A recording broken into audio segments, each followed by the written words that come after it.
Hello there and welcome to Life Beyond Scene, where curiosity gets cozy and science takes the scenic route to slumber.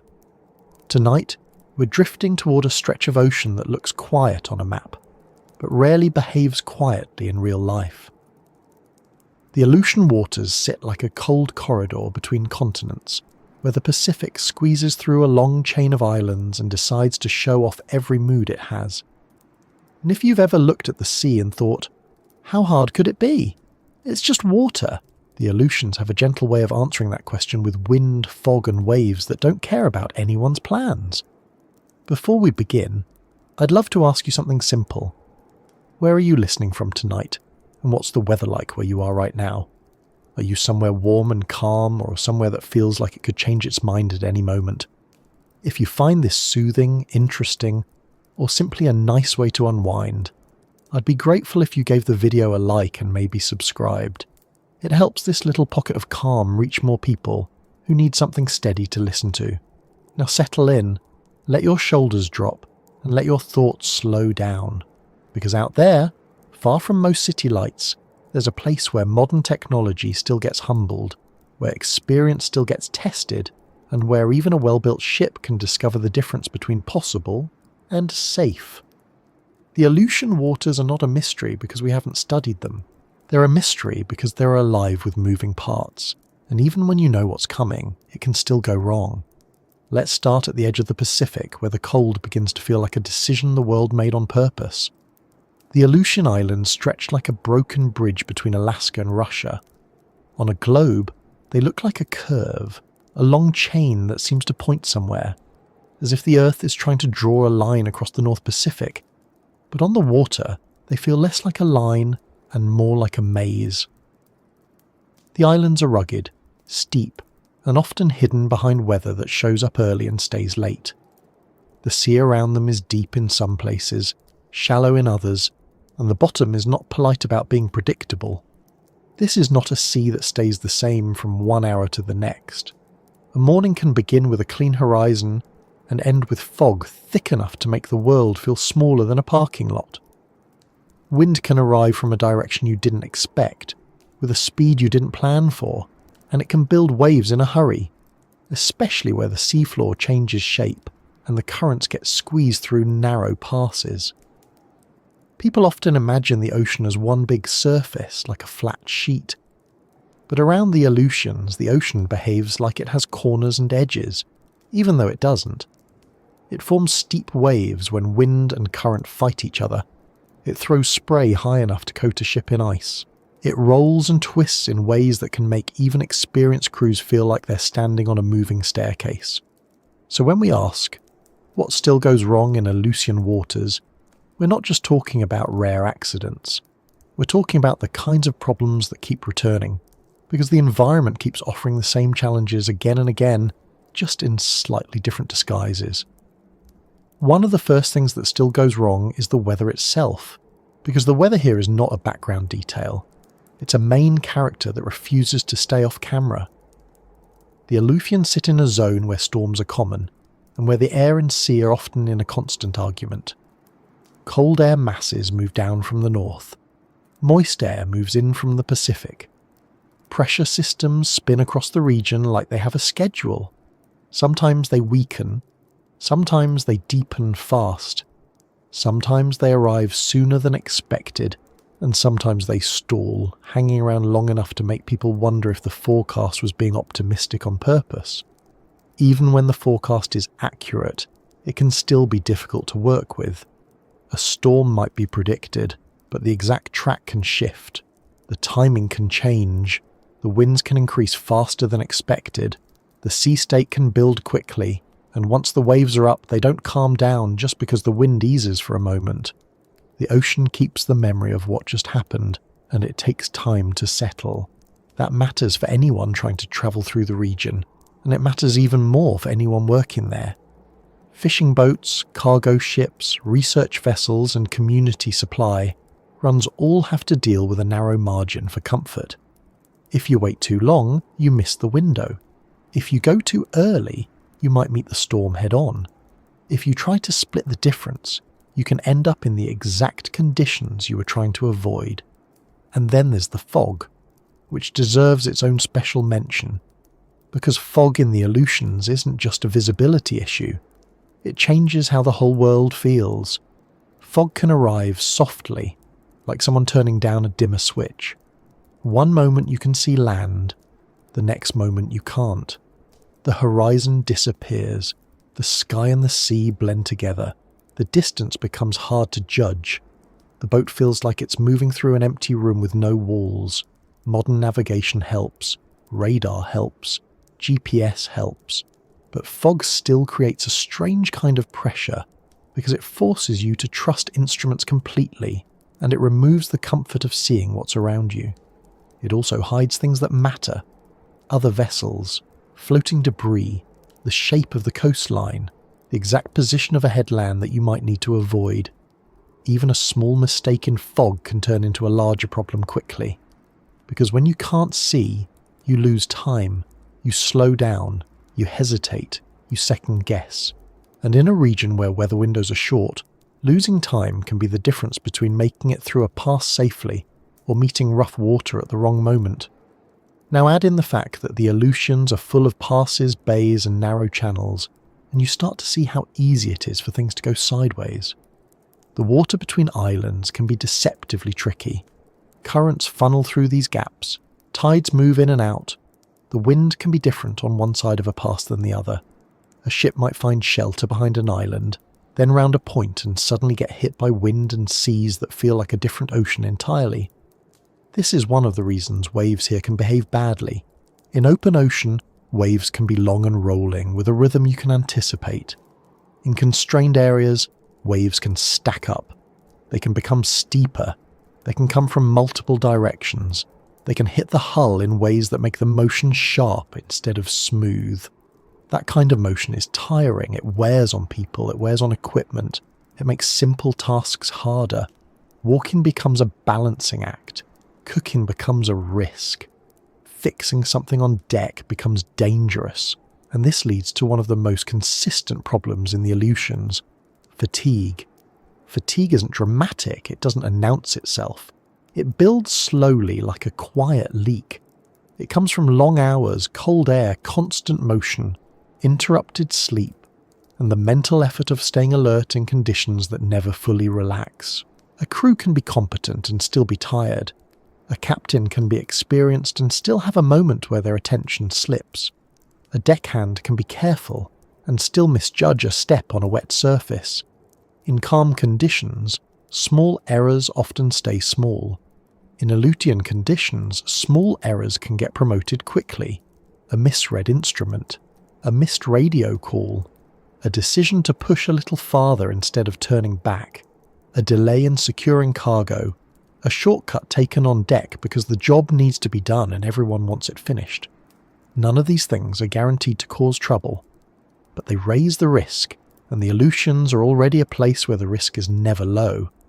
Another thing that still goes wrong is mechanical failure, and not because ships are poorly built, but because the environment is hard on everything. Salt water is always working.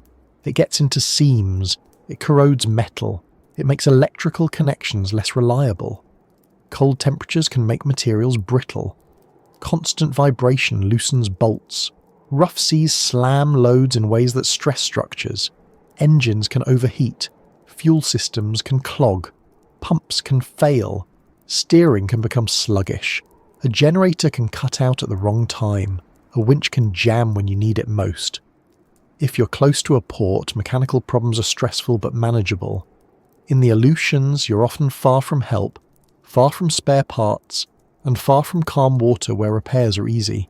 And distance changes everything. The Aleutian chain is long. Communities are small and spread out.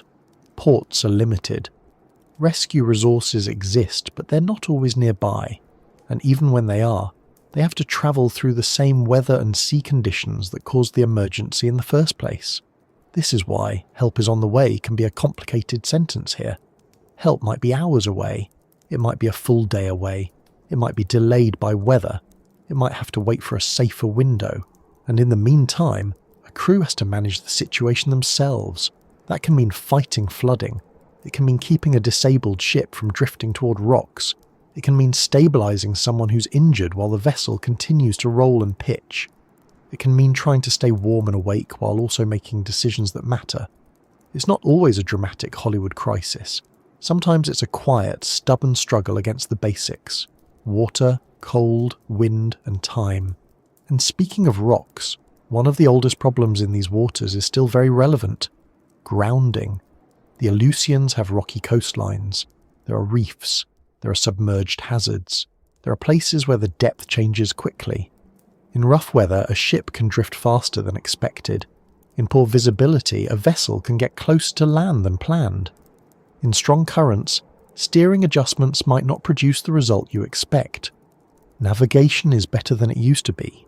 Charts are better. GPS is extremely accurate. Radar can show land even when you can't see it.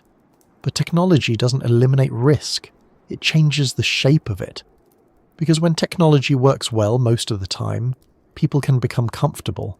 They can start trusting it in situations where it needs to be checked. They can assume that the data is correct without confirming it.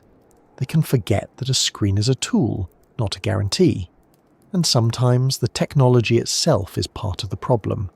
GPS signals can be disrupted. Equipment can fail. Radar can be cluttered by sea return. A screen can freeze. A power issue can knock out systems at the worst moment. Even when everything works, there's still interpretation. A radar contact needs to be understood. A course needs to be adjusted correctly. A warning needs to be taken seriously. In a region where weather and currents can shift quickly, the difference between safe enough and too close can be smaller than people realise. Another issue that still goes wrong is the simple reality of working on the water, especially fishing. Fishing in Aleutian waters can be productive, but it's demanding. The work is heavy, the gear is large, the decks can be slick. The cold makes everything harder. Gloves reduce dexterity.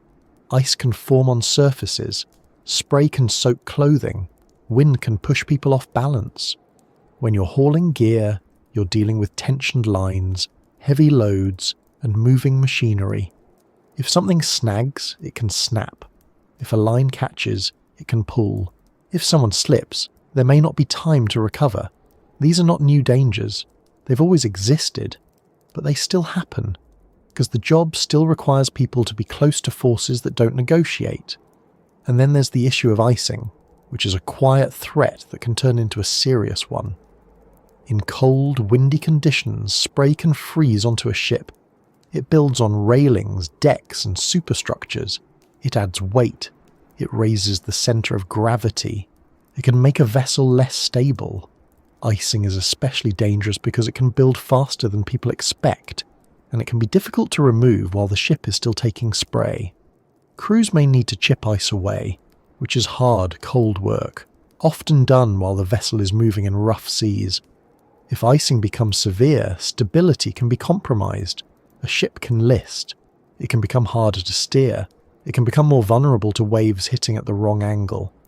This is one of those problems that sounds simple on paper, but in practice it's exhausting, because the solution requires time, effort, and conditions that might not cooperate.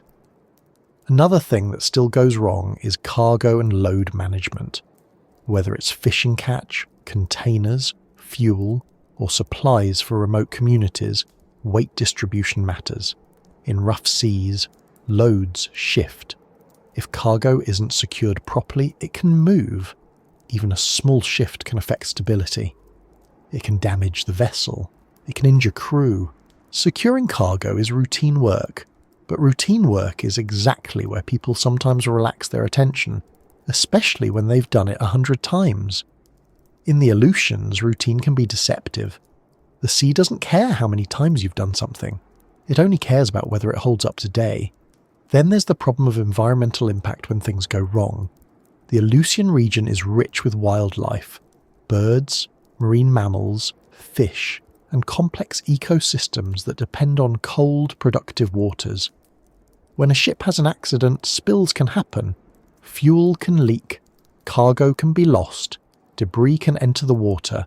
Cleaning up in remote areas is difficult. Access is limited.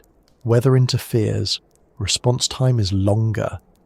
The environment itself makes containment harder because waves and currents spread things quickly. Even when a spill is small, the consequences can be serious. And even when there is no spill, a wreck can still create hazards. It can break apart. It can release materials over time. It can become a navigation danger.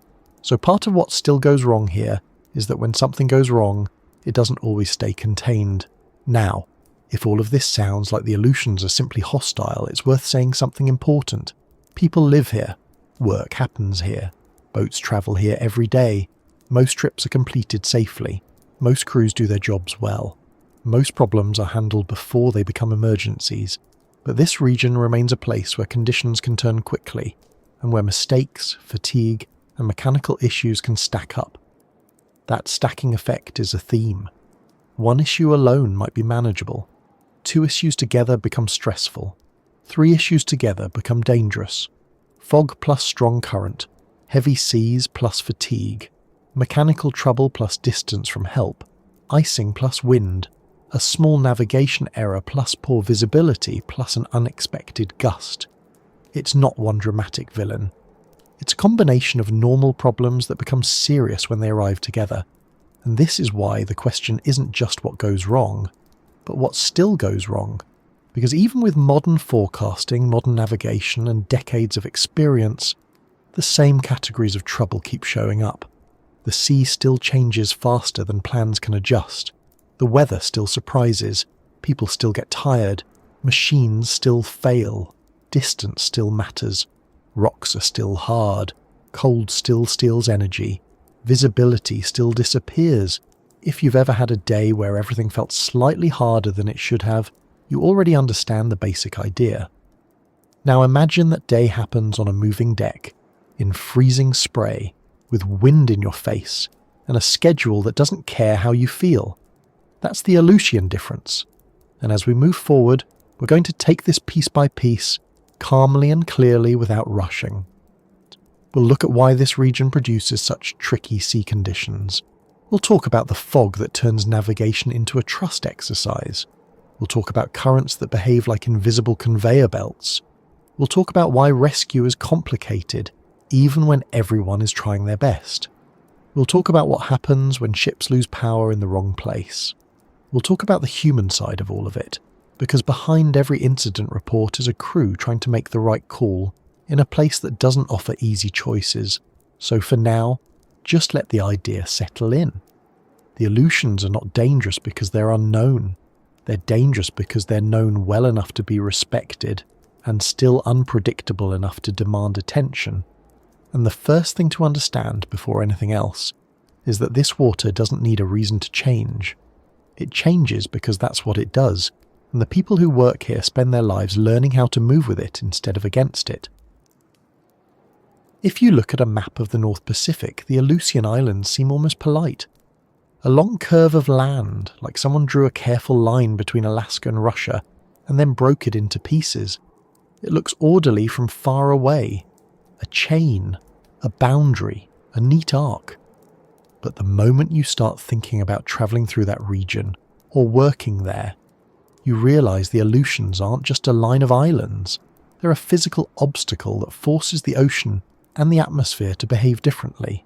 They shape wind, steer storms, squeeze currents, and create the kind of conditions that can make the world feel slightly tilted, as if the usual rules are still in place, but they're being applied with less mercy.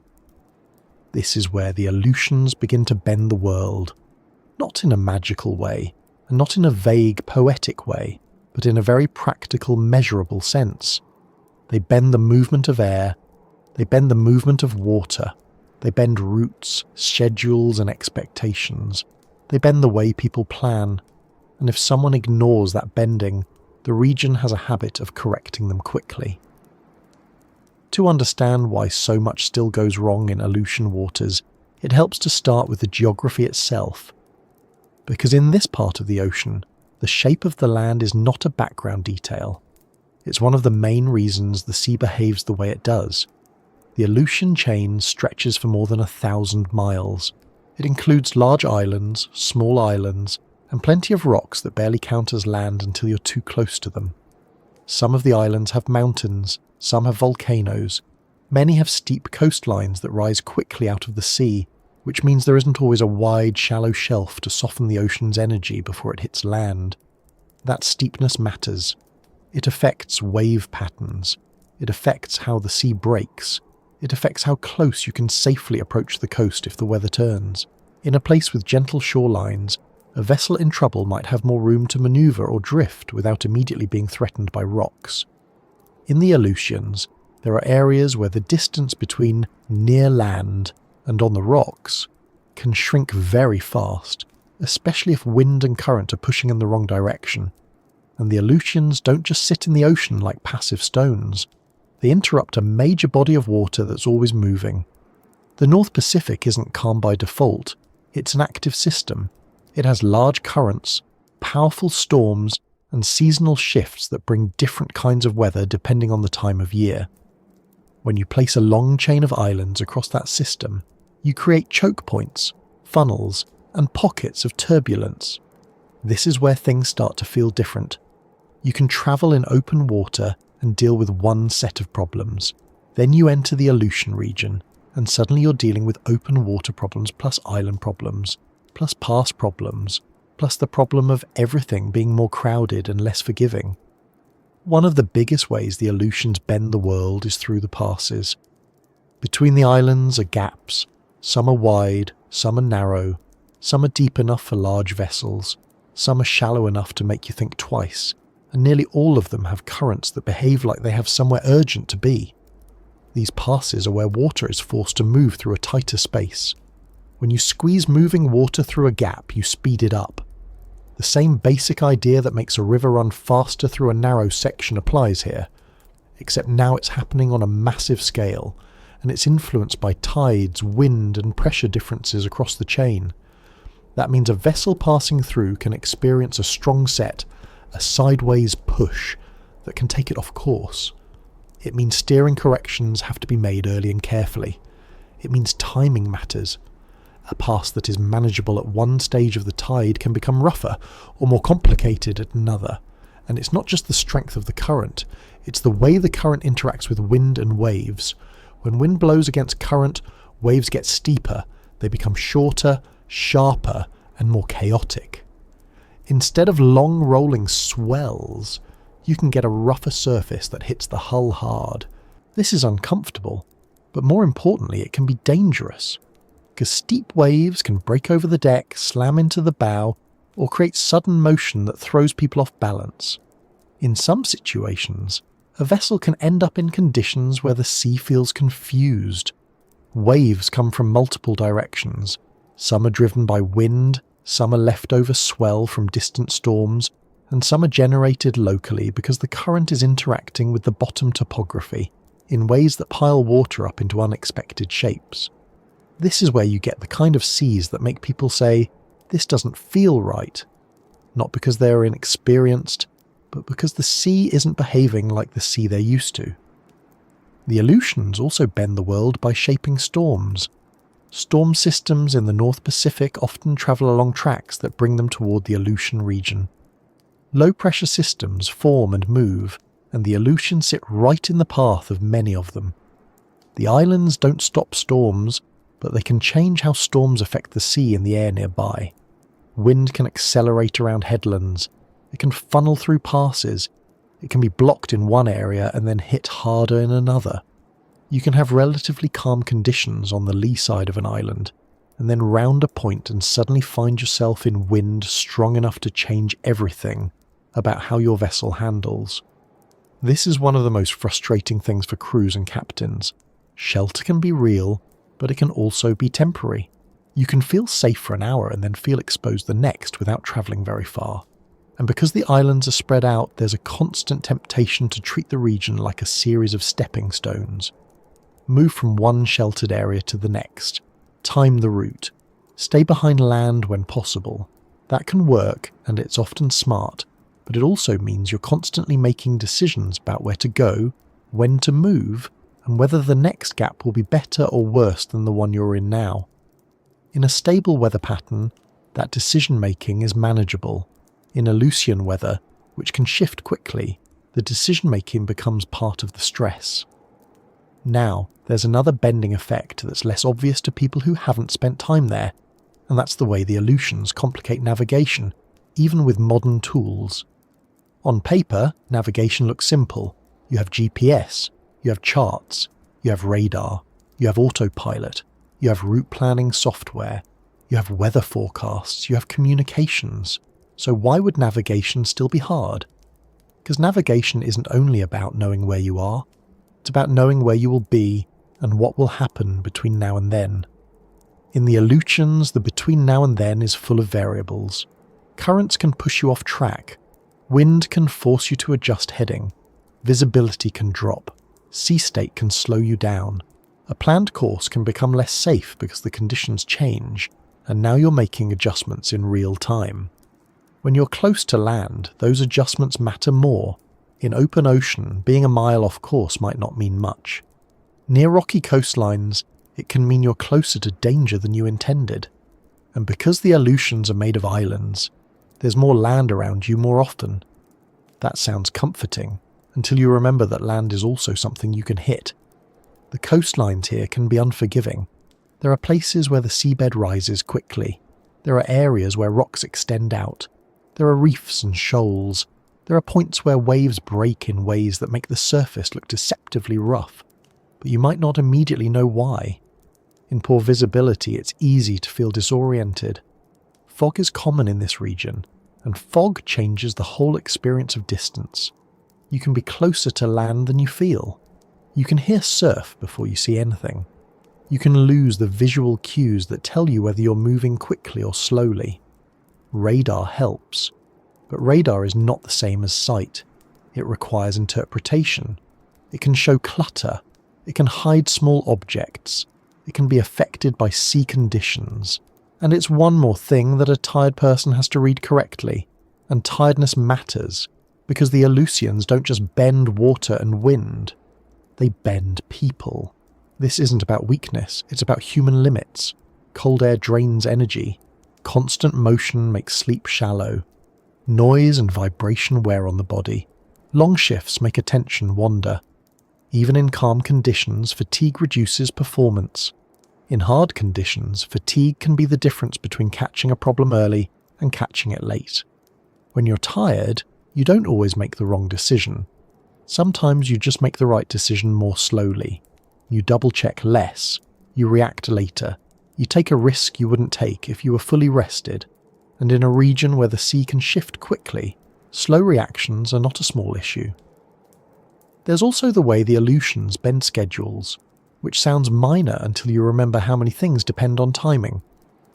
Fishing seasons have windows, deliveries have deadlines, crews have to rotate, fuel has to last, weather windows open and close. If you miss a calm period, you might be forced to wait, and waiting costs money, time, and sometimes safety. Because waiting in an exposed area can be its own problem. So crews often face a difficult balance. Do you go now, while conditions are acceptable but not ideal? Or do you wait for better conditions and risk getting stuck by worse ones? This is where pressure creeps in. Not dramatic pressure, but practical pressure. The pressure of needing to get the job done. The pressure of knowing that delays have consequences. The pressure of understanding that staying in one place too long might not be safer than moving. And the Aleutians are good at turning small pressures into larger ones. This is also where the distance becomes part of the bending effect. The Aleutians are remote. Ports are limited. Repair facilities are not everywhere. Medical help is not always close. Search and rescue exists, but response times can be long. That changes how people operate. It changes how much risk they accept. It changes how they respond to problems. If a ship has a mechanical issue in a busy coastal area, it can often call for help quickly. A tow might arrive. A repair crew might be available. A harbour might be nearby. In the Aleutians, a mechanical issue can become a much bigger deal. If you lose power in the wrong place, you can drift. If you drift, you might drift toward land. If you drift toward land in poor weather, You may not have many options. This is why redundancy matters so much. Backup systems, spare parts, extra fuel, extra planning. But even with redundancy, there are limits. A ship is still a machine. Machines can fail in ways that are difficult to predict. And when something fails, the environment doesn't pause. Wind keeps pushing, currents keep moving, waves keep hitting, cold keeps draining heat from people and equipment. This is the part that makes the Aleutians feel like they're bending the world. The region doesn't care that you're trying to fix something. It doesn't care that you need time. It doesn't care that you're doing your best. It continues to behave according to its own forces. Now, to make this more concrete, imagine a vessel moving through this region on a day that begins reasonably well. The forecast says moderate wind building later. Visibility is acceptable, but fog is possible. The plan is to transit through a pass, then head toward a sheltered area behind an island chain, then continue. The first few hours are manageable. The sea has some motion, but it's predictable. The crew is alert.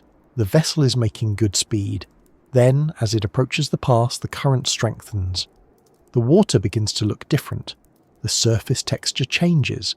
The waves get steeper. The wind shifts slightly. Not a dramatic change, but enough to make the waves more irregular. The vessel starts to take more spray. The deck becomes wetter. The motion becomes sharper. People have to hold on more. Tasks become slower. Then fog begins to thicken. Land becomes less visible. The horizon fades. The radar becomes more important. The captain has to focus harder. The crew becomes quieter, not because they're scared, but because they're concentrating.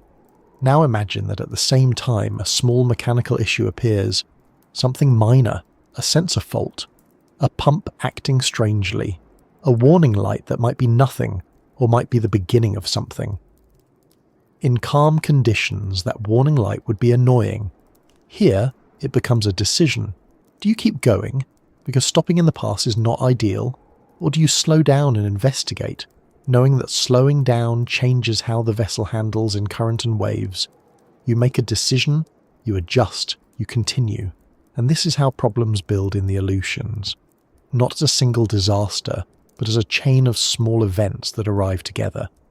This is also why people who work here often speak about respect. Not fear, respect. Respect means acknowledging that conditions can change fast. It means planning with flexibility. It means leaving room for error. It means being ready to turn back. It means not assuming the sea will behave the same way it did last time, because in the Aleutians, last time doesn't carry much weight. Another way the Aleutians bend the world is through the cold itself. Cold isn't just discomfort. It changes how people move. It changes how equipment behaves. It changes how quickly a mistake becomes serious.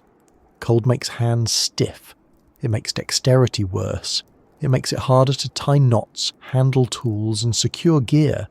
It makes people want to rush because they want to get out of the wind. Cold also affects materials.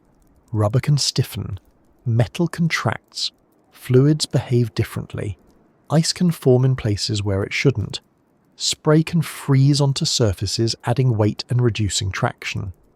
Icing is a real issue in cold maritime environments, and the Aleutians can provide the right conditions for it. Strong wind, cold air, sea spray, the perfect combination for ice to build on the ship. This isn't an instant catastrophe, but it's a slow accumulation of risk.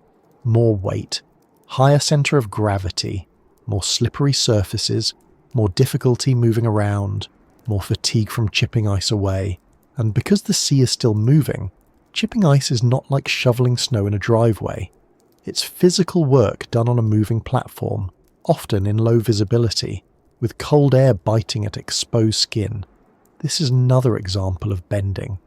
The environment doesn't just create danger directly, it creates conditions that make the response harder. Now, when you hear about incidents in Aleutian waters, you might wonder why ships don't simply avoid the region. Why not go somewhere else? The answer is that this region matters. It's a route, it's a fishing ground, it's home to communities, it's part of the global movement of goods and people. And because it matters, people keep going there, and they keep working there, and they keep finding themselves dealing with the same forces. The Aleutians also have a history that adds another layer to this. They've been a corridor for travel for a long time. Indigenous peoples have lived in this region for thousands of years. They understood the sea in practical ways that were built on observation and experience. Later, this region became part of trade, war, fishing, and modern shipping. Each era brought different tools, but the environment stayed consistent in its core behaviours: wind, current, fog, cold, distance, rock. Modern vessels are stronger than older ones. Modern forecasts are better. Modern navigation is more precise, but the region still demands attention. And sometimes, the very confidence that comes with modern tools becomes part of what still goes wrong. It's easy to assume that because we have GPS, we can travel anywhere safely. It's easy to assume that because we have radar, we can see through fog. It's easy to assume that because we have forecasts, we can avoid storms. Those assumptions are not entirely wrong. They're just incomplete. GPS tells you where you are. It doesn't stop the wind from pushing you sideways. Radar shows you objects. It doesn't guarantee you interpret them correctly. Forecasts tell you what is likely. They don't promise that the sea will behave politely. In the Aleutians, you have to combine tools with judgment, and judgment is influenced by fatigue, pressure, experience, and sometimes plain luck. This is why training and local knowledge matter so much. People who have worked in these waters know the feel of a pass. They know which areas get rougher in certain wind directions. They know which bays offer real shelter, and which ones only look sheltered until the wind shifts. They also know that you can't rely on any single plan. A good plan here is one that can change. That might sound simple, but it's hard in practice because changing a plan means accepting delays. It means turning back. It means spending fuel. It means admitting that conditions are worse than expected. It means telling people on shore that you'll be late. And people don't always like doing that, especially when the job is demanding and the rewards depend on timing. So the Aleutians bend not only the physical world but the human one. They bend the decisions people make. They bend the balance between caution and ambition. They also bend the sense of scale. In many parts of the world, you can look at the sea and feel that it's large but manageable. In the Aleutians, the sea can feel close and aggressive, not because it's literally smaller, but because visibility can vanish and land can be nearby and waves can rise quickly. You can feel surrounded, even though you're in open water. And that feeling affects people. It changes how they think. It changes how they respond. Some people become more cautious. Some become more determined. Some become quiet. Some become tense. A crew is not just a set of hands. It's a set of minds, and minds respond to stress. This is why communication on board matters so much. Clear instructions, honest reports, no assumptions, no unspoken worries. In difficult conditions, a small misunderstanding can become a serious issue. Someone thinks a task is done when it isn't. Someone assumes a line is secured. Someone mishears a heading. Someone hesitates to speak up because they don't want to bother the captain. These are human problems, not Aleutian problems. But the Aleutians are where they become more expensive. So when we say the Aleutians bend the world, we're talking about a place where the environment amplifies everything. It amplifies wind. It amplifies waves. It amplifies mistakes. It amplifies fatigue. It amplifies the cost of being wrong. And yet people keep going there. Because the region is not only harsh, it's also productive, important, and full of life. The waters support rich fisheries. The ecosystems are active. The sea can be beautiful in a blunt, practical way. Not pretty like a postcard beach, but impressive like a mountain range. It makes you understand that nature doesn't need to be gentle to be worth respecting. If you're listening to this while warm and comfortable, it might be hard to picture what that feels like. So let's ground it again in a simple image. Imagine you're standing on a deck. The air is cold enough that your breath feels heavy. The wind is steady. The surface of the water is not flat. It's moving in short, uneven patterns. The sky is grey, and the light is the kind that makes it hard to tell whether it's early or late. You can't see far. You can hear water hitting the hull. You can feel vibration through your boots. You know you have work to do, and you know the sea will not wait for you to feel ready. That's the Aleutian reality. It's not a place where everything goes wrong all the time. It's a place where things can go wrong quickly if you treat it like an ordinary stretch of ocean. And that is the main point here. The Aleutians are not a normal route. They're a region that reshapes the movement of water and air, and that reshapes the margin for error. Now that we've laid that foundation, we can move into the next layer of the story, because once you understand how the geography bends the world, the next question becomes more personal.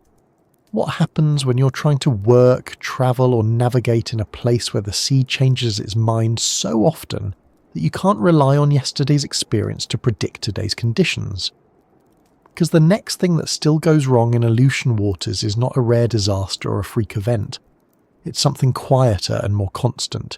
It's the simple fact that the sea here can feel stable for a moment and then become something else entirely, as if the region is always keeping a second version of itself ready just out of sight.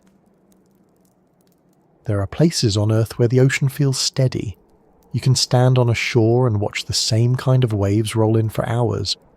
The wind stays in one direction, the surface stays familiar. Even if it's rough in a way that makes sense. It has a pattern, it has a mood that holds. The Aleutian waters are not like that. Here the sea can feel like it has a short attention span. Not in a silly way, not in a dramatic way, but in a practical, frustrating way. The conditions can shift quickly enough that what was safe at breakfast can feel questionable by lunch. A route that looked reasonable an hour ago can suddenly feel like a poor choice.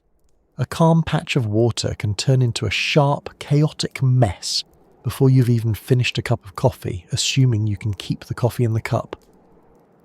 When people say the Aleutians are unpredictable, it's tempting to imagine that means the sea is random. It isn't random, it's responsive. It reacts to a lot of forces at once, and those forces are constantly moving. That's why the sea here seems to change its mind every hour. It isn't changing its mind the way a person does. It's changing because the inputs keep changing. Wind shifts, pressure changes, currents strengthen, tides reverse, swell arrives from faraway storms, local seas build on top of it. Fog appears, then thins, then returns. Temperature differences create new layers in the air. Everything is in motion. And when everything is in motion, stability becomes temporary. This is one of the reasons so much still goes wrong in Aleutian waters. It's not just that conditions can be bad, it's that conditions can be different from what you expected, even if you planned carefully. A good plan is based on the best information you have at the time, but the Aleutians are a place where the best information has a shorter shelf life. Let's talk about what that actually looks like. Imagine a vessel leaving a harbour in the morning. The forecast says wind will be moderate, seas manageable and visibility fair. There's a chance of fog later. Nothing extreme. Nothing that would stop the trip. The crew checks the gear, secures the deck, confirms the route. Everyone knows what they're doing. For the first hour or two it goes as expected. The motion is steady. The wind is there, but it isn't fighting the vessel. The sea has a roll, but it isn't sharp. People can move around. Work can be done. The day feels normal. Then the wind increases, not suddenly like a switch, but steadily enough that the waves start to stand up. The bow begins to punch into the seas instead of rising over them. Spray comes over the deck more often. The ship's speed drops slightly because it has to work harder against the water. This isn't a crisis, it's a change. But it's the first reminder that the sea is not staying the same. Then, as the vessel approaches a pass between islands, the current strengthens. Now the water isn't just moving in waves, it's moving as a body pushing sideways. The vessel needs a different heading to maintain its course. The helmsman makes adjustments. The captain watches the instruments. The radar becomes more important because the visibility is starting to soften. Now the waves get steeper. The wind is against the current and the surface becomes rougher. The sea looks more chaotic, the motion becomes sharper, people start holding on more. Loose items that were fine earlier begin to shift. The crew tightens things down again, because what was secure in calmer water might not stay secure now. Then fog rolls in. Visibility drops. The coastline becomes vague. The horizon disappears. The world feels smaller. In the span of a few hours, the same route has gone from manageable to uncomfortable, and then to stressful. Not because something went wrong in a dramatic way, but because the sea kept changing. This is what it means when people say the Aleutians can turn quickly. It's not always a single sudden storm. It's a series of changes that stack up, and that stacking is the key. Because most problems at sea are not caused by one factor. They're caused by multiple factors arriving together, and the Aleutians are excellent at delivering combinations. Wind plus current plus limited visibility. Cold plus spray plus fatigue. A minor mechanical issue plus rough seas plus distance from shelter. A navigation adjustment plus an unexpected wave plus a slippery deck. Each of these on its own might be manageable. Together they create the kind of situation where mistakes become more likely. Now, why does the sea change so much here? Part of it is the location. The Aleutians sit where weather systems frequently pass. Low-pressure systems move through the North Pacific. Storm tracks often bring activity into this region. Even when there isn't a full storm, there's often enough movement in the atmosphere to keep wind patterns shifting. But it's also the shape of the region. The islands break up the open ocean into smaller areas with different exposures. One side of an island can be relatively calm while the other side is rough. One bay can be sheltered while the next one is open to wind. A vessel can move from one environment to another in a short distance, which means conditions can change quickly, even if the weather itself hasn't changed much. Then there's swell. Swell is often misunderstood by people who haven't spent time on the ocean. Waves can be generated locally by wind, and they can also travel long distances from storms that are nowhere near you. A storm hundreds or even thousands of miles away can send swell into the Aleutian region. That swell can arrive with a little warning if you're only thinking about local wind. This matters because swell changes how the sea feels and how a vessel moves. It can add a long roll that combines with local waves. It can create cross seas where waves come from different directions. It can make the motion more complicated, and complicated motion is harder on people and equipment. So you can have a day where the local wind isn't terrible, but the swell is strong, and the vessel is still being thrown around. Or you can have a day where the swell is moderate, but the local wind builds quickly, and the sea becomes short and steep. Or you can have both at once, which is where things become unpleasant fast. Now add currents into the picture. Currents in the Aleutians are influenced by tides, by large-scale ocean circulation, and by the way water moves through passes. These currents don't always behave the same way everywhere. They can be stronger in certain channels. They can be weaker behind islands. They can shift with the tide. They can create areas of turbulence where the water boils and swirls. A current can also change how waves form. When current opposes the direction of incoming waves, it compresses them. The waves get shorter and steeper. This creates the kind of sea state that feels like it's slapping the hull rather than lifting it. Steep waves are harder on vessels. They can cause pounding. They can throw spray. They can create sudden motion that makes people stumble. They can make it difficult to maintain speed and heading. In a place like the Aleutians, where passes and currents are common, this effect can appear quickly and disappear just as quickly when you move out of the area. So the sea can change not only with the weather, but with your position. That's another reason it feels like the sea changes its mind every hour. You're moving through a patchwork of conditions. Now, one of the most difficult aspects of this constant change is that it creates decision fatigue. At sea, you are always making small decisions. Adjust course, adjust speed, change watch, secure gear, check systems, confirm position, monitor weather, communicate with other vessels, plan for the next hour. In a stable environment, those decisions are routine. In a constantly shifting environment, those decisions require more attention. You can't just set a course and relax. You have to keep evaluating. That wears on people. It's mental work. It's not always visible, but it drains energy. And when people get mentally tired, their ability to notice small changes decreases. This is where trouble begins. A tired person might miss a subtle increase in wind speed. They might not notice that the vessel is taking spray more often. They might not notice that the radar picture is getting cluttered. They might not notice that the engine sound has changed slightly. They might not notice that a line is vibrating differently.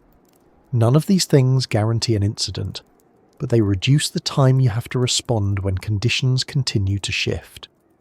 In the Aleutians, time to respond matters because the sea can change faster than a crew can fully adapt. This is also where complacency can creep in, and it's one of the more uncomfortable truths. When conditions change often, people can get used to it. They can start treating it as normal. They can start assuming that whatever happens next will be manageable, because it has been manageable so far. That assumption is understandable. It's also risky, because the sea doesn't change in a neat pattern. It doesn't always get gradually worse. Sometimes it does. Sometimes it stays steady. Sometimes it improves. And sometimes it shifts into a combination that is simply not safe for the vessel or the crew.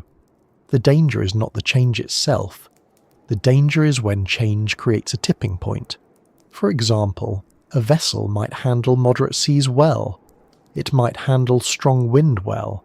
It might handle low visibility well. But moderate seas plus strong wind plus low visibility plus fatigue might be too much. Or moderate seas plus a mechanical issue might be manageable. But moderate seas plus a mechanical issue plus a strong current near land might become a crisis. This is why the Aleutians are a place where almost fine can become not fine, faster than people expect. Now there's another way the sea changes its behaviour here, and it's related to the sea floor. The bottom of the ocean is not flat. In the Aleutian region, the underwater terrain changes a lot. There are deep trenches, steep slopes, and areas where the depth rises quickly. When waves move into shallower water, they change shape. They slow down at the bottom while the top continues moving, which makes them steeper. Eventually they break. Even before they break, they become more powerful and more unpredictable. So when a vessel moves into an area where the depth changes, the wave behaviour can change too. This can happen near islands, near shoals and near passes. It can happen in places where the chart shows a rapid change in depth, and it can happen in places where the bottom topography is complex. That means the sea can go from rolling to choppy without a big change in wind.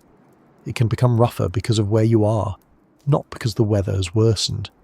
For someone trying to plan a route, this adds another variable. You might be able to avoid the worst of the waves by choosing deeper water, or you might need to stay away from certain areas when the swell is high, but you also might not have that option if you're constrained by the route, by fishing grounds, or by the need to reach a particular port. So sometimes you're not choosing between good and bad, you're choosing between bad and worse, and the sea keeps shifting while you choose. This is also why the Aleutians can feel exhausting even when nothing happens. A day can be filled with constant small changes. The crew is always adjusting, always securing, always checking, always watching. It's like driving on a road that keeps changing from smooth pavement to gravel to ice to potholes, except you can't pull over easily, and the road is moving. Now the sea's constant changes also affect communication and coordination. In calm conditions, communication can be relaxed. People can talk normally, instructions can be given casually. In rough conditions, communication becomes harder. Wind and engine noise make it difficult to hear. People are wearing gear that muffles sound. People are focused on staying balanced. This can lead to misunderstandings. It can lead to delays. It can lead to a task being done differently than intended. Again, not a guaranteed disaster, but another small increase in risk.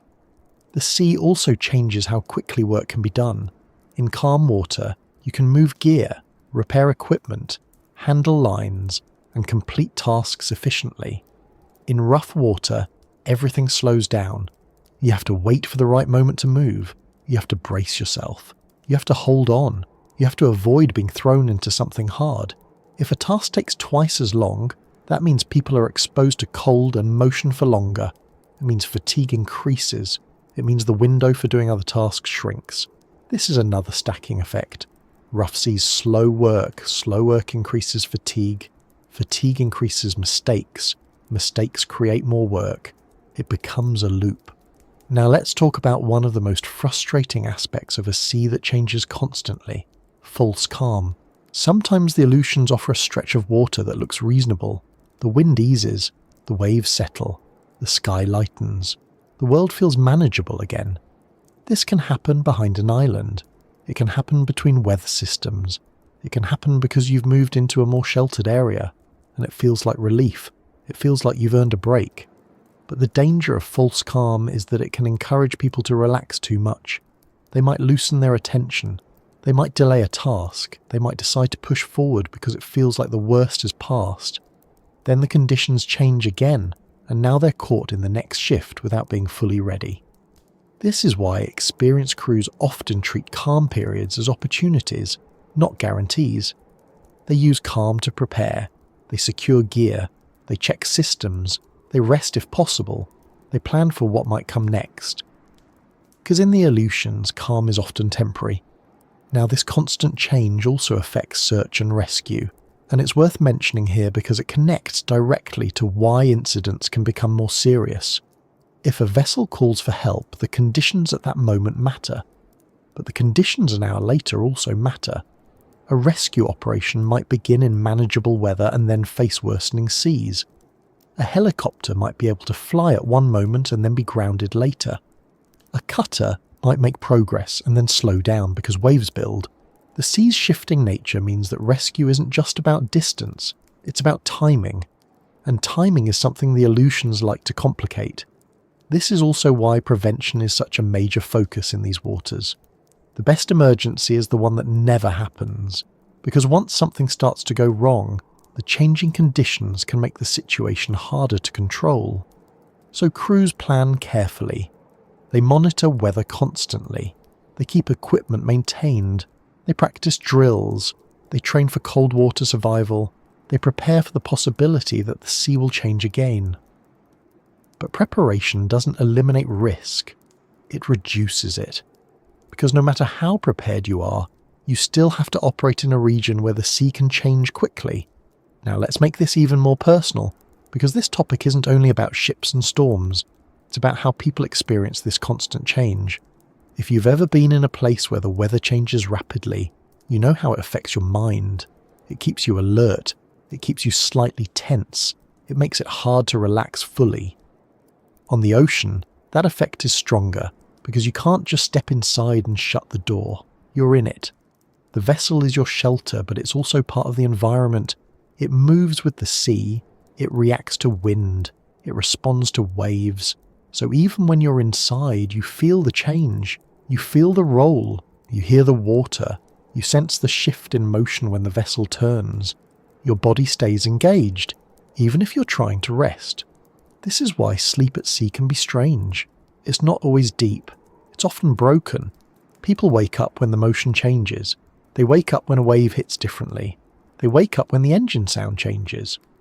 Over time, that kind of sleep affects performance, and performance affects safety. This is another reason the sea changing every hour matters.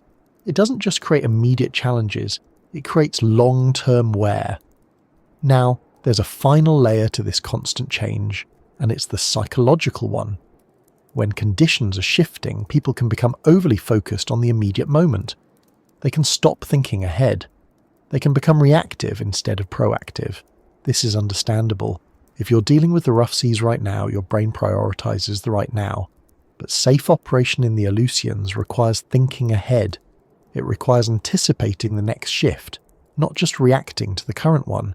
That's hard to do when you're tired and cold and working in a moving environment. So the sea's constant changes create a situation where the best strategy is also the hardest strategy. Stay ahead, stay alert, plan, adjust early. Don't wait until conditions are already bad. That sounds simple, but in practice it requires discipline. And discipline is harder when the sea keeps changing. This is why the Aleutians still produce incidents, not because people don't know what they're doing, but because the region demands consistent, high-quality decision-making in an environment that makes consistent, high-quality decision-making difficult. It's like asking someone to solve puzzles while riding a roller coaster. They might do it. They might even do it well. But the environment is not helping. Now, as we move forward, we're going to focus on one of the most common and most underestimated parts of this story. Because if the sea changes its mind every hour, one of the easiest ways it does that is by removing the one thing people rely on most for comfort and confidence: sight, visibility, the simple ability to look out and understand what's around you. And in the Aleutians, there's a particular form of invisibility that shows up again and again, soft and quiet, like it's trying to be harmless. But it isn't. It's fog, and it's one of the gentlest dangers in these waters. There's a certain kind of weather that feels polite. It builds slowly. The sky gives you a warning. The wind increases in a way that makes sense. You can see it coming, and you have time to adjust your plans. Even if it becomes unpleasant, it doesn't feel like it tricked you. It feels like it announced itself. The Aleutians don't always offer that kind of courtesy. Out here, the weather can arrive without knocking. It can show up early. It can show up stronger than expected. It can change direction like it's bored of being predictable. And sometimes it can move in so quietly that you only notice it when the sea has already started to respond. This is one of the most persistent reasons things still go wrong in Aleutian waters. Weather isn't just a factor you plan around. It's a moving condition that keeps rewriting the plan while you're already in the middle of it. People who haven't spent time in this region sometimes assume the danger is mainly big storms, the dramatic ones, the kind that show up on satellite images like a spinning coin. Those storms matter, of course, but the more common problem is not the giant storm you can see coming. It's the change, the shift, the surprise increase, the sudden drop in visibility, the wind that strengthens faster than expected. It's the weather that arrives without knocking. To understand why this matters so much, it helps to remember that at sea, weather is not something you experience the way you do on land. On land, if the weather turns bad, you can often change your situation quickly. You can step inside, you can pull over, you can wait it out, you can take shelter behind buildings, you can choose not to go out. At sea, you're already out. Your shelter is the vessel itself, and the vessel is moving through the weather. Even if you're inside, the ship is still being pushed and rocked and turned by what's happening outside. Bad weather at sea is not just a background inconvenience. It changes how the vessel handles. It changes what work can be done. It changes how quickly you can move. It changes how safe it is to be on deck. It changes the risk of mechanical problems. It changes the chance of injury. And the Aleutians are a place where those changes can arrive quickly. Now, weather surprises can happen anywhere, but the Aleutians have a combination of factors that make surprises more likely and more serious. First, the region sits in the path of frequent low-pressure systems. Storm tracks often cross this area. Even when there isn't a full storm, the atmosphere is rarely calm for long. Pressure gradients can tighten, which means wind can increase. Fronts can move through. The air can shift from one pattern to another. Second, the islands themselves affect wind and weather locally. The Aleutians are not flat. Many islands have steep terrain and mountains. Wind interacts with those shapes. It can accelerate around points. It can funnel through passes. It can be blocked on one side and then strike hard on the other. This creates micro-conditions, local variations that might not be obvious from a broad forecast. A forecast might say wind will be 25 knots, but in a particular pass it might be stronger, or it might be coming from a slightly different direction than expected, which changes the sea state, or it might gust higher than predicted. And at sea, direction matters as much as speed. A 25-knot wind from one direction can be manageable.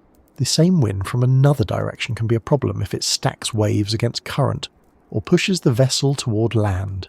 So even when the forecast is accurate in a general sense, the local reality can still feel like a surprise. Third, the Aleutians are surrounded by water that can generate fog and low clouds easily. Cold water and moist air create conditions where visibility can change quickly. Fog can form and thicken, it can lift and return. It can move in patches, meaning one area is clear while the next is blind. And fog is weather too. It's not dramatic, but it changes everything. Now, when weather arrives without warning, the immediate challenge is obvious. The vessel is now dealing with stronger wind, rougher seas, or lower visibility than expected. But the deeper problem is what it does to decision-making. At sea, you don't just respond to weather, you plan for it. You choose routes based on it. You decide when to move and when to wait. You decide how much fuel to carry. You decide what work to do on deck. When the weather changes unexpectedly, it forces you to make decisions quickly, often while conditions are already worsening. That's when mistakes become more likely. Not because people are careless, but because the time available to make a good decision shrinks. A captain might need to decide whether to turn back, seek shelter, or continue forward. A crew might need to secure gear faster than planned. A vessel might need to reduce speed or change heading. A fishing operation might need to stop hauling gear and clear the deck. All of these decisions have consequences. Turning back might mean losing time and fuel. Seeking shelter might not be possible nearby. Continuing might be risky if conditions are building. The Aleutians often force people into choices where none of the options feel perfect. And weather surprises make those choices harder. Now let's talk about wind, because wind is one of the most common ways the weather arrives without knocking. Wind in this region can build quickly. It can increase from moderate to strong in a short period, especially when a front passes or a low-pressure system deepens. It can also gust unpredictably. A steady wind is easier to manage than gusty wind. Gusts create sudden force changes. They push the vessel sideways, they increase heeling, they create uneven wave patterns, they make it harder to hold a consistent course. For smaller vessels, strong gusts can be especially challenging. They can create sudden motion that throws people off balance. They can make deck work dangerous. They can increase spray and icing risk in cold conditions. For larger vessels, gusts still matter. They affect stability. They affect cargo movement. They affect how the ship handles in narrow passages. Wind also drives waves, but it does more than that. It changes how the sea feels in a way that affects people. Strong wind creates noise. It whistles through rigging. It roars around structures. It makes communication harder. It makes it difficult to hear instructions or alarms. Strong wind also creates spray. It blows water off wave tops and turns it into mist. That mist can soak clothing and reduce visibility further. And in cold conditions, spray becomes more than wet. It becomes ice. So wind is not just wind, it's a chain reaction. Now, another way weather arrives without knocking is through rapid changes in pressure and storm development.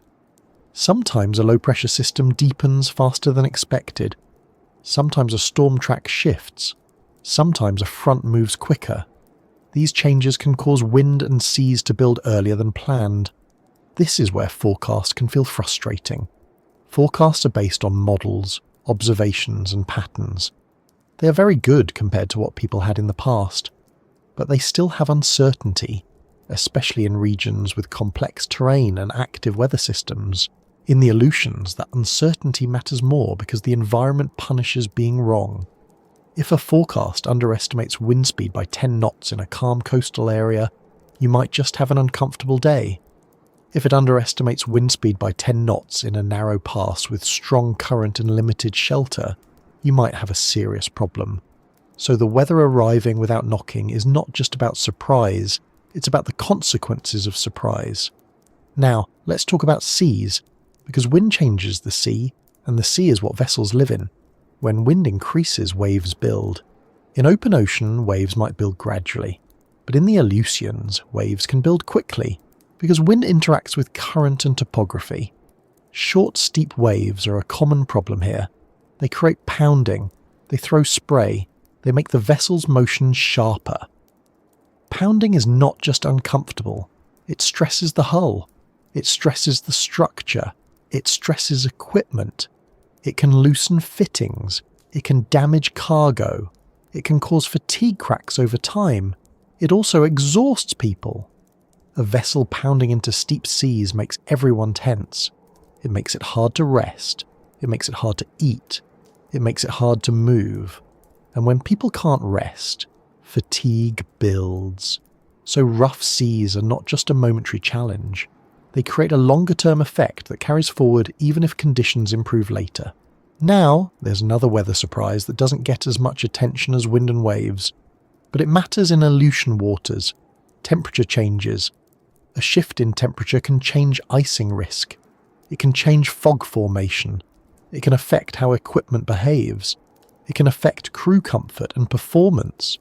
If the air temperature drops and wind increases, the wind chill becomes severe. People lose heat faster. Hands become numb. Tasks become slower. Mistakes become more likely. If the air temperature rises slightly, icing risk might decrease, but fog risk might increase. Visibility might drop. So even small temperature changes can alter the operational picture. Now let's bring this down to the level of what it means on a vessel in real time. When weather arrives without knocking, the first thing crews often do is secure gear, secure hatches, secure lines, secure cargo, secure anything that could move or become dangerous. This is routine work, but it becomes urgent when conditions change quickly. A loose item on deck in calm conditions is annoying. In rough conditions, it becomes a hazard. It can slide, strike someone, damage equipment, or shift weight. A hatch that is slightly unsecured in calm conditions might not matter. In heavy spray, it matters a lot. A line that is not properly stowed can snag. A snagged line can create a dangerous situation if it catches on moving gear. So when weather arrives, crews scramble to reduce the number of things that can go wrong. But here's the problem. Securing in rough conditions is harder than securing in calm conditions. It's harder to move around. It's harder to lift. It's harder to tie down. It's harder to communicate. It's harder to think. So a weather surprise creates a situation where you need to do more work, but the environment makes work harder.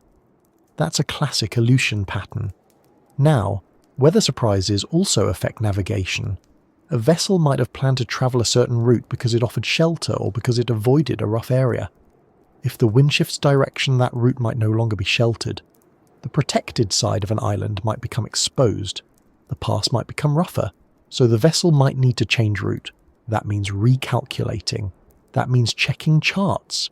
That means considering currents. That means thinking about fuel. That means thinking about how far the next safe harbour is. All of this has to happen while the vessel is moving and conditions are changing. And that's how weather turns into stress. Now, one of the most important ways weather arrives without knocking is through sudden visibility changes. Fog is the obvious one, and we will go deeper into fog soon, but visibility can also drop due to rain, spray, low clouds, and darkness. Rain can reduce visibility enough that radar becomes the primary tool. Heavy rain can create clutter on radar. Spray can blur windows. Low clouds can hide land and make the horizon disappear. In these conditions, it becomes harder to judge distance and motion visually. That increases the risk of navigation errors and collisions, and it increases the mental load on the crew because they have to rely more on instruments. Now, another part of weather surprises is that they often arrive in the middle of work. Fishing vessels might be hauling gear. Cargo vessels might be transiting near land. Research vessels might be deploying equipment. Small boats might be moving between communities. If the weather changes while you're in the middle of a task, you may not be able to stop immediately. You might have to finish hauling gear before you can secure it. You might have to complete a maneuver before you can change course. You might have to retrieve equipment before it becomes damaged or lost. So weather surprises can trap people in the middle of operations. This is another reason the Aleutians feel unforgiving. They don't always give you time to finish what you started before the conditions change. Now, it's also worth talking about the psychological effect of sudden weather changes. When weather shifts quickly, people can feel a spike of stress. The body responds, heart rate increases, attention narrows. People focus on immediate tasks, This is not inherently bad. It can be useful, it can sharpen focus, but it can also reduce broader awareness. People can become so focused on one problem that they miss another. A crew might focus on securing gear and miss a navigation issue. A captain might focus on holding course and miss a mechanical warning. A deckhand might focus on a line and miss a wave coming over the rail. This is how incidents happen. Not because people don't care, but because attention is limited, and the Aleutians demand a lot of attention. Now, you might wonder why people don't simply avoid being caught by surprise. Why not always plan for worse conditions than forecast? Many crews do. They build in margins, they assume the weather could be worse, they plan escape routes, they watch conditions constantly, but margins have limits. Fuel is limited, time is limited, fishing seasons are limited, deliveries are needed, people have schedules, communities depend on supplies, and sometimes conditions change beyond what was reasonable to plan for. Also, not all surprises are large, some are small but important. A wind shift of 20 degrees might not sound dramatic, but if it turns a sheltered route into an exposed one, it matters. A sea state increase from 6 feet to 10 feet might not sound huge to someone on land, but depending on wave period and direction, it can change a trip from manageable to dangerous. A visibility drop from 5 miles to 1 mile might not sound like blindness, but it can make navigation much harder near land and traffic. So the weather doesn't need to become extreme to cause problems. It only needs to change enough to reduce safety margins. Now let's consider how this plays out in a common Aleutian scenario. A vessel is heading toward a pass to make a transit. The plan is to time it with the tide, because the current is stronger at certain stages. The crew wants to go through when conditions are best. The forecast suggests wind will increase later, so they plan to transit early. They approach the pass, and everything seems fine. Then the wind increases sooner than expected. The sea in the pass becomes steeper. Visibility begins to drop. Now the vessel has to decide. Do they proceed, because turning around might mean fighting the current and losing time? Or do they turn back and wait, knowing that waiting might mean missing the tide window and being stuck for hours? Neither option is ideal. If they proceed, they might face rougher conditions in the pass than planned.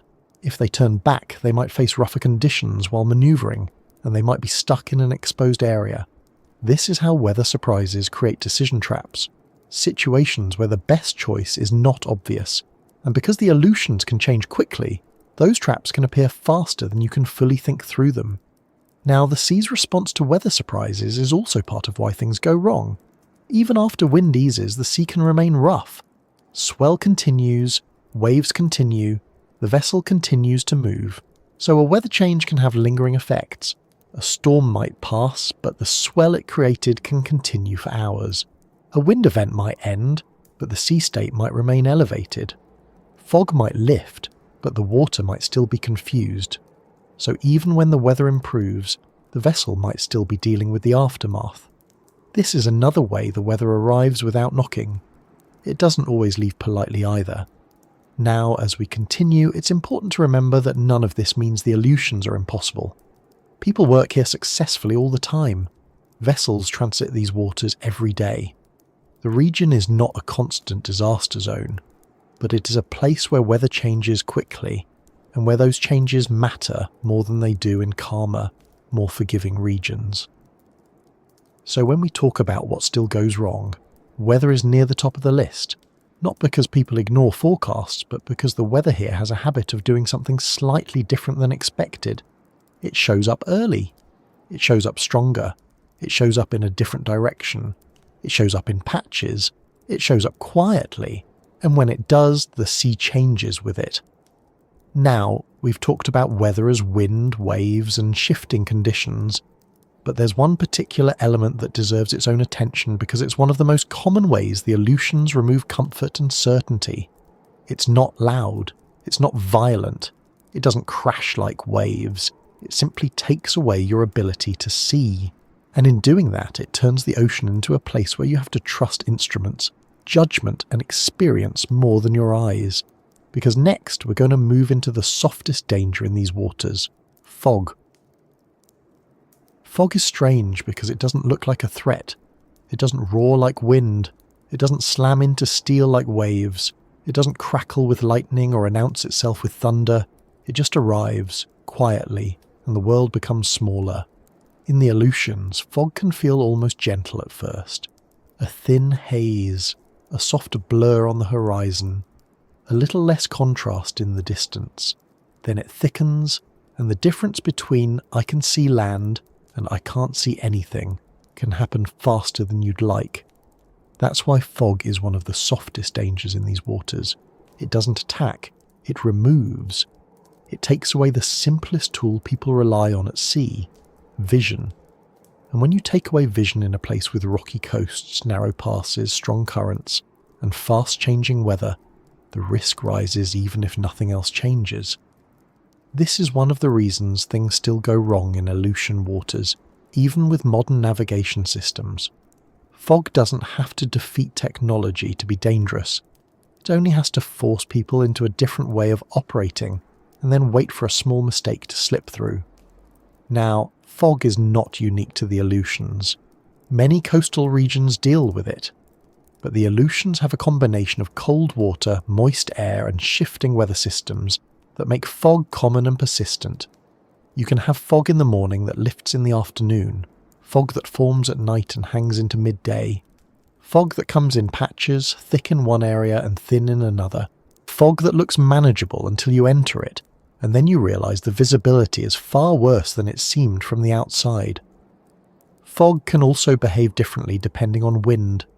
A light wind might spread it evenly, a stronger wind might break it up, a shift in wind direction might push it into a pass or pull it out of a bay, so even fog is not stable. It changes, and it changes quickly.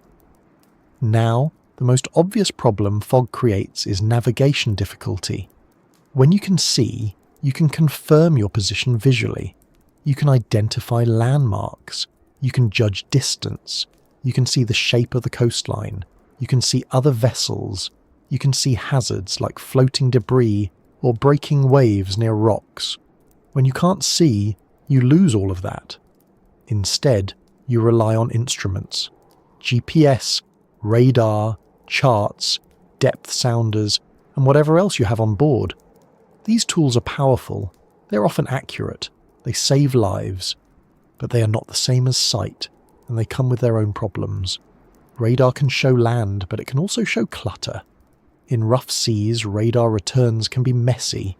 Heavy rain can interfere. Sea spray can create noise.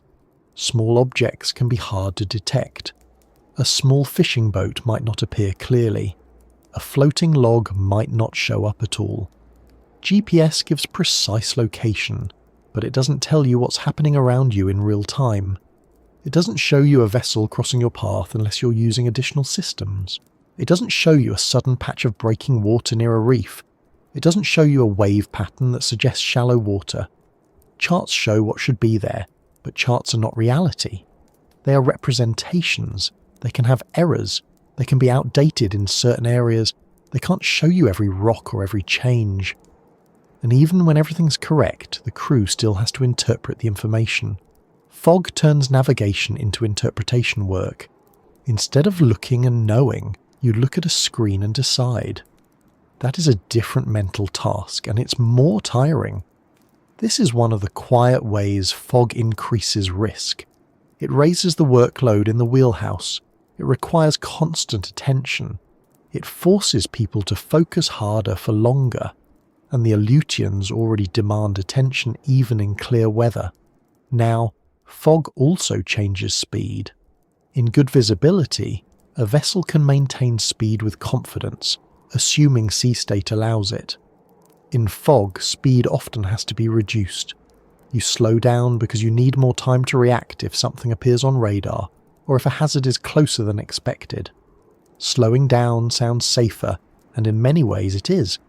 But slowing down also creates its own issues. It changes timing. It can mean missing a tide window. It can mean arriving late to shelter. It can mean spending longer in exposed conditions. It can mean burning more fuel if the vessel has to fight current longer than planned. It can also create a situation where a vessel spends more time near hazards. For example, if you're transiting near a rocky coastline in fog, going slower means you're near that coastline for longer. If the wind shifts or the current strengthens, you have more time for the environment to push you toward danger.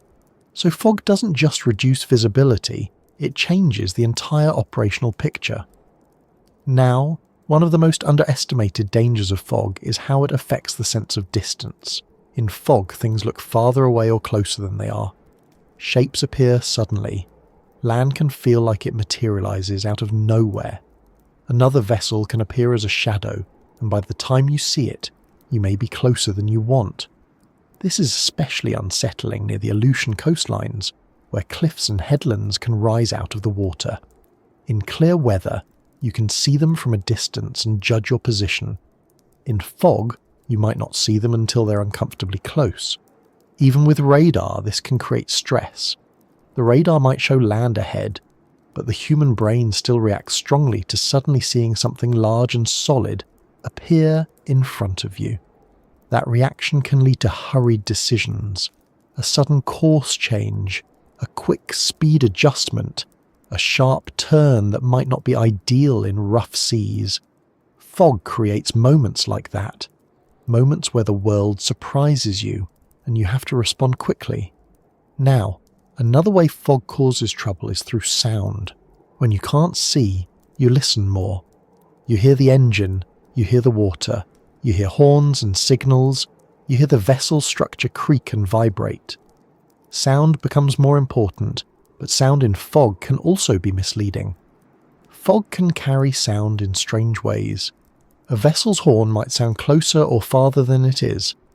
Surf breaking on rocks might sound like it's coming from a different direction. Wind noise can mask other sounds. This can create confusion. It can make it harder to locate other vessels or hazards, and when you're relying on sound, confusion is not helpful. Now, let's talk about collisions, because fog increases collision risk, and the Aleutians are not empty.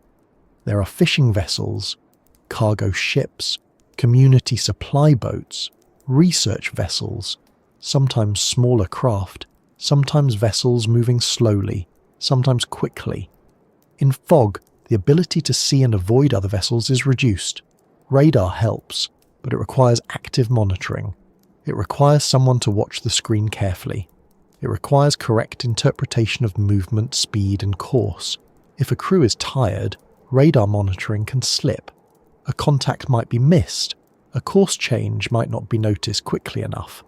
And in the Aleutians, where weather and sea state can already be challenging, adding collision risk makes the situation more complex. Fog also makes communication between vessels more important. Radio calls, signals, and proper procedures matter more, but communication is not always perfect. People can be on different channels, messages can be missed, language differences can exist, equipment can fail, someone might assume another vessel sees them when they don't. So fog increases the chance of misunderstandings between vessels.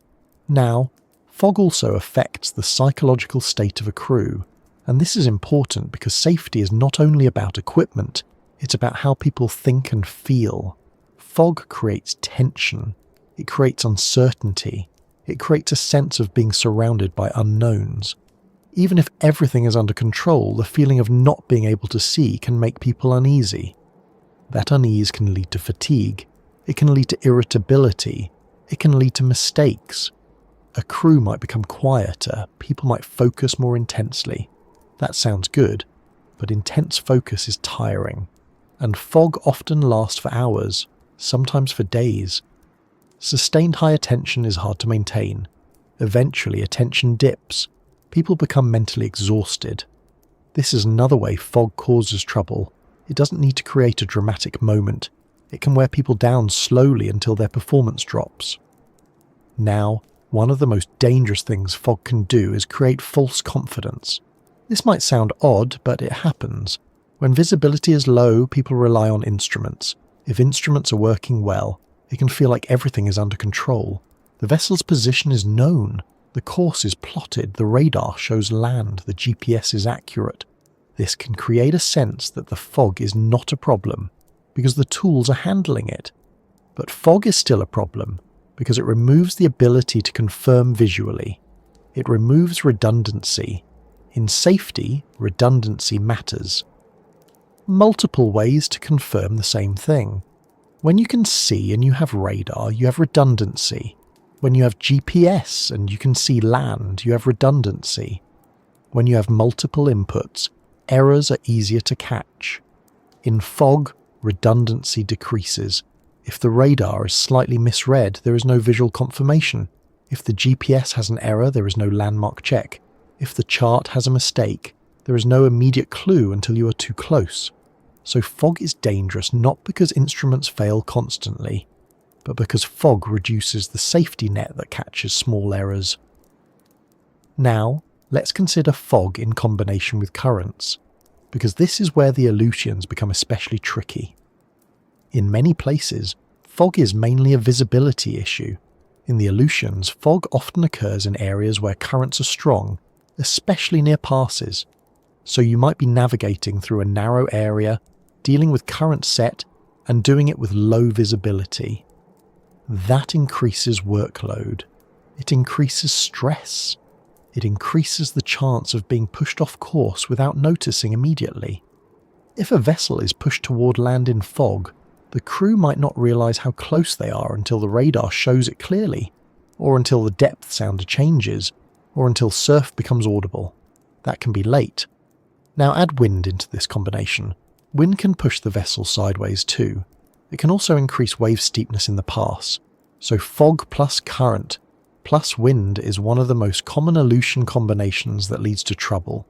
Not always disaster, but trouble, a near miss, a stressful transit, a forced change in plan, a delay, a decision to turn back, and sometimes, if things stack up enough, an accident.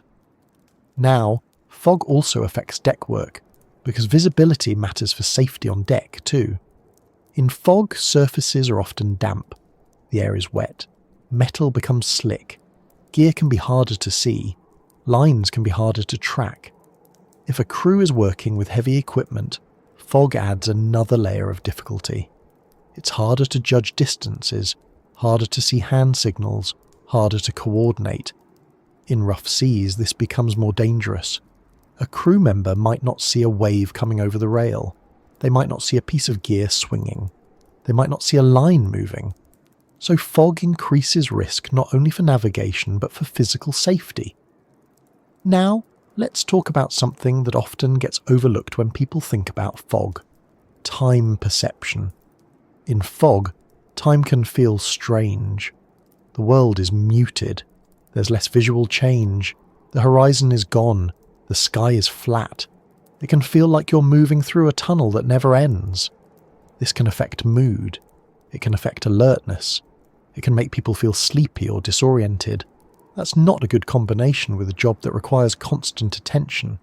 And in the Aleutians, fog often occurs alongside other exhausting conditions like cold, wind and motion. So fog becomes part of a larger fatigue system. Now, there's also the practical issue of radar fatigue. Radar is not a passive tool. It requires active scanning.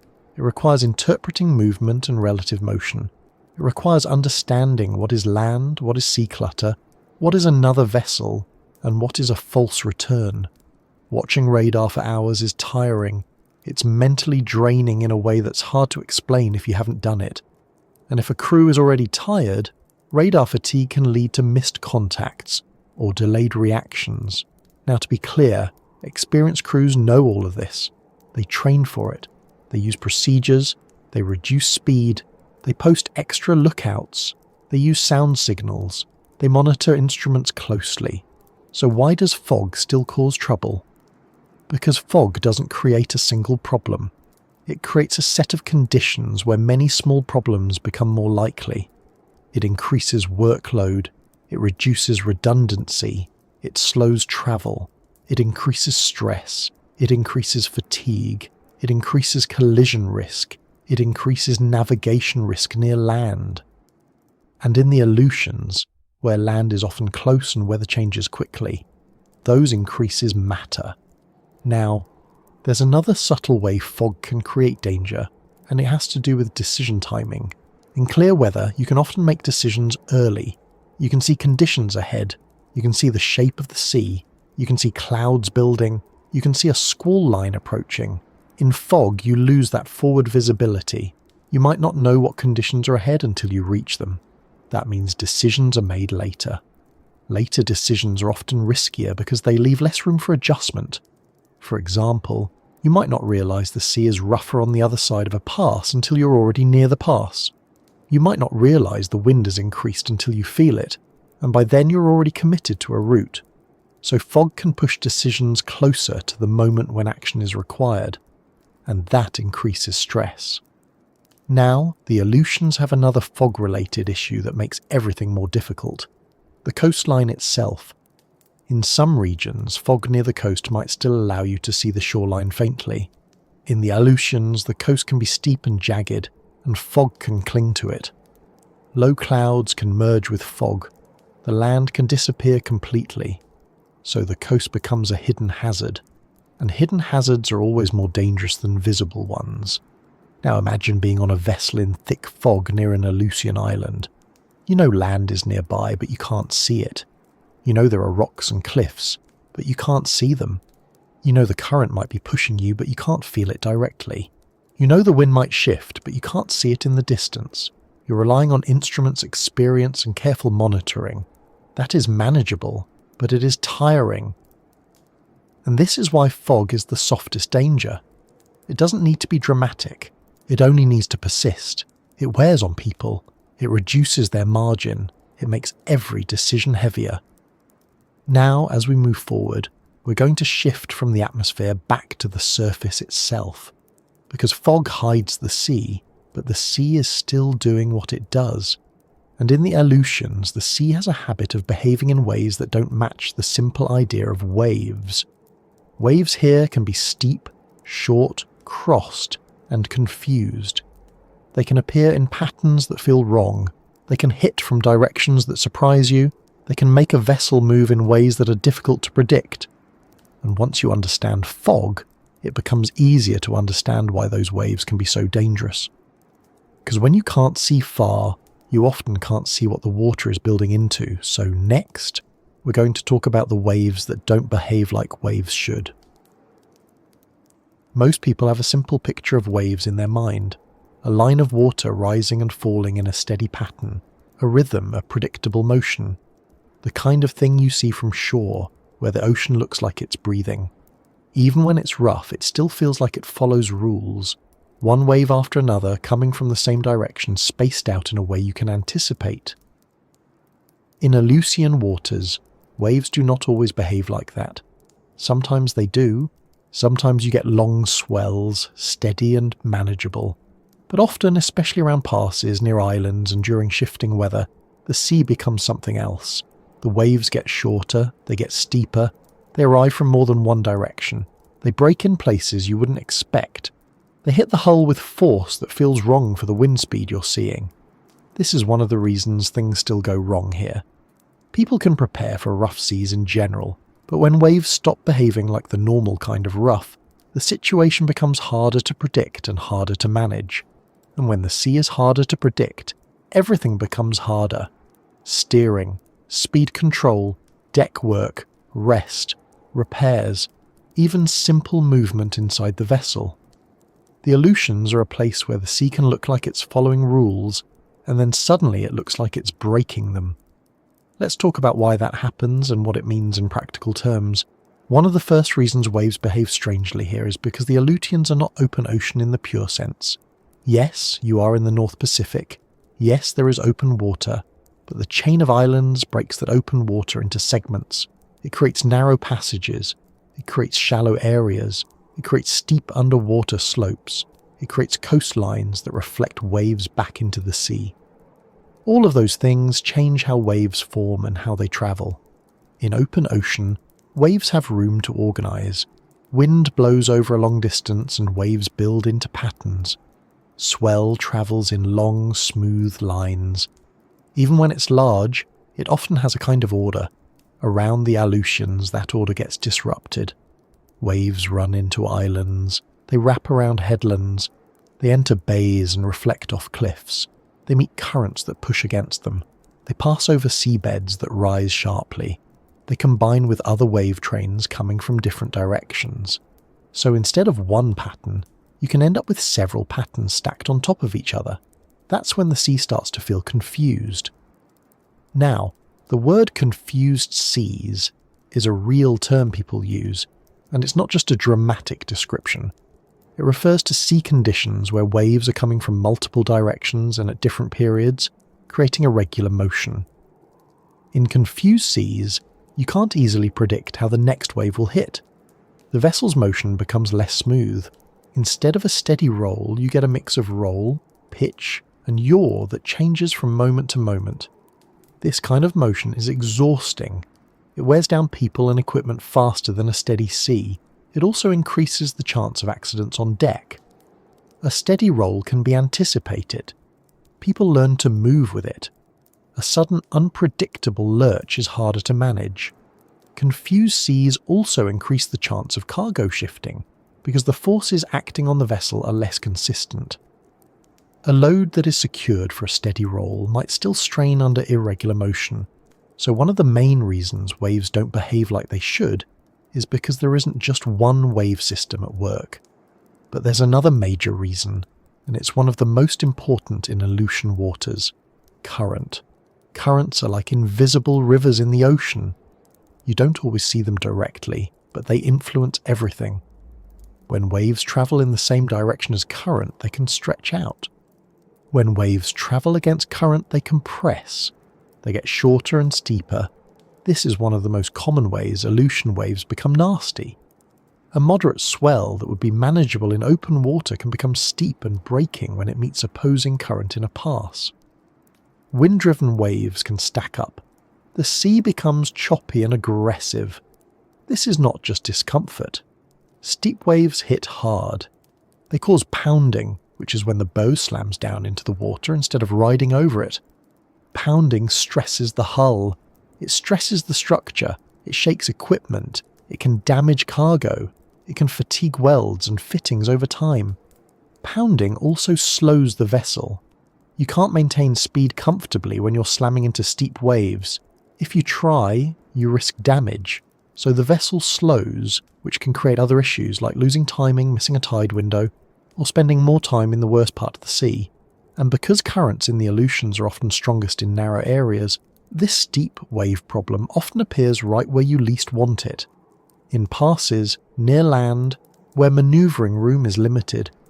Now, another reason waves behave strangely here is the wind itself. Wind in the Aleutians can change direction quickly. It can gust. It can funnel through gaps. It can accelerate around points.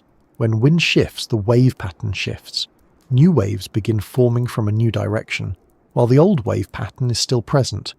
This creates cross seas. Cross seas are when waves come from two different directions. Sometimes they intersect at angles that create peaks higher than either wave train alone. Sometimes they create holes and troughs that are deeper than expected. Sometimes they create a chaotic surface that feels like it's moving in multiple ways at once. A vessel moving through cross seas can experience rolling that changes direction. It can feel like the ship is being twisted rather than rocked.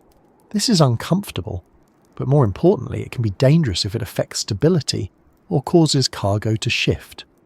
Cross seas also make steering harder. A vessel might want to yaw off course as waves hit from different angles.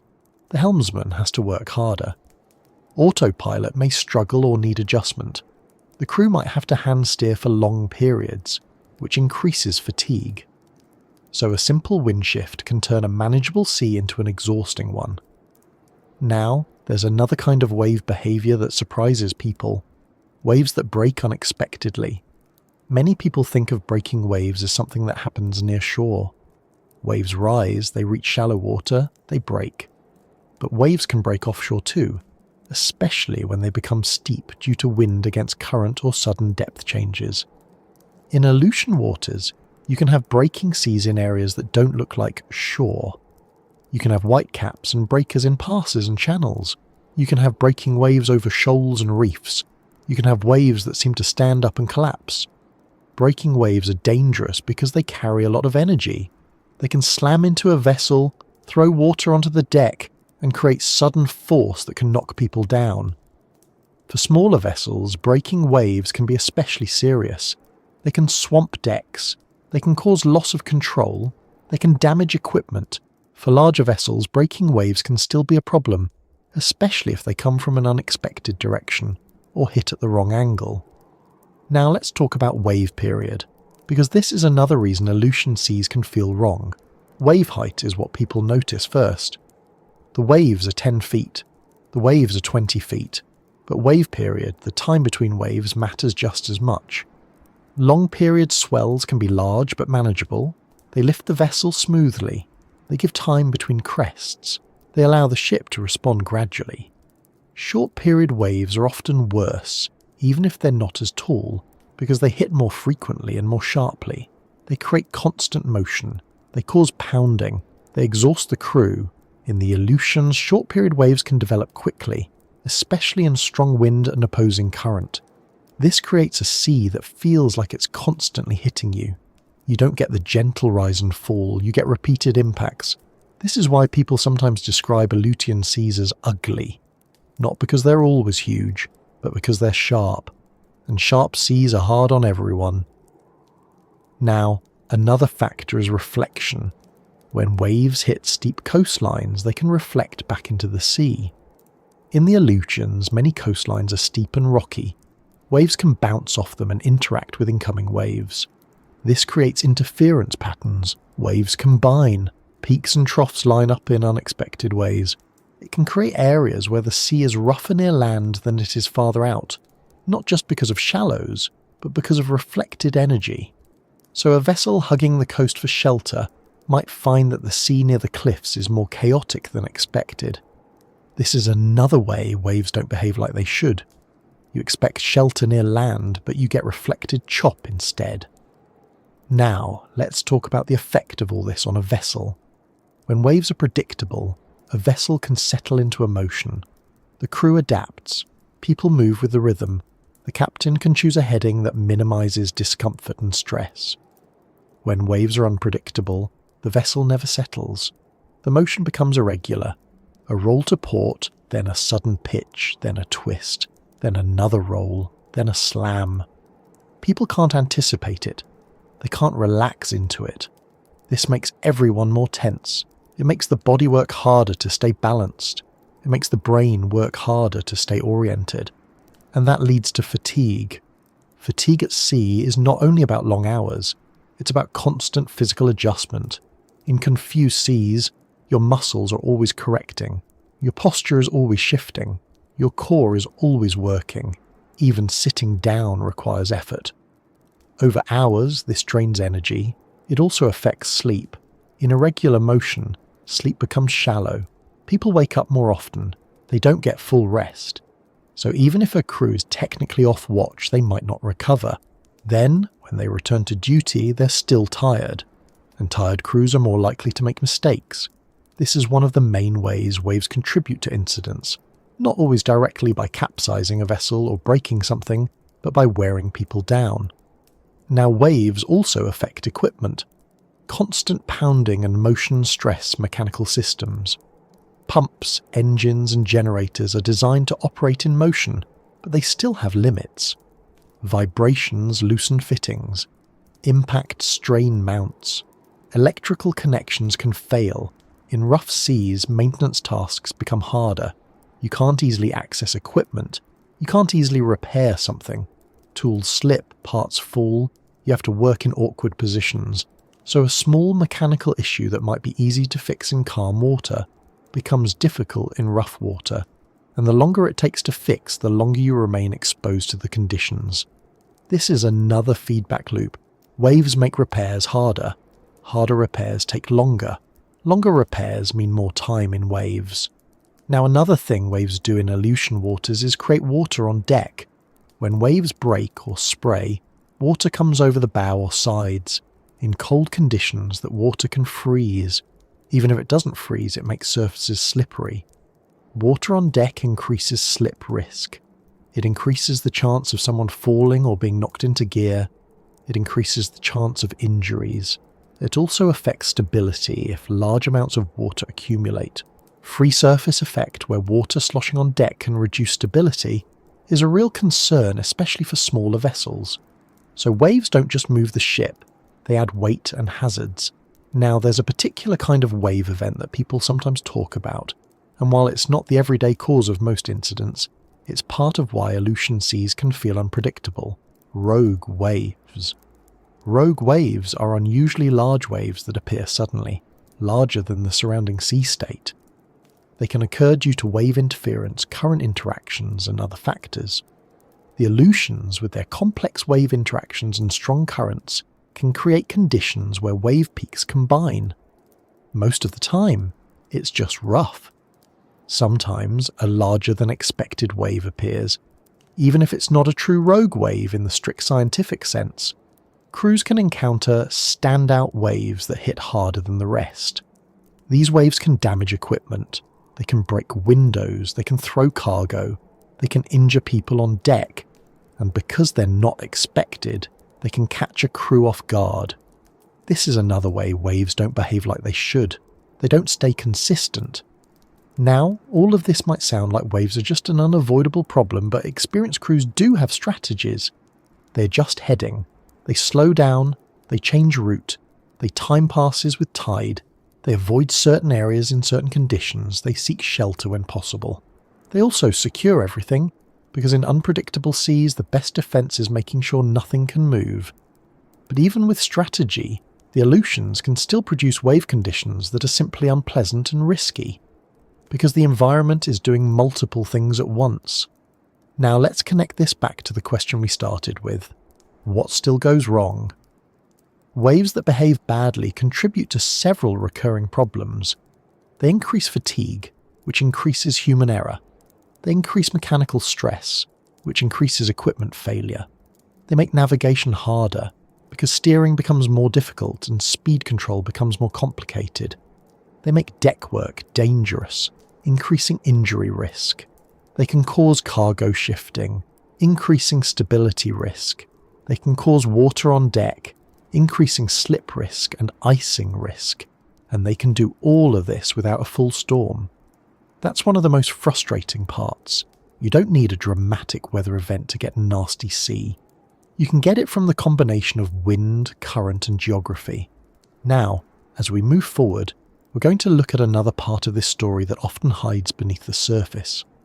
Because the waves are what you see and feel, but underneath the waves, the Aleutians have a different kind of hazard. It's not loud. It doesn't announce itself. It doesn't show up on the surface until it's too late. It's the shape of the seafloor, the hidden rocks, the sudden depth changes, and the bad surprises that come from a place where the ocean bottom is not smooth and forgiving.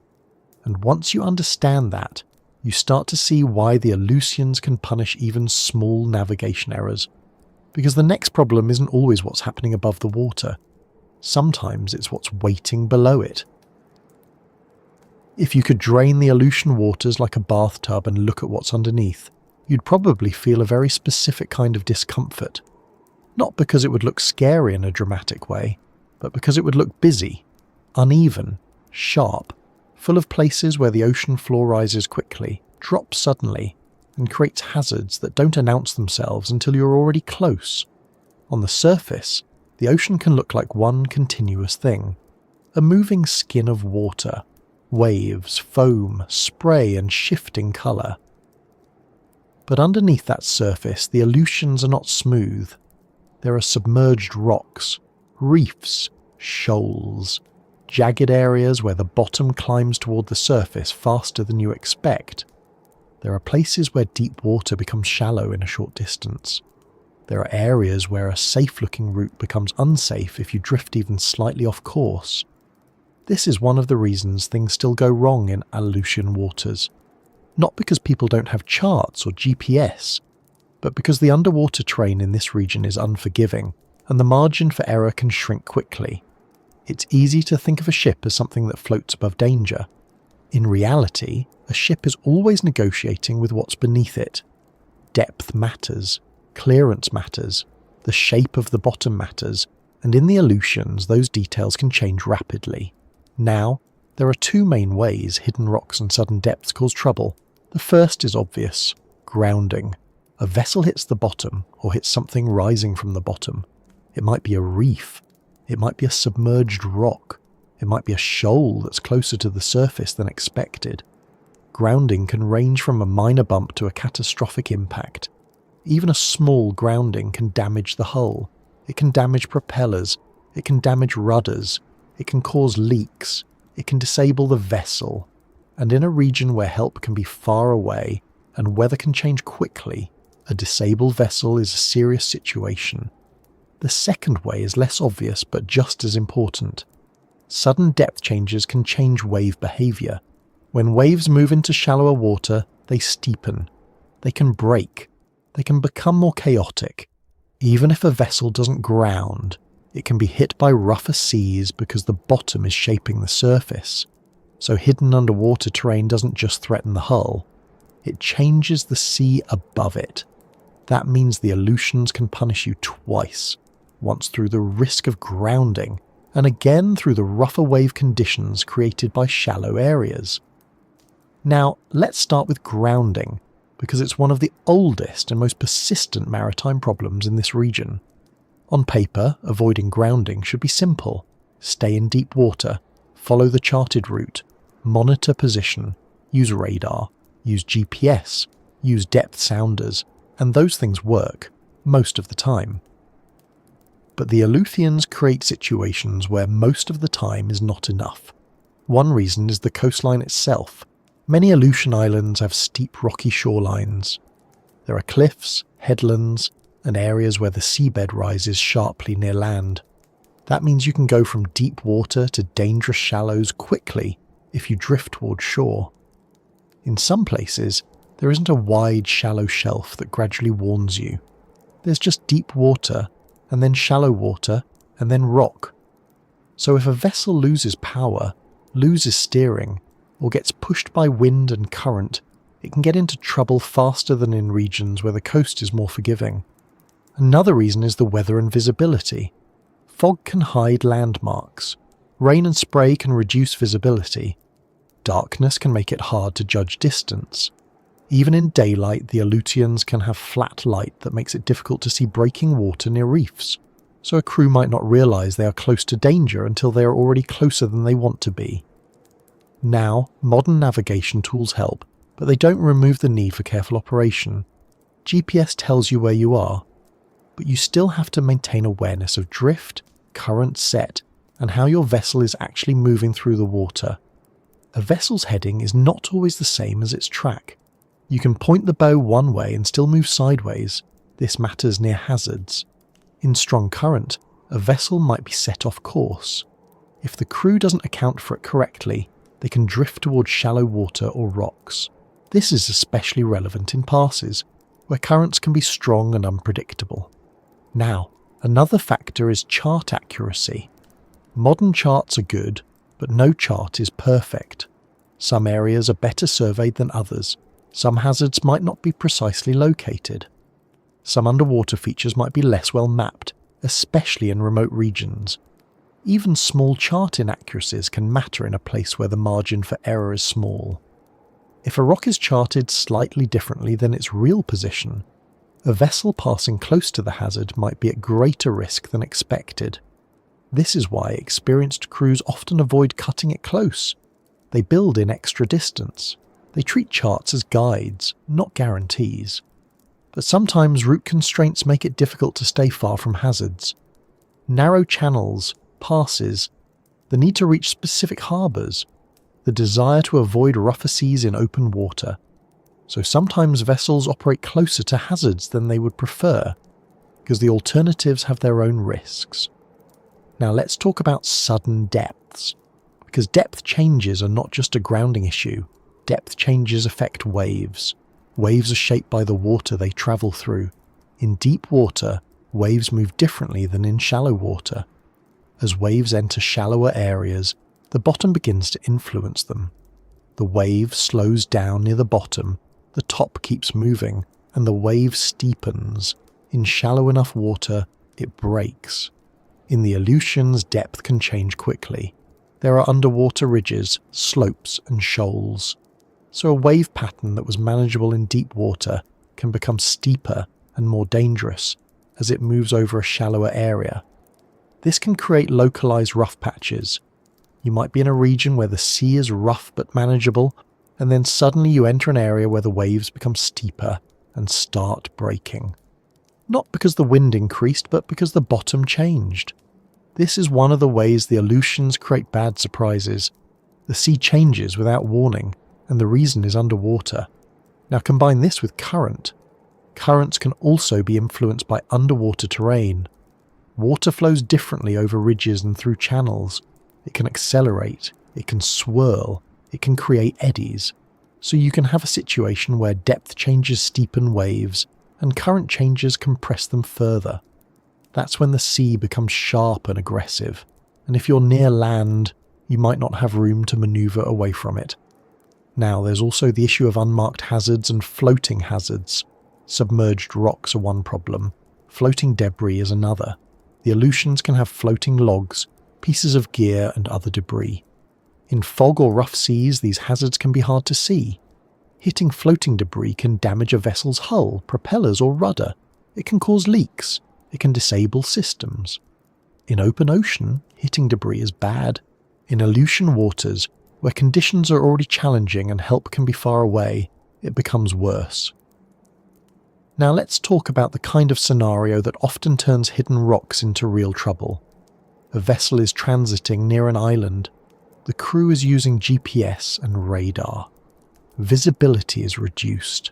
The wind is pushing the vessel slightly. The current is setting it sideways. The crew believes they are maintaining safe distance. But the set is stronger than expected, or the vessel's speed through the water is lower than planned because of sea state. Over time, the vessel drifts closer to shore. It's not a sudden drift, it's a slow drift. This is important because slow drift is easy to miss. If you're watching your track closely, you'll see it. But if you're tired, distracted, or dealing with other issues, you might not notice the drift until you're already close. Then a wave breaks differently. The sound changes. The radar shows land closer than expected. The depth sounder shows shallower water. Now the crew has to respond quickly. They increase power. They change heading. They try to regain distance. If the vessel has full power and steering, they might recover. But if there is any mechanical issue, even a small one, the situation becomes dangerous. If the engine hesitates, if the propeller is fouled, if steering is sluggish, if the vessel is heavy and slow to respond, then the drift continues, and now the hidden rocks become a real threat. This is how groundings happen, not always from reckless behaviour, but from slow accumulation of factors: wind, current, reduced visibility, fatigue, slow response, limited manoeuvring room. The Aleutians are good at stacking these factors. Now, another situation involves passes. A vessel plans to transit through a pass. The pass is narrow, the current is strong, the sea is steep, visibility is limited. The vessel enters the pass, and the current sets it sideways. The crew corrects, but the correction is slightly late, or the current is stronger than expected. Now, the vessel is closer to the side of the pass than planned. In some passes, the edges may have shallower areas or rocks. Even if the vessel doesn't hit them, being close increases stress and reduces options. If the vessel has to turn sharply, it might be exposed to waves at an angle that causes rolling. If the vessel slows, it might lose control in current.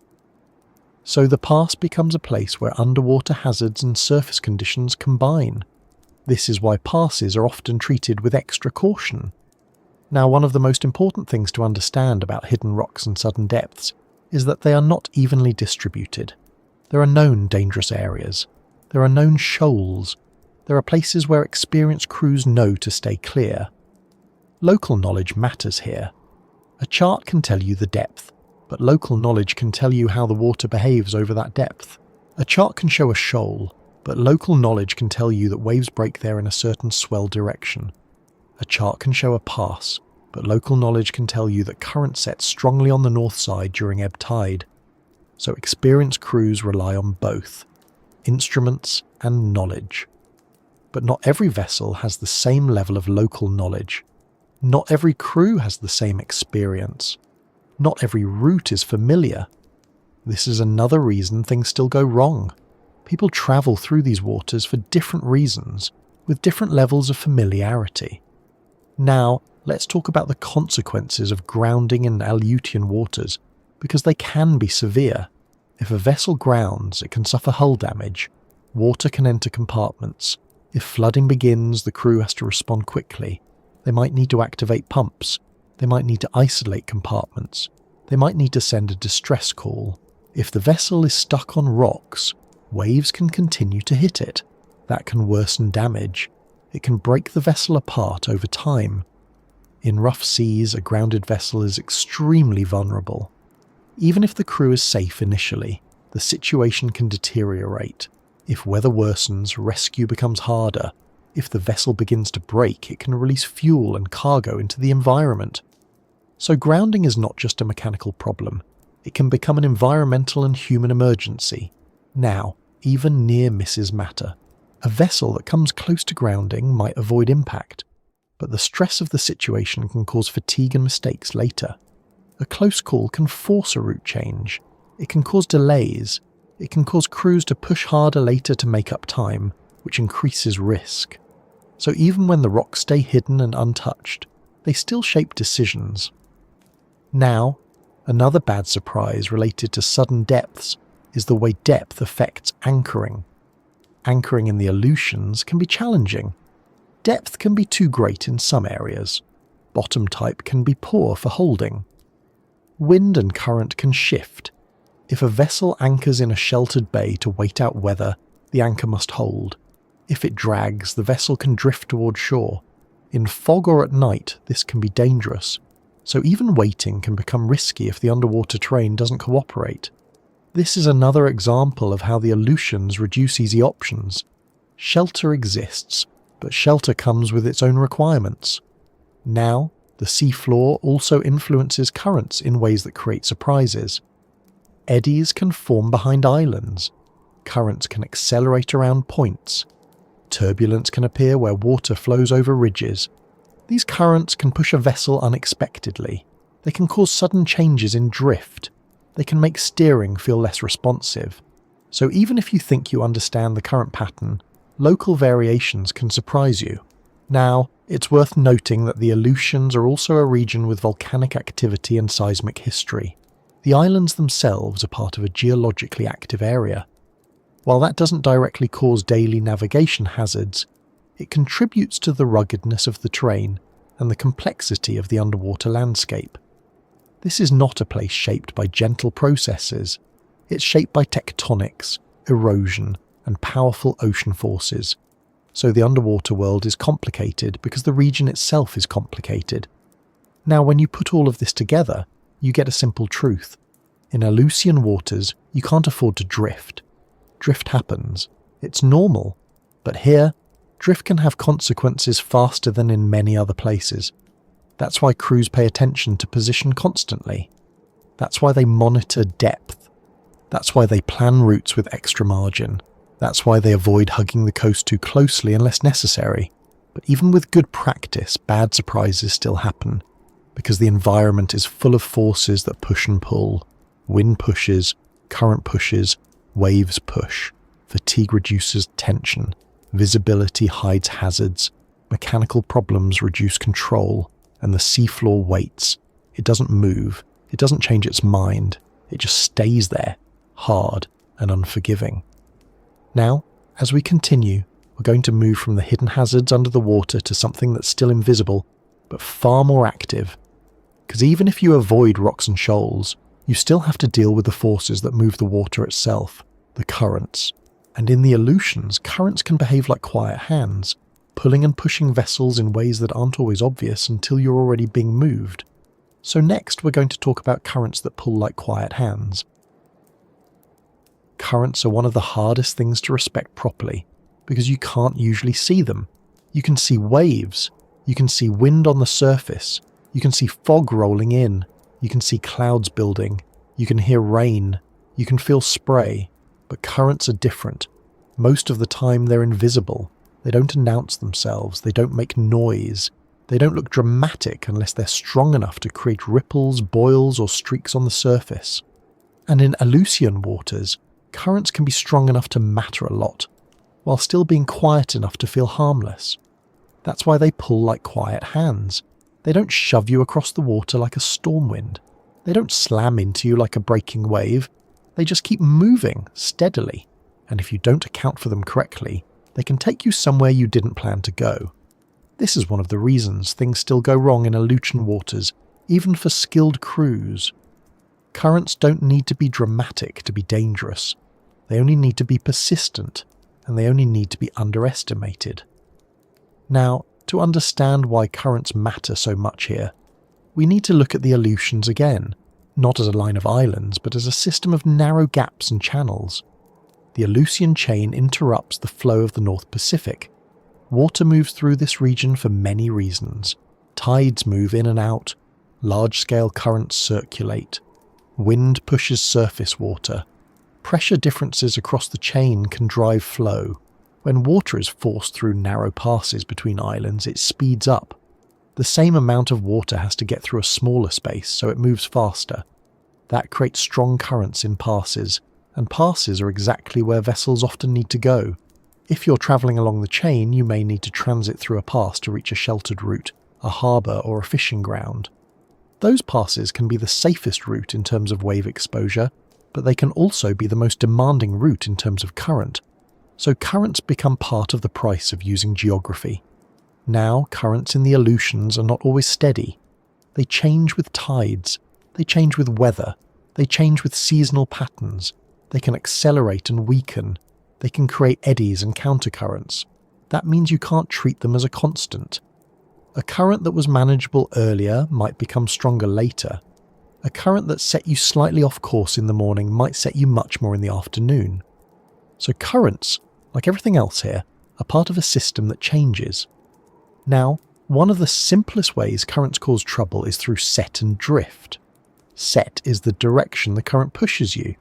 Drift is the speed of that push. A vessel can have a heading, the direction the bow points, and it can have a track, the actual direction it moves over the ground. In strong current, heading and track can be very different. You might point the bow toward a pass, but the current pushes you sideways. You might think you're moving straight, but you're sliding. This is not always obvious by feel, especially in rough seas where the vessel is already moving unpredictably. So you rely on instruments. GPS shows your track, charts show hazards, radar shows land. But you still have to interpret it correctly and respond in time. Now, the Aleutians are a place where in time can be a tight requirement, because currents often run strongest where land is close. If you're in open ocean and a current sets you off course, you have room to correct. You can adjust your heading and regain track. If you're in a narrow pass or near a rocky coast, you might not have much room. A small set can become a big problem if it pushes you toward danger. And because the Aleutians have many areas where deep water becomes shallow, quickly near shore, being pushed toward land is not a slow problem. It can become urgent. Now, another way currents cause trouble is by changing the sea state. When current runs against waves, waves steepen, they get shorter and sharper, they break more easily. So currents don't just move vessels, they shape the water's surface. This is why some passes can feel calm one day and violent the next, even if the wind seems similar. If the wind is blowing against the current, the sea in the pass becomes ugly. Steep waves, breaking crests, chaotic motion. This can slow a vessel. It can make steering harder. It can increase the chance of water coming over the deck. So current becomes a double threat. It pushes you off course and it makes the water rougher. Now, currents also create turbulence. In passes, water can flow fast and create areas where it swirls. Eddies can form behind points and islands. Countercurrents can appear near shore. These local variations can surprise crews. You might be steering steadily, and suddenly the vessel yaws as it enters a different current stream. You correct, and then it yaws again as it exits. This makes steering tiring. It also makes autopilot less reliable. Autopilot systems can handle some variation, but in turbulent currents and steep seas, hand steering may be necessary. Hand steering for hours is exhausting. It requires constant attention. It requires physical effort. It requires skill, and exhaustion leads to mistakes. So currents contribute to fatigue, not just through stress, but through the physical demand of controlling the vessel. Now, another current-related problem in Aleutian waters is timing. Because currents change with the tide, crews often plan transits based on tide tables and expected current conditions. This is common practice. It's smart. But it also means the schedule becomes tied to the ocean's clock. If you miss the window, you might face stronger current. If you arrive early, you might have to wait. If you arrive late, you might be forced to choose between transiting in worse conditions or delaying and losing time. This creates pressure. Pressure to make the pass on time. Pressure to keep moving. Pressure to avoid waiting in exposed water. And pressure is one of the things that makes risk-taking more likely. Now, let's consider a scenario. A vessel needs to transit through a pass to reach shelter before weather worsens. The crew knows the current will be strongest at a certain stage of the tide. They plan to transit before that. But the sea is rougher than expected, so the vessel is moving slower. Fog reduces visibility, so speed is reduced further. Now the vessel is behind schedule.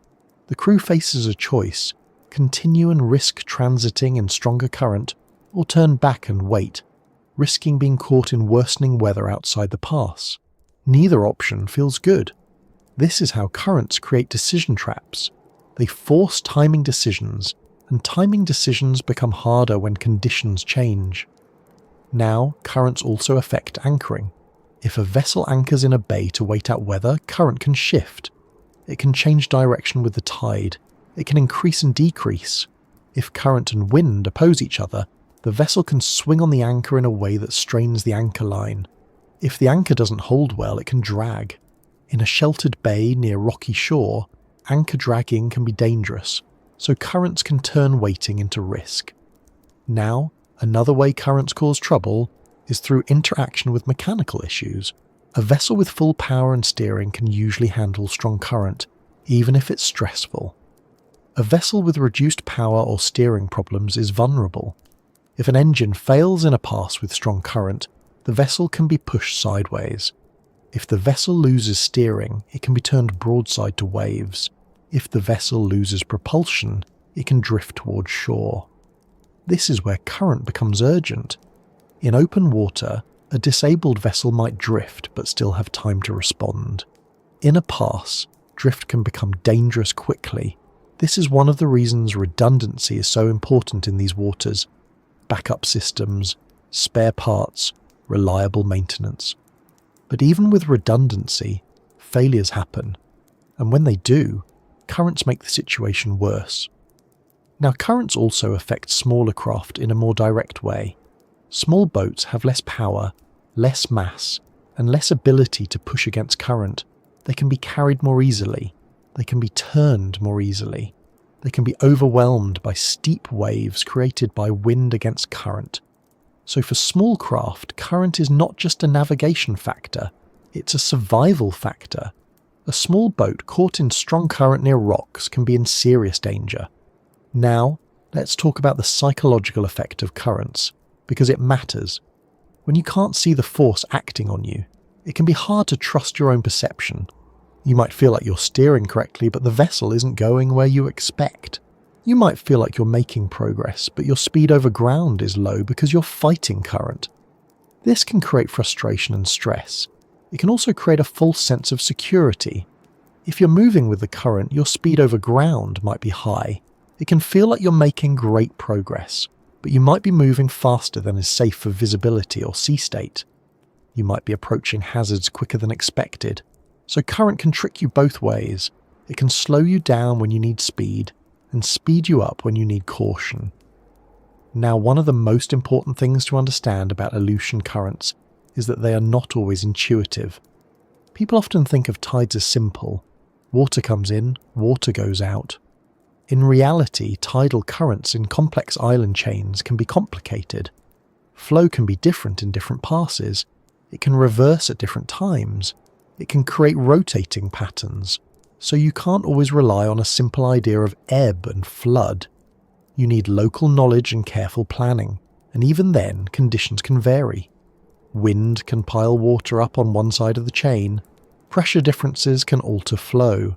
Storm surge can affect tides. So the current you expected might not be the current you get. This is another reason currents still cause trouble. They are predictable enough to plan around, but variable enough to surprise you. Now, currents also contribute to one of the most unpleasant sea behaviours: standing waves. Standing waves can form in strong currents, especially in passes and over underwater features. They can look like stationary wave peaks, like the water is being pushed up in place. These can be dangerous. They can break. They can hit a vessel hard. They can create sudden motion. Standing waves are another example of waves not behaving like waves should, and currents are often the reason. So currents don't just pull quietly. They shape the sea into forms that are harder to manage. Now, let's connect this back to why things go wrong. Currents contribute to groundings by pushing vessels off course. They contribute to rough seas by steepening waves. They contribute to fatigue by making steering harder. They contribute to timing pressure by creating narrow windows for safe transits. They contribute to mechanical emergencies by turning loss of power into immediate drift risk.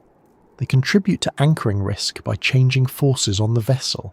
And they do all of this quietly. That quietness is part of the danger. Because loud dangers get attention, quiet dangers get underestimated. Now, in the Aleutians, experienced crews treat current with respect. They plan for it. They monitor it. They account for it constantly. They use tide tables. They use current predictions. They watch their track. They check their speed over ground. They adjust early. But even with good practice, currents can still create surprises, especially when combined with other factors like fog, wind shifts, and fatigue.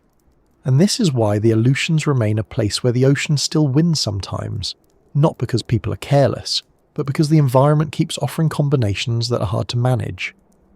Now, as we continue, we're going to move into another reality that makes all of these problems heavier, because wind, waves, fog, rocks, and currents are challenging anywhere. But in the Aleutians, there is an additional factor that turns challenges into emergencies faster: distance. The simple fact that when something goes wrong, help is often far away, and the ocean doesn't pause while you wait. So next, we're going to talk about the long distance problem, and why it changes everything. One of the easiest things to forget when you're thinking about maritime safety is how much the idea of help depends on where you are. In many places, help is close: a busy harbour, a nearby Coast Guard station, a tugboat within an hour, a helicopter on standby, a repair yard a short tow away, a hospital reachable in a predictable amount of time. In the Aleutians, help can be far away. Not because people don't care, not because rescue services don't exist, not because crews aren't trained. It's far away because the region is large, remote, and hard to move through quickly, even when everything goes right. This is the long distance problem, and it changes everything. It changes how crews plan trips. It changes what risks are acceptable. It changes how quickly small problems become big ones. It changes how emergencies unfold. It changes what manageable means. In the Aleutians, you don't just ask, "Can we handle this?" You also have to ask, if we can't handle this, how long will we be alone with it? That second question is heavy, because the answer is often measured in hours, not minutes. Sometimes it's measured in a full day. And during those hours, the sea keeps moving. The weather keeps changing. The vessel keeps drifting, rolling, icing, or taking water. The crew keeps getting tired. So the long distance problem isn't only about rescue time. It's about the fact that time at sea is not neutral. It doesn't just pass, it adds pressure. Now, to understand why help is far away here, it helps to look at the Aleutian region as it actually is. The Aleutian chain stretches across a huge distance. The islands are spread out. The communities are small and separated by water. Ports exist, but not everywhere. Repair facilities exist, but not on every island. Medical facilities exist, but they can be limited, and the weather can make travel slow or impossible, so even if help is technically available, it may not be able to reach you quickly. Now, when people imagine rescue at sea, they often imagine a fast response. A helicopter appears, a rescue boat arrives, people are lifted out, the emergency ends. That does happen sometimes, but depends on conditions. Helicopters have limits. They need visibility, they need manageable wind, they need safe conditions to hover, they need fuel and range, they need a place to operate from. Rescue vessels have limits too. They can be slowed by rough seas. They can be delayed by storms. They can be forced to take longer routes to avoid dangerous conditions. So the Aleutians create a situation where help is not only far away, but sometimes temporarily unavailable, and that means crews have to be more self-reliant. Now, self-reliance at sea is normal. Mariners are trained to handle problems, they carry equipment, they practice drills, they maintain systems, but the Aleutians demand a higher level of self-reliance because the margin for waiting is smaller. If you have a problem in calm weather, you can often stabilise the situation and wait. If you have a problem in rough weather, waiting can make things worse. For example, imagine a vessel loses propulsion near land. In a calm bay, losing propulsion is serious but manageable. You can anchor, you can call for a tow, you can work on repairs. In the Aleutians, losing propulsion near land in strong wind and current can become urgent quickly. The vessel can drift. The vessel can be pushed toward rocks. The crew might have limited ability to anchor if depth is too great or bottom is poor. Even if they anchor, the anchor might drag under strong forces. Now, you're not just waiting for help. You're fighting to keep the vessel off the shore, and that fight is exhausting. It requires constant attention. It requires physical work. It requires decision-making under stress. So the long-distance problem makes mechanical failures more dangerous. Now, the long-distance problem also affects medical emergencies. At sea, injuries happen, people slip, they get hit by gear, they strain muscles, they get cut, they get crushed, they get hypothermic, they have medical conditions that flare up. In many places, a serious injury can be evacuated quickly. In the Aleutians, evacuation may be delayed. If weather is poor, helicopters may not fly. If seas are rough, transferring a patient to another vessel can be dangerous. If the vessel is far from a port, the travel time is long. So the crew becomes the first responder for a long time. They may need to stabilise the patient, manage pain, prevent shock, keep them warm and monitor them for hours. That is difficult in a moving environment, and it adds stress to everyone on board because now they are dealing with a human emergency while also dealing with the sea. So the long-distance problem makes injuries more serious. Now, another way distance changes everything is through the concept of minor problems. In a place with nearby support, a minor mechanical issue is minor because you can fix it soon, or get help soon. In the Aleutians, a minor issue can become serious because it has more time to develop. A small leak can become larger. A pump problem can lead to flooding. A generator issue can lead to power loss. A steering problem can worsen. And because the environment is harsh, problems often get worse faster. Saltwater corrosion, vibration, cold temperatures, constant motion. So the long-distance problem turns small issues into larger ones by giving them time to grow. Now, it also affects decision-making in a different way. When help is far away, crews may be more cautious. They may decide to turn back earlier. They may avoid certain routes. They may delay operations. But they may also feel pressure to continue because turning back has costs. If you turn back in a remote region, you might lose a full day. You might burn extra fuel. You might miss a weather window. You might miss a fishing opportunity. You might delay a delivery that people are waiting for. So distance creates a tension. You want to avoid trouble, but you also want to avoid wasting time and resources. That tension can lead to difficult choices. Sometimes crews push forward because they believe they can handle it. Sometimes they push forward because they feel they have to. Sometimes they push forward because turning back feels like failure. And in the Aleutians, pushing forward can be the difference between arriving safely and getting caught in worsening conditions.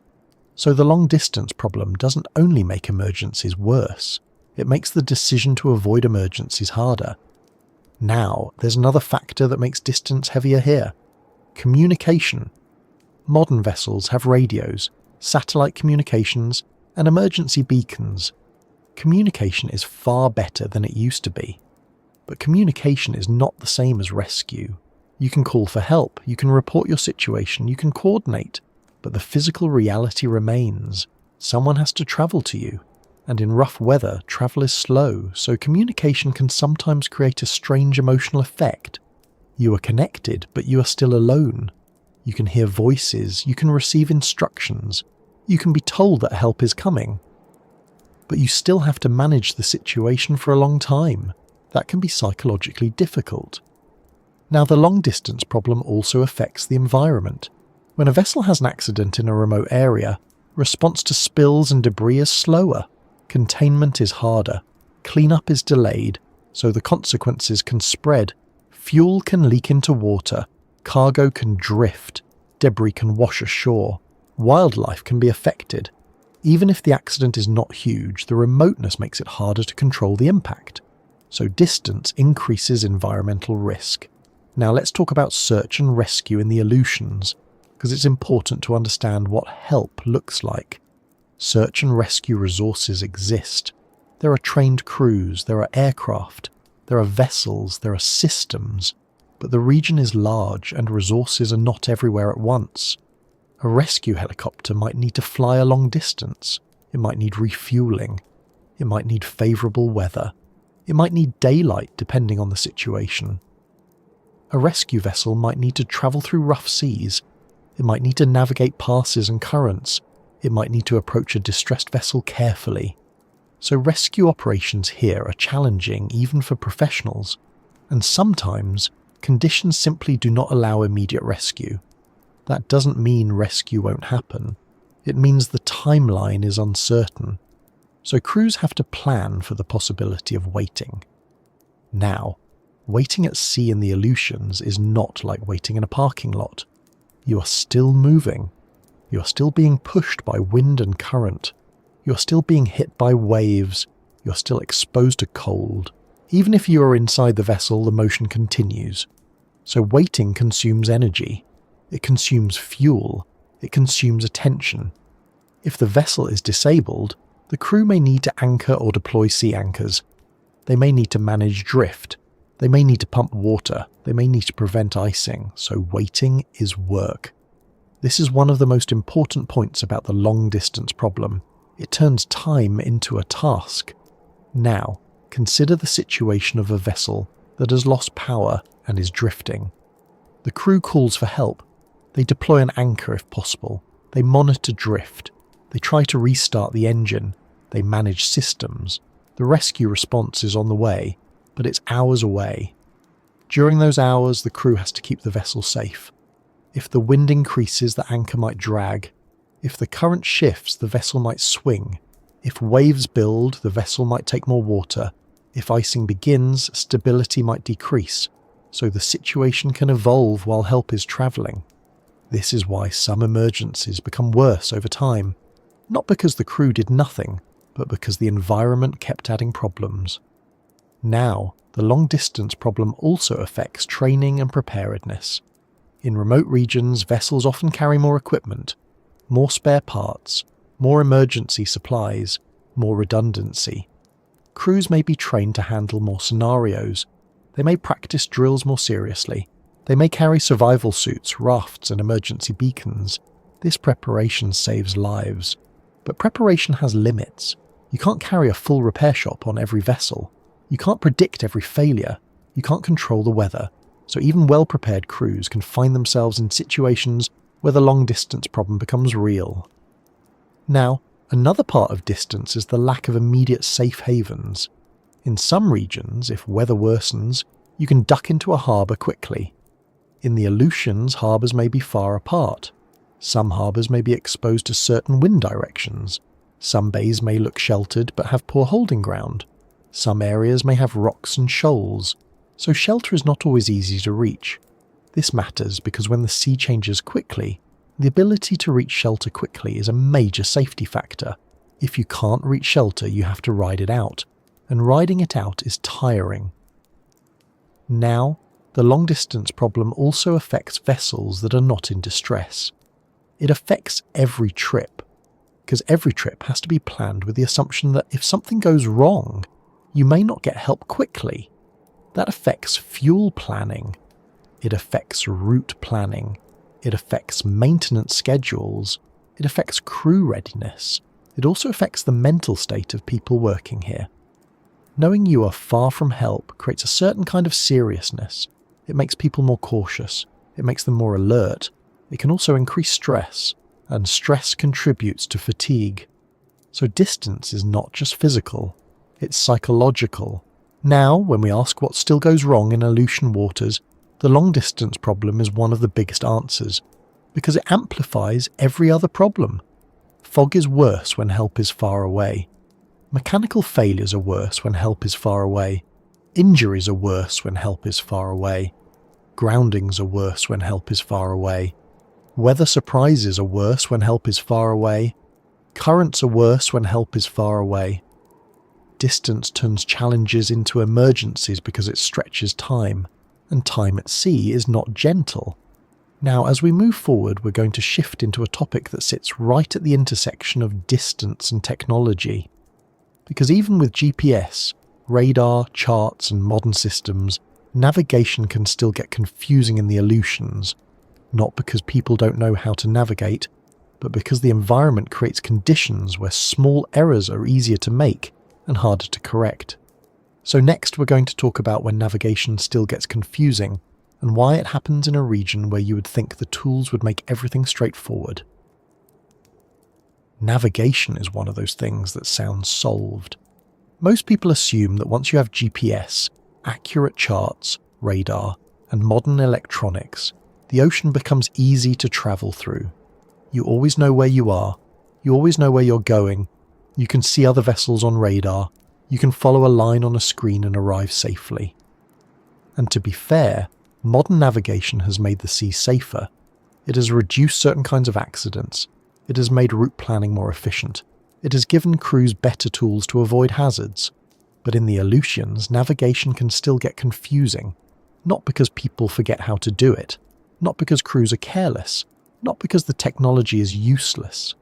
It gets confusing because the environment keeps adding complexity, and because navigation is not just a matter of position. It's a matter of judgment. You can know exactly where you are and still have trouble deciding what to do next. You can have perfect GPS coordinates and still be in a situation where the safe choice is not obvious. That's what makes navigation confusing here. It's not the math, it's the reality. Now, there are several reasons this happens in Aleutian waters, and they tend to overlap. The first is visibility. Fog, rain, spray, and low clouds can remove the visual cues that people rely on to confirm their position and their surroundings. In clear weather, navigation is supported by sight. You can see landforms, you can see the shape of the coast, you can see the colour change where water becomes shallow, you can see breaking waves near rocks, you can see other vessels and judge their motion.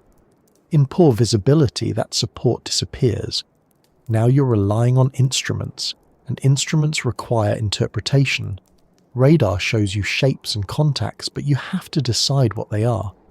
A radar return might be land, it might be a vessel, it might be clutter, it might be a false echo, it might be a rock, it might be a rain squall. You have to decide, and you have to decide while the vessel is moving.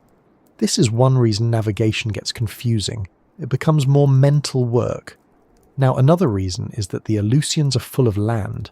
This sounds obvious, but it matters. The more land there is around you, the more opportunities there are to make a mistake. In open ocean, you can be off course and still be safe. In the Aleutians, being off course can put you closer to shore, closer to rocks, closer to shallow water. The region is not one straight line. It's a chain of islands with many passes, bays, points and headlands. Routes often involve turning, adjusting, and choosing between different channels. That means navigation is not just go north for 100 miles, it's go through this pass, then turn here, then avoid this shoal, then stay clear of this point, then enter this bay. More turns means more chances for confusion, especially in poor visibility. Now the third reason is current. Currents in the Aleutians can push vessels off course. They can create set and drift that is stronger than expected. They can change with the tide. They can vary between passes. This means the vessel's track over ground may not match its heading. If you're not constantly monitoring your track, you can drift toward hazards. Even if you are monitoring, current can still make navigation stressful because you're constantly correcting. Now, current also affects timing. If you plan to transit a pass at a certain time and you arrive late, the current might be stronger. That changes the difficulty of the transit. It might change whether the transit is safe at all. So navigation becomes a timing problem as well as a positioning problem. Now the fourth reason navigation gets confusing is that the sea state affects how a vessel moves and how people work. In rough seas, everything is harder. It's harder to stand. It's harder to read instruments. It's harder to write notes. It's harder to communicate. It's harder to focus. A crew in rough seas is not operating at peak comfort.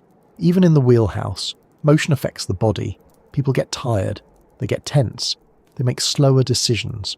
So navigation confusion can come from fatigue and stress. A tired person might misread a number. They might press the wrong button. They might assume a setting is correct when it isn't. They might miss a small change on the radar screen. These are small errors, but in the Aleutians, small errors can matter. Now, another reason is the sheer number of tools involved. Modern navigation is not one system, it's many. GPS, radar, AIS, electronic charts, paper charts, depth sounders, autopilot, weather displays, radios, and more. Each tool is useful, but each tool adds information. And more information can be good, but it can also be overwhelming. If you have too many inputs, you can lose clarity. You can spend too much time managing the tools and not enough time thinking about the situation. This is a real problem. It's called information overload. In the Aleutians, where conditions can change quickly, information overload can lead to delayed decisions, and delayed decisions can be dangerous. Now, another reason navigation gets confusing is that not all instruments agree. This sounds odd, but it happens. A GPS position might be precise, but a chart might have slight inaccuracies. A radar image might show land in a certain shape, but fog might make it hard to confirm visually. A depth sounder might show a depth that doesn't match expectations. When instruments disagree, the crew has to decide which one to trust. That is stressful. It also requires experience. Knowing when a radar return is distorted by sea clutter. Knowing when a depth reading might be affected by bottom type. Knowing when a GPS track might be misleading because of current. So navigation confusion is sometimes not about lack of tools, but about conflict between tools. Now let's talk about a specific Aleutian navigation challenge. Passes and close quarters maneuvering. In a pass, you may have land on both sides. The channel might be narrow, the current might be strong, the sea might be steep, visibility might be poor. In this environment, navigation becomes more like threading a needle. You need to maintain a safe line through the pass. You need to account for current pushing you sideways. You need to avoid getting too close to either side. You need to maintain enough speed for control, but not so much speed that you can't react. This is difficult even in clear weather. In fog, it becomes much harder. And because the Aleutians have many passes, this kind of navigation is common. Now, another issue is that land can look similar. Many Aleutian Islands have rugged coastlines and steep slopes. In low visibility or flat light, it can be hard to distinguish one headland from another visually. If you're relying on visual navigation, this can lead to confusion about which feature you're seeing. Even with instruments, the visual picture matters. It helps confirm what you're reading. So when the visual picture is unclear, navigation feels less confident. Now, there's also the issue of magnetic variation and compass use, especially as you move farther north. While modern vessels rely heavily on GPS and electronic systems, compass navigation is still a fundamental skill. But compasses can be affected by local variation, and in high latitudes, navigation can have additional complications. Most of the time, this is manageable, but it's part of why navigation is not always as simple as people imagine. Now, another reason navigation gets confusing is human factors. This is one of the most important and least dramatic parts of the story. Human factors include fatigue, stress, workload, communication, and decision-making under pressure. In the Aleutians, human factors are constantly challenged.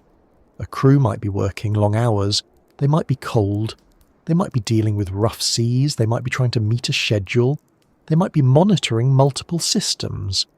In this state, navigation tasks become harder. A simple route change might require updating multiple systems. A course adjustment might need to be communicated. A watch change might happen at the wrong moment. This is where confusion can creep in. For example, a captain might give a heading and the helmsman might mishear it due to wind noise or radio static. A crew member might input a waypoint incorrectly. A setting might be left on the wrong mode. These errors are rare, but they happen. And in the Aleutians, the consequences can be serious because land is close and conditions are harsh. Now let's consider another scenario. A vessel is navigating along the Aleutian chain in low visibility. The plan is to stay offshore at a safe distance, then turn into a bay for shelter. The radar shows land, but the coastline is irregular. The radar image is cluttered by sea return. The GPS shows the vessel's position, but current is pushing sideways. The captain decides to adjust course slightly to maintain distance. At the same time, another vessel appears on radar. It's moving on a crossing path. The captain needs to avoid collision. Now the captain is managing two navigation problems at once, maintaining safe distance from land and avoiding another vessel. The captain slows down. The vessel's handling changes. The current's effect becomes stronger because speed through the water is lower. Now the vessel drifts closer to land than expected. The captain corrects again. This is how navigation becomes confusing, not because the captain doesn't know what to do, but because multiple demands arrive at once and each adjustment affects the others. Now, add in a mechanical issue. A steering system feels sluggish, or an engine alarm appears, or the radar flickers. Now the captain is dealing with navigation, traffic and equipment. In this situation, confusion is not about being lost, it's about being overloaded, and overload leads to mistakes. Now, another reason navigation gets confusing is that the Aleutians are not a place where you can always take the simplest route. Sometimes the simplest route is exposed to heavy seas. Sometimes the simplest route passes near hazards. Sometimes the simplest route is blocked by weather. So vessels often take complex routes to find shelter and safer water. Complex routes require more decision points. More decision points mean more opportunities for confusion. Now, it's also important to mention that the Aleutians are remote, and not every vessel has the same level of equipment. Large commercial vessels often have advanced navigation systems. Smaller vessels may have simpler setups. Some may rely on older electronics. Some may have limited redundancy. In poor visibility and strong current, limited equipment makes navigation harder. Even with good equipment, the crew still has to use it correctly. So navigation confusion can happen for different reasons depending on the vessel.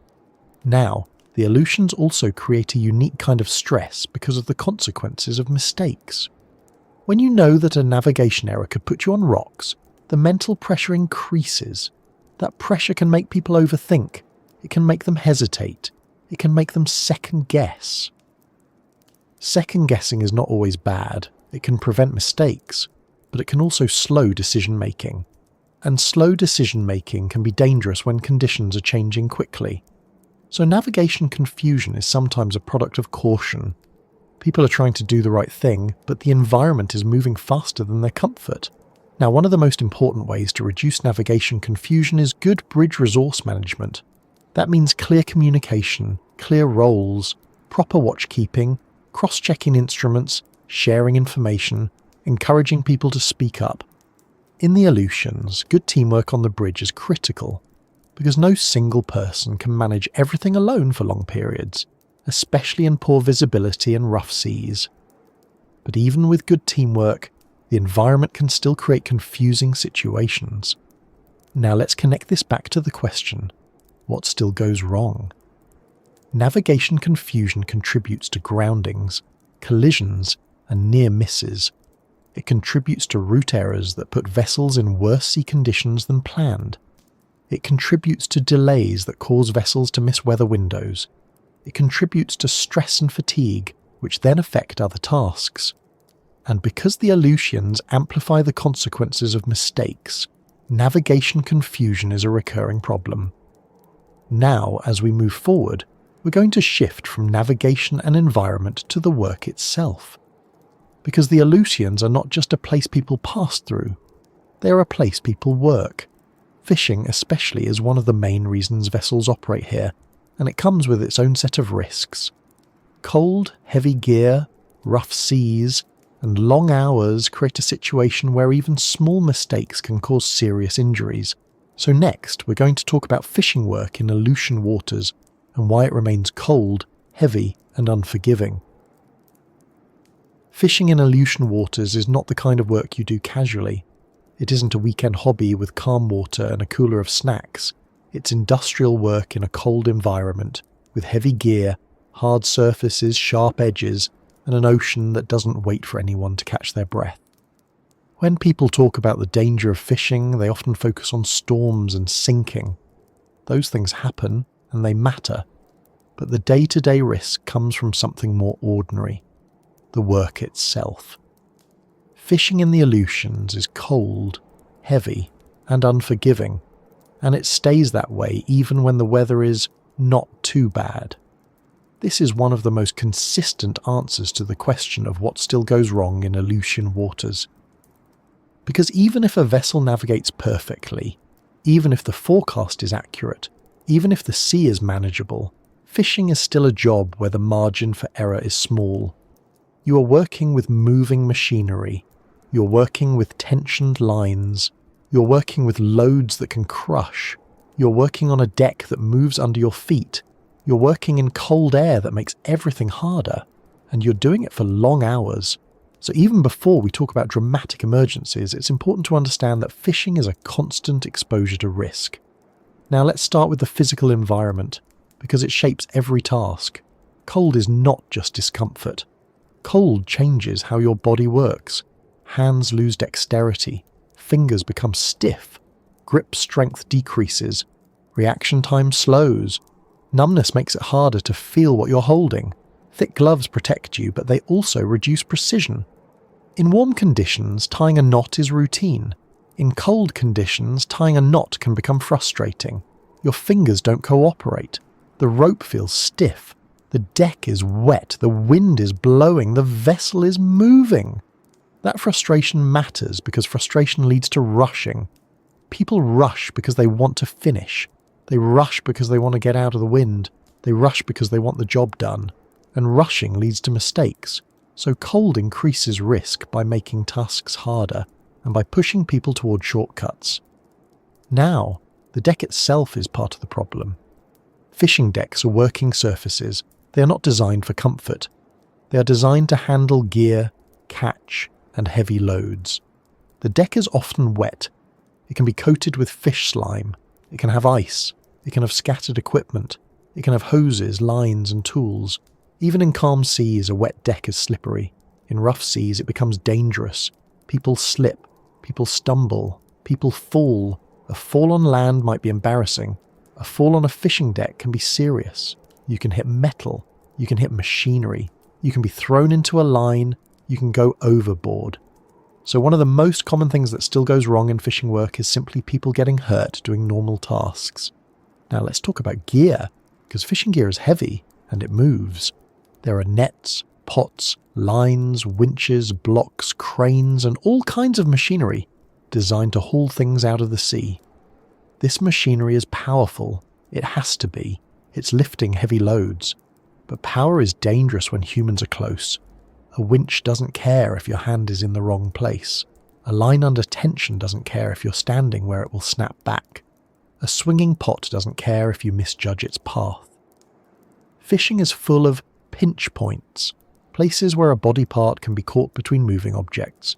It's full of snapback zones, areas where a line can whip if it breaks or slips.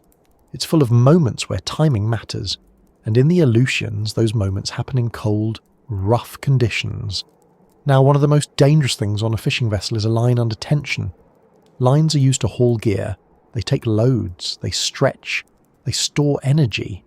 If a line parts, it can snap back with violent force. It can injure or kill. Even if a line doesn't break, it can catch someone. A loop can tighten, a foot can get trapped, a glove can snag. This is why crews are trained to respect lines, stay clear, keep lines organised, avoid standing in bites, watch where your feet are. But training doesn't eliminate risk because the deck is busy and people are tired and conditions are rough. So line accidents still happen. Now, another issue is the catch itself. Fish are heavy, wet fish are slippery. The catch has to be moved, sorted, processed, stored. This is physical work, often done quickly because time matters. The catch needs to be handled efficiently to maintain quality. So crews lift, carry, shovel and process.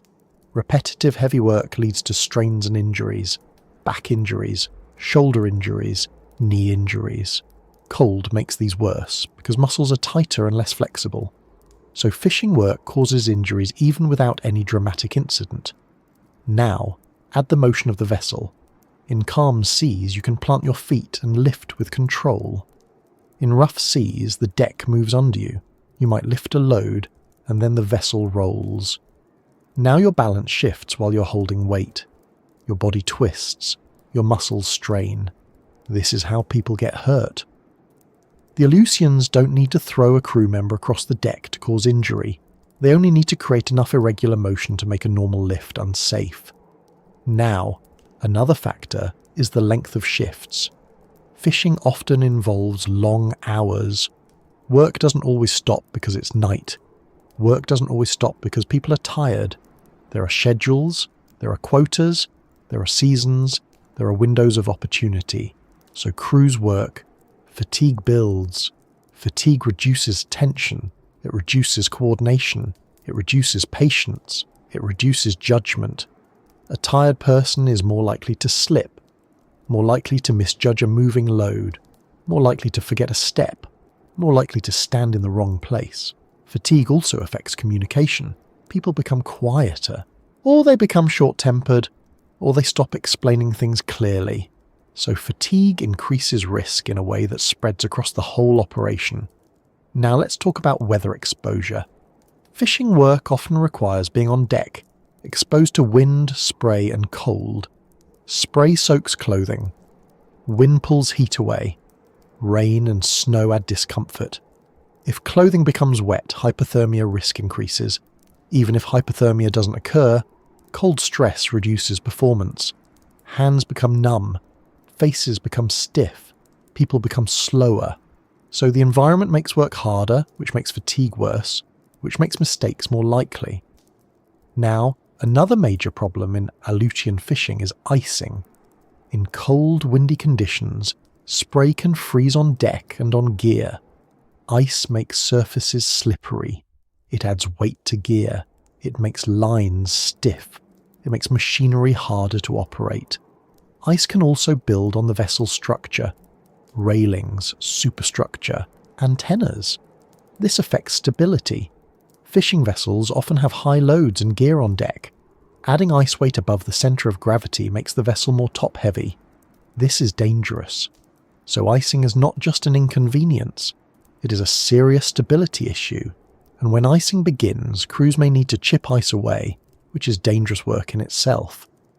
Chipping ice requires time and effort. It requires being on deck in cold wind. It requires tools. It requires balance. So icing creates risk both directly and indirectly. Now, another part of fishing work that still goes wrong is gear entanglement. Nets can snag, pots can tangle, lines can foul. When gear tangles, the crew has to fix it. Fixing tangles often means getting close to moving machinery and tensioned lines. It can also mean leaning over the side. It can mean reaching into awkward places. This is dangerous, especially in rough seas. So gear problems create injury risk. Now, there's also the risk of being pulled overboard. This is one of the most feared fishing accidents, and it can happen quickly. A line catches a person. A wave knocks someone off balance. A foot slips near the rail.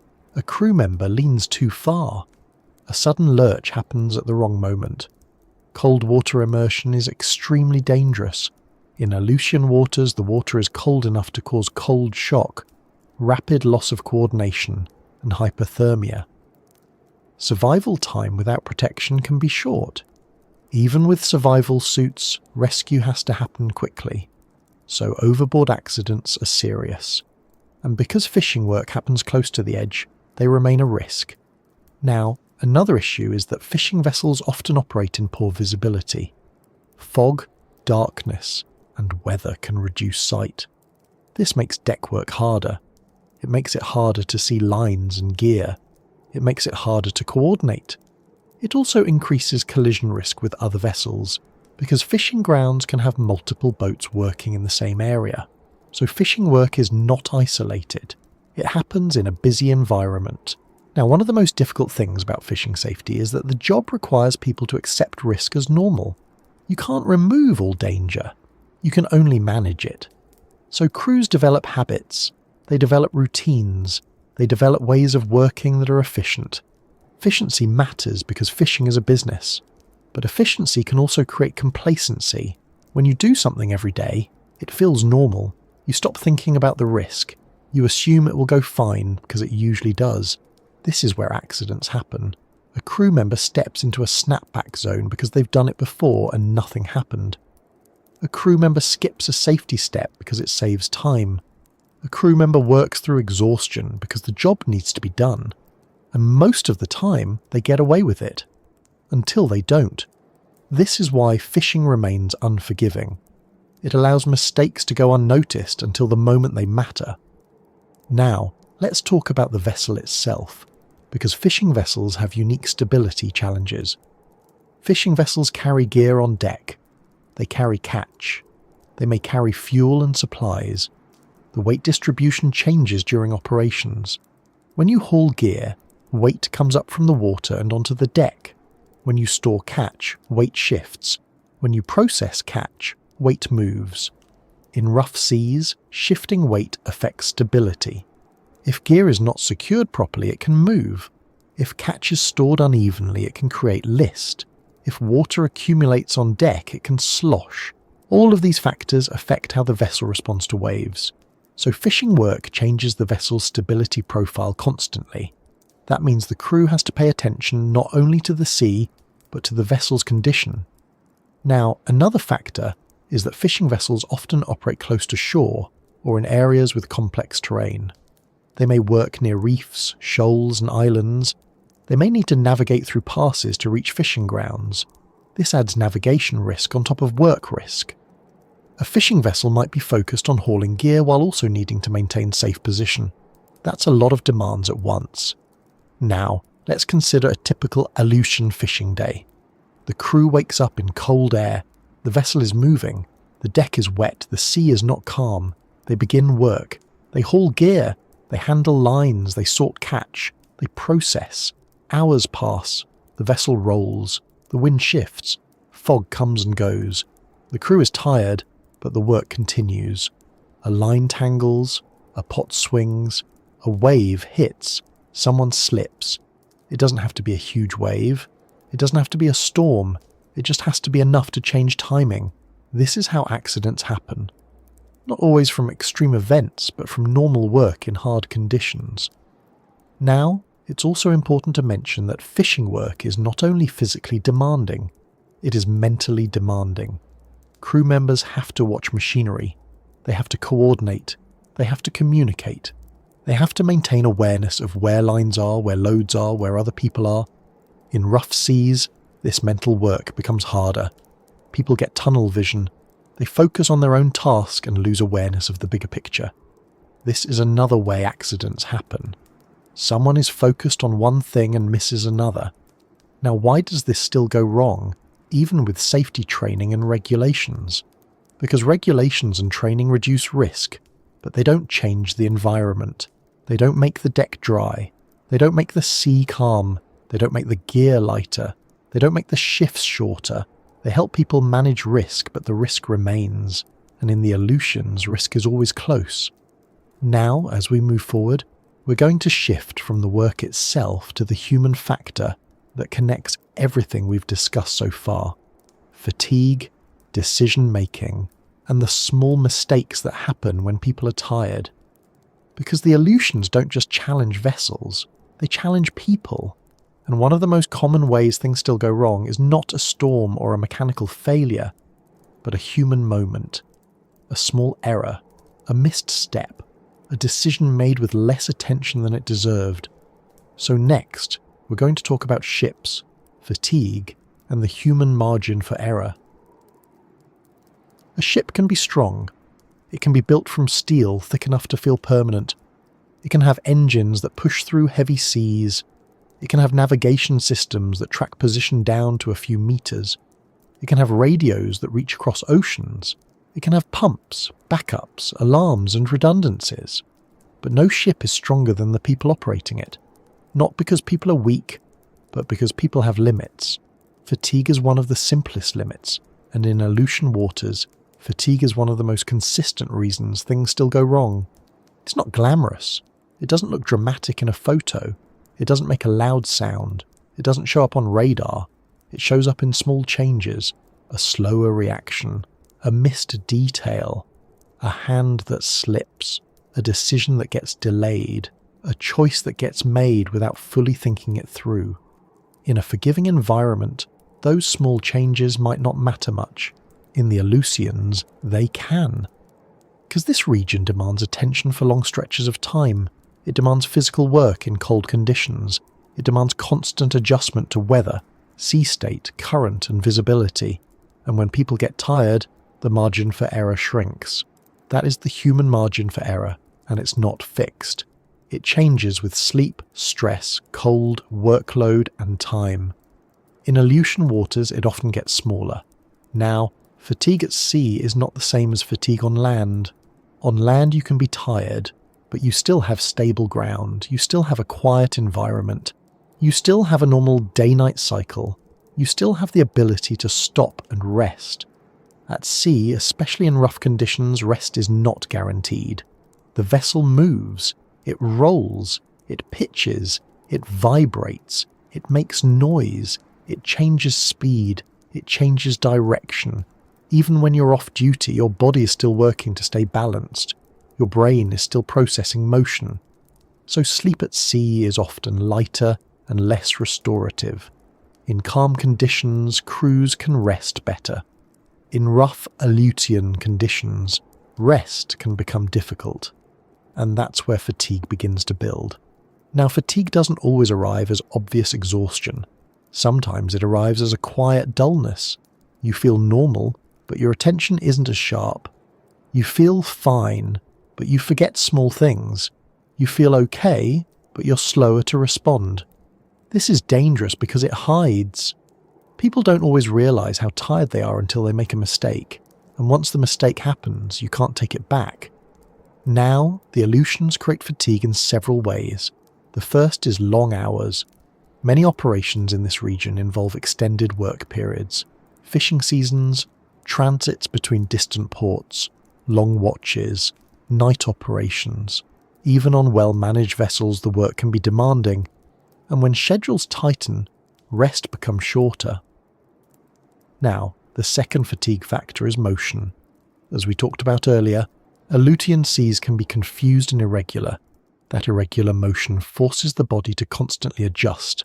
It's like doing a mild workout all day without choosing to. Over time, this drains energy. It also makes people tense, they brace, they hold themselves steady, they grip railings, they move carefully. That constant bracing adds up. Now the third factor is cold. Cold doesn't just make you uncomfortable, it makes you work harder to maintain body temperature. It also makes tasks more difficult. Hands lose dexterity, clothing becomes bulky, movement becomes slower, so cold adds to fatigue. Now the fourth factor is stress. Stress is not always panic. Sometimes stress is simply constant vigilance. In the Aleutians, crews often operate in environments where hazards are always present. Land is close, currents are strong, weather changes quickly, visibility can drop. This requires constant attention. Constant attention is tiring. Even if nothing goes wrong, the mental effort of staying alert for hours is exhausting. Now, the fifth factor is noise. Ships are loud. Engines, generators, ventilation, waves hitting the hull, wind, alarms, radios. Noise makes rest harder. Noise makes communication harder. Noise increases stress, so noise contributes to fatigue. Now, when fatigue builds, it affects performance in predictable ways. The first is slower reaction time. A tired person responds slower. This matters at sea because situations can change quickly. A vessel might need a course adjustment to avoid a hazard. A line might need to be cleared before it snags. A wave might need to be anticipated to avoid being knocked off balance. Slower reaction time increases risk. The second effect is reduced attention. Fatigue makes it harder to maintain focus. People's minds wander, they miss details. In navigation, missing a detail can mean missing a radar contact. It can mean missing a small drift off course. It can mean missing a change in weather.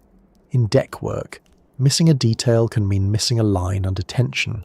It can mean missing a swinging load, so reduced attention increases risk. The third effect is poorer judgment. Fatigue affects decision-making. People become more likely to take shortcuts, more likely to accept risk, more likely to delay action. A tired person might think, it's probably fine, when they should think, let's double check.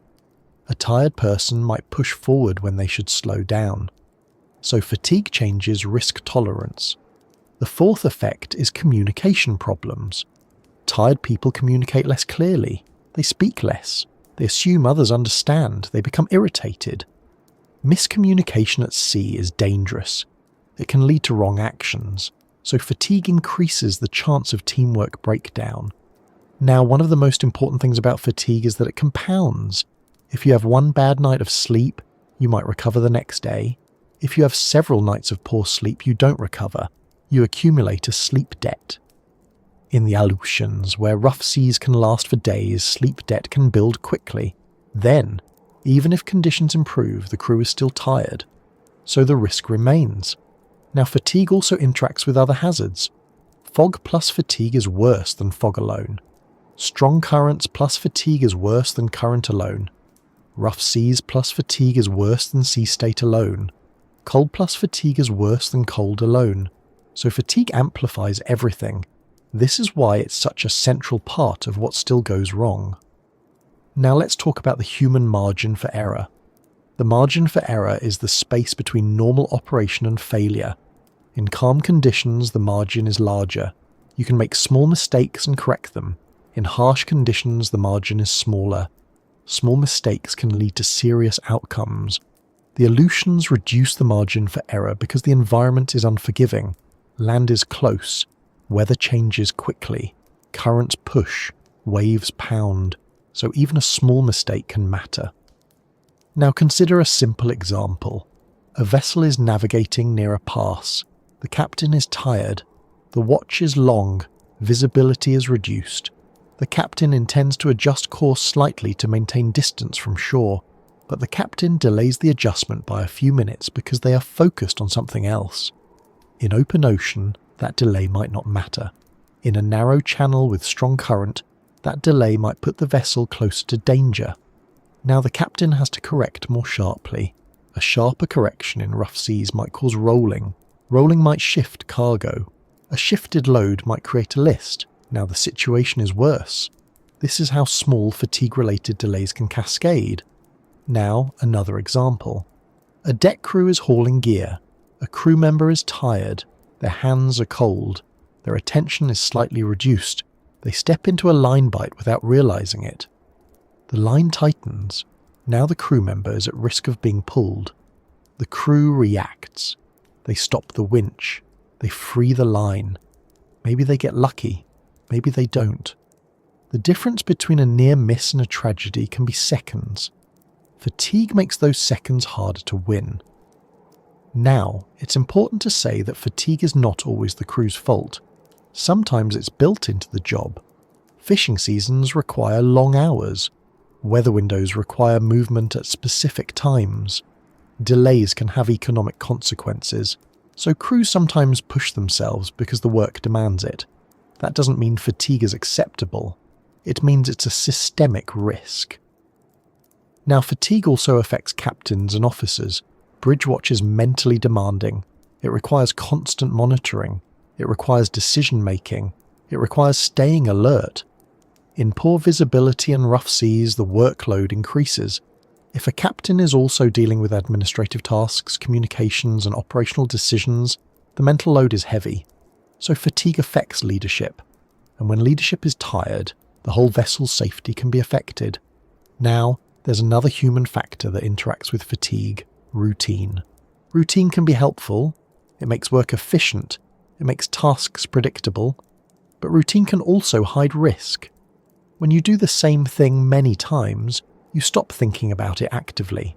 You operate on autopilot. Autopilot is fine until something changes. In the Aleutians, things change often. Weather shifts, currents change, sea state changes, visibility changes. So routine can become dangerous if it prevents people from noticing changes. Fatigue makes routine even stronger. A tired person relies on habit because it takes less mental effort. So fatigue and routine together can create blind spots. Now, another human margin issue is decision pressure. We talked about distance and timing. In the Aleutians, decisions often have consequences. Turning back costs time and fuel. Waiting costs time. Pushing forward costs safety margin. This creates pressure. Under pressure, people may choose the option that feels like progress, even if it increases risk. Fatigue makes this more likely. A tired person wants the problem to end. They want to arrive. They want to stop moving. They want to finish the job. So fatigue can push people toward choices that reduce immediate discomfort, even if they increase long-term risk. Now, one of the most important safety practices at sea is recognizing fatigue early. But recognizing fatigue is hard because people normalize it. They think, I'm always tired out here. They think, this is just part of the job. They think, I can handle it. Sometimes they can, sometimes they can't. And the Aleutians don't always give you a warning before the consequences arrive. Now, vessels and companies have fatigue management practices, watch schedules, rest requirements, crew rotation, safety culture. These help. But in real conditions, fatigue management can be challenged by weather, delays, and operational demands. So fatigue remains a factor. Now let's connect this back to what still goes wrong. Fatigue contributes to navigation errors. It contributes to missed hazards. It contributes to accidents on deck. It contributes to slower emergency response. It contributes to poor communication. It doesn't cause the sea to be rough, but it makes rough seas harder to handle. It doesn't cause fog, but it makes fog navigation harder. It doesn't cause mechanical failures, but it makes repairs harder. So fatigue is like a multiplier. It increases the chance that any other problem becomes serious. Now, as we move forward, we're going to talk about mechanical failures. Because even with strong ships and good maintenance, equipment still breaks. Engines fail, pumps fail, steering systems fail, electrical systems fail. And in the Aleutians, a mechanical failure is not just inconvenient. It can be the moment when the environment takes control. So next we're going to talk about when the ship itself stops cooperating. Mechanical failures are inconvenient in calm water. They're expensive in busy ports. They are frustrating on a schedule. In Aleutian waters they can be dangerous in a way that feels immediate. because the Aleutians are not a place where you can always drift safely while you troubleshoot. They are not a place where you can always anchor easily and wait for daylight. They are not a place where you can always call a nearby tug and expect it to arrive quickly. Here, a mechanical failure can happen in the worst possible place, at the worst possible time, and the environment will not slow down while you deal with it. Wind keeps pushing, current keeps pulling, waves keep hitting. Visibility keeps changing, and land can be closer than you want it to be. That's why mechanical failures are still one of the major reasons things go wrong in Aleutian waters. Not because ships are poorly built, but because even good machines fail sometimes, and this region punishes failure quickly. Now, mechanical failures at sea come in many forms, but in the Aleutians, a few categories matter most because of what they do to control. The first is propulsion failure. If you lose propulsion, you lose your ability to move where you want. You lose your ability to push against current. You lose your ability to hold position. You lose your ability to steer effectively in many cases, because steering depends on water flow over the rudder. A vessel without propulsion is not immediately doomed, but it becomes vulnerable. In open ocean, vulnerability might mean drifting while you troubleshoot. In Aleutian waters, vulnerability can mean drifting towards shore, and drifting towards shore in this region can become urgent. The second category is steering failure. You can have propulsion and still be in trouble if you can't steer properly. A steering failure might mean the rudder is stuck. It might mean hydraulic issues. It might mean loss of power to steering systems. It might mean sluggish response. Even partial steering problems matter here, because manoeuvring room can be limited near islands and passes. If you can't steer accurately, you can't hold a safe track in current. You can't avoid hazards. You can't respond quickly to a sudden wave or a change in traffic. So steering failures are serious. The third category is electrical failure. Electrical systems power navigation equipment, communication equipment, pumps, lights, and control systems. If electrical power is lost, the vessel may lose radar. It may lose GPS displays. It may lose radio communication. It may lose internal lighting. It may lose alarms. Some systems have backups, but electrical failures can still create chaos. In fog or at night, losing navigation equipment is especially dangerous. The fourth category is pumping and flooding control failures. At sea, water will always try to get in, through seals, through small leaks, through damaged fittings, through waves over the deck, through hull damage. Pumps are what keeps small leaks from becoming large problems. If pumps fail, water accumulates. If water accumulates, stability decreases. If stability decreases, the vessel becomes more vulnerable to waves. So pumping failures can turn a manageable leak into a serious emergency. Now, the Aleutians make all of these failures worse because they often happen in conditions that make repair difficult. Cold makes hands stiff. Rough seas make movement dangerous. Noise makes communication harder. Spray makes surfaces wet. Fog reduces visibility. So even if the crew knows what to do, doing it is harder. Now, let's talk about why mechanical failures happen, because it's not always simple. Sometimes equipment fails because of age and wear. Saltwater corrosion is relentless. Metal rusts. Electrical connections corrode. Seals degrade. Bearings wear.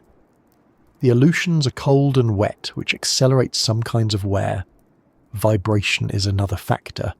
Constant motion and pounding in rough seas stress mechanical systems.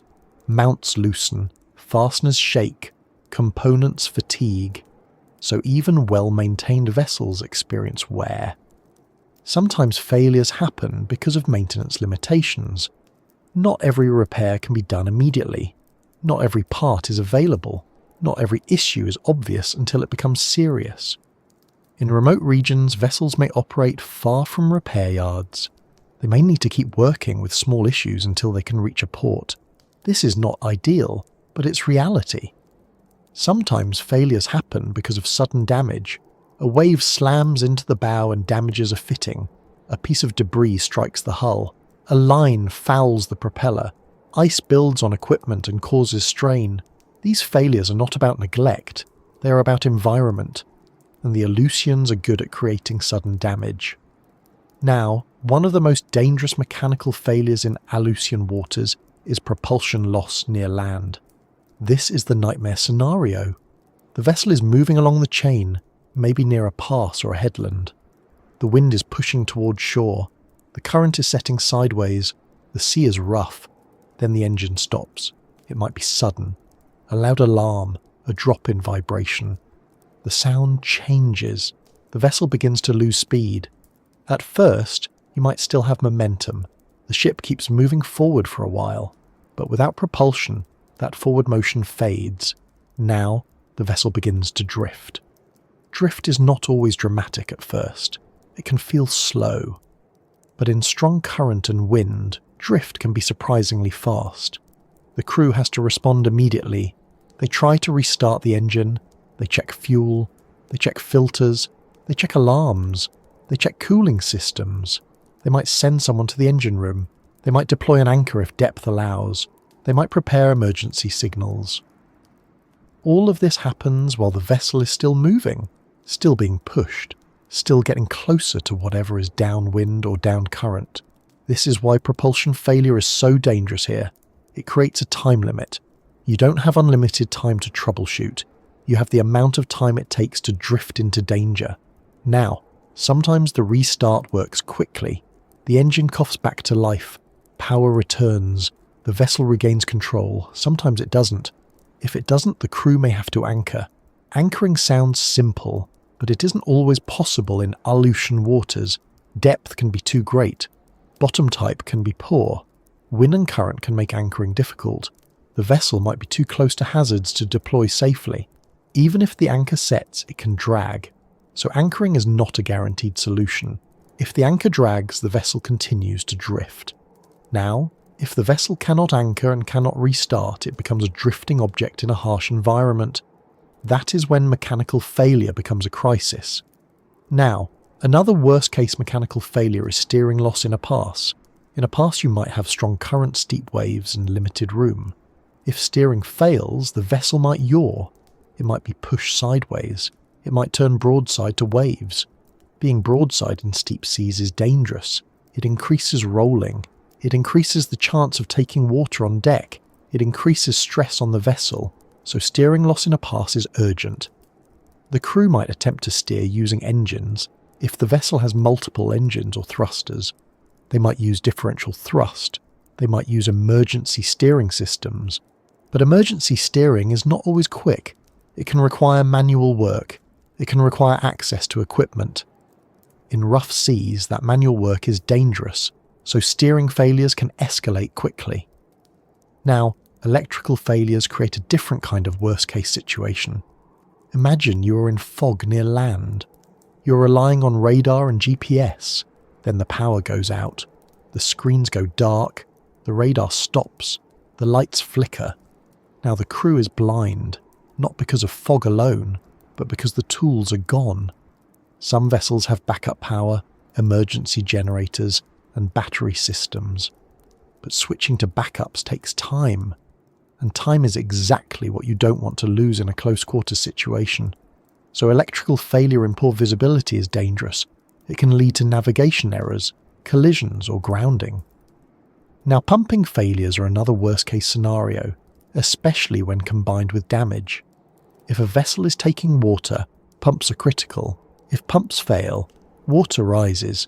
If water rises, stability decreases. In rough seas, reduced stability is dangerous. The crew might attempt to use portable pumps. They might try to patch leaks. They might try to isolate compartments. But doing this in rough seas is exhausting and dangerous, so pumping failures can lead to rapid escalation. Now, one of the most frustrating things about mechanical failures is that they often happen when conditions are already bad. This is not superstition, it's physics. Machines are more likely to fail under stress. Engines work harder in rough seas.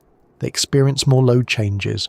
Cooling systems deal with spray and temperature variation. Fuel systems can be affected by motion. Filters can clog. Water can contaminate fuel. Steering systems experience more force when waves hit the rudder. Hydraulics work harder, components strain. Electrical systems experience vibration, moisture and salt. Connections corrode. Water intrusion causes shorts. So when the sea is rough, the machine is under more stress. That's why failures often happen in bad conditions, and bad conditions are exactly when you need everything to work. Now, another reason mechanical failures are dangerous here is the long-distance problem. If a vessel loses propulsion in a busy harbour, help is close. In the Aleutians, help can be hours away, so the crew has to manage the situation longer. That means they need to conserve battery power, they need to manage fuel, they need to keep the vessel safe while waiting. Waiting in harsh conditions is exhausting, so mechanical failure becomes a long fight, not a quick fix. Now let's talk about the human side of mechanical failures. When something breaks at sea, people feel pressure. The captain feels pressure to keep the vessel safe. The engineer feels pressure to fix the problem. The crew feels pressure because they know the stakes. In the Aleutians, that pressure is heavier because the environment is unforgiving. This pressure can lead to rushed repairs. A rushed repair can be dangerous. People might skip safety steps. They might work in unsafe positions. They might take risks to restore power quickly. This is understandable, but it increases injury risk. So mechanical failures can lead to injuries during repair attempts. Now, another issue is that mechanical failures can cascade. A propulsion failure can lead to drift. Drift can lead to grounding. Grounding can lead to hull damage. Hull damage can lead to flooding. Flooding can lead to electrical failure. Electrical failure can lead to loss of pumps. This is how one problem becomes many. The Aleutians are good at turning one failure into a chain. Now, it's also important to mention that not all mechanical failures are total. Sometimes the engine doesn't stop completely. It loses power. It runs rough. It overheats. It alarms. Partial failures are dangerous because they can tempt crews to keep going. If you still have some power, you might think you can make it to shelter. You might think you can push through. Sometimes you can, sometimes you can't. If the partial failure becomes a total failure at the wrong moment, you're worse off because you're now in a more committed position. So partial failures create difficult decisions. Do you turn back early while you still can, or do you continue and hope it holds? In the Aleutians, hope is not a strategy, but people still have to make choices with incomplete information. Now, one of the reasons mechanical failures still happen is that the sea itself is hard on machines. Salt water is corrosive, cold affects materials, motion affects everything. Even the best maintained vessel is not immune. So the question is not, can we prevent all failures? It's, can we handle a failure when it happens? And in the Aleutians, handling a failure is harder. Now, as we move forward, we're going to talk about something that often follows mechanical failure, or accompanies it. Water. Not the ocean outside, but the water that ends up where it doesn't belong. Because when things go wrong at sea, water is often the thing that turns a problem into an emergency. So next, we're going to talk about flooding, icing, and the slow wait that changes stability. When people imagine maritime danger, they often picture the moment of impact. A ship hits rocks, a wave breaks over the bow, a storm tears something apart, an engine stops, a distress call goes out. But there is another kind of damage that doesn't arrive as a single moment. It arrives afterward. Quietly, it spreads while people are focused on survival and repair. It moves with currents and wind. And it leaves a mark long after the vessel is gone. In Aleutian waters, this is the part of the story that can feel the heaviest. Not because it's the loudest, but because it happens in silence. Oil, cargo, and what spills into silence.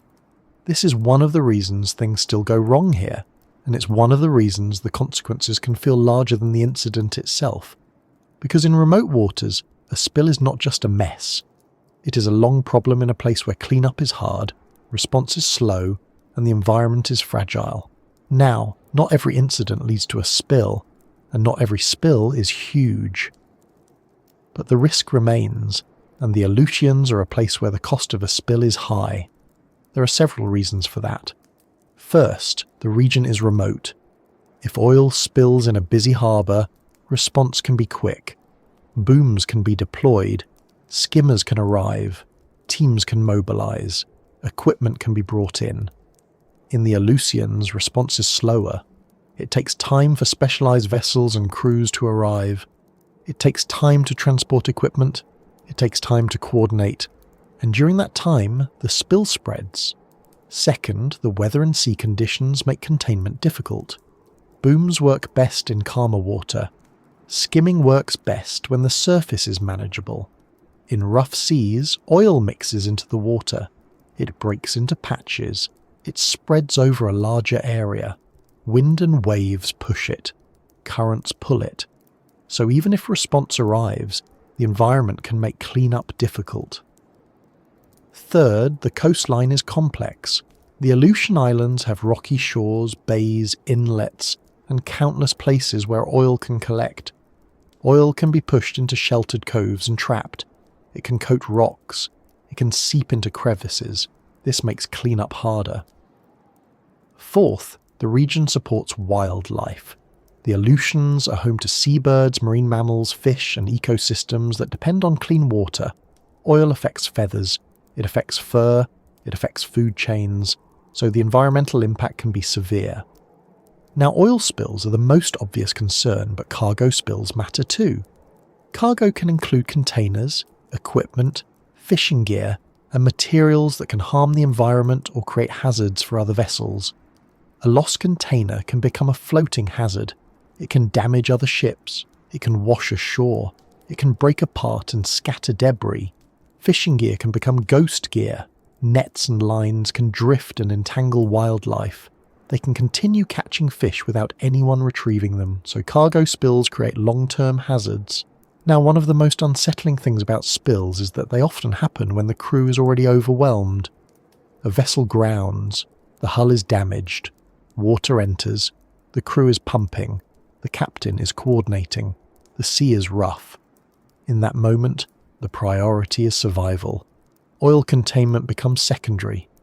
But the oil doesn't wait. Fuel tanks can rupture. Lubricants can leak. Cargo can shift and break. Containers can be lost overboard. So the spill begins while everyone is focused on keeping the vessel afloat. This is how spills happen in silence. They are not always a separate event. They are part of the same chain. Now, in Aleutian waters, oil spills can come from several sources. The most common is fuel. Most vessels carry fuel, and in an accident, fuel can leak. Even a fishing vessel can carry significant amounts. Larger cargo vessels carry much more. Fuel oil can spread quickly. It can create a sheen. It can coat surfaces. It can be toxic to marine life. Another source is lubricants and hydraulic fluids. Ships use oil for engines, hydraulics, and machinery. These fluids can leak if equipment is damaged. These spills might be smaller than fuel spills, but they still matter. Another source is cargo itself. Some cargo can be hazardous. Some cargo can break apart. Some cargo can leak. Even non-hazardous cargo can become debris that harms wildlife and shorelines. Now, the Aleutians also have a history of maritime incidents that have raised awareness of spill risk. This is not just theoretical. People in the region have seen what happens when a vessel goes down and fuel escapes. So spill prevention and response are taken seriously. But again, seriousness doesn't eliminate risk. Now, one of the reasons spills are still a problem is that accidents still happen. Groundings still happen. Collisions still happen. Mechanical failures still happen. And when they happen, spills are a possible consequence. Now, let's talk about why spills are hard to contain here. Oil on water moves with wind and current. In the Aleutians, currents can be strong and variable. They can push oil into unexpected places. They can pull it through passes and spread it along coastlines. Wind can push surface oil quickly. A change in wind direction can change where oil goes. Waves can break oil into smaller droplets and mix it into the water column. This makes it harder to skim. cold temperatures can affect oil behaviour too. Some oils become thicker in cold water, they can form emulsions, they can persist longer. So the environment makes oil harder to manage. Now, there is also the issue of time. In remote waters, response time is longer. That means oil has more time to spread. A spill that might be contained early in a busy region might become widespread here. So distance amplifies the impact. Now, cargo spills create a different kind of silence. A container goes overboard in rough seas. It disappears, it might sink, it might float partially submerged, it might drift. For days it might be out there, moving quietly. Other vessels might not see it until they are close. In fog, it's even harder. So cargo spills create navigation hazards. Fishing gear spills are especially painful because they continue to cause harm. A lost net can drift and entangle animals. A lost line can snag on reefs. A pot can trap creatures. This is called ghost fishing, and it's a real issue. So cargo spills are not just economic loss, they are environmental harm. Now spills also affect communities. The Aleutians are home to communities that depend on the sea. Fishing is not just industry. It is food, it is livelihood, it is culture. A spill can affect fishing grounds, it can affect shoreline resources, it can affect tourism, it can affect subsistence harvesting. So spills are personal, they are not just headlines, they affect real people. Now, one of the reasons spills are emotionally heavy is that they often feel preventable in hindsight. After an accident, people ask questions. Why was the vessel there? Why was it travelling in those conditions? Why did the engine fail? Why did the hull breach? Why did cargo shift? Sometimes there are clear answers. Sometimes there are complex chains of events. But spills create a sense of loss that feels different from other accidents, because the environment is harmed even after the immediate danger passes. Now the phrase spills into silence also fits because the ocean can hide the damage. Oil spreads thin. It becomes a sheen. It becomes patches. It mixes. It disappears from sight, but it doesn't disappear from reality. Cargo sinks.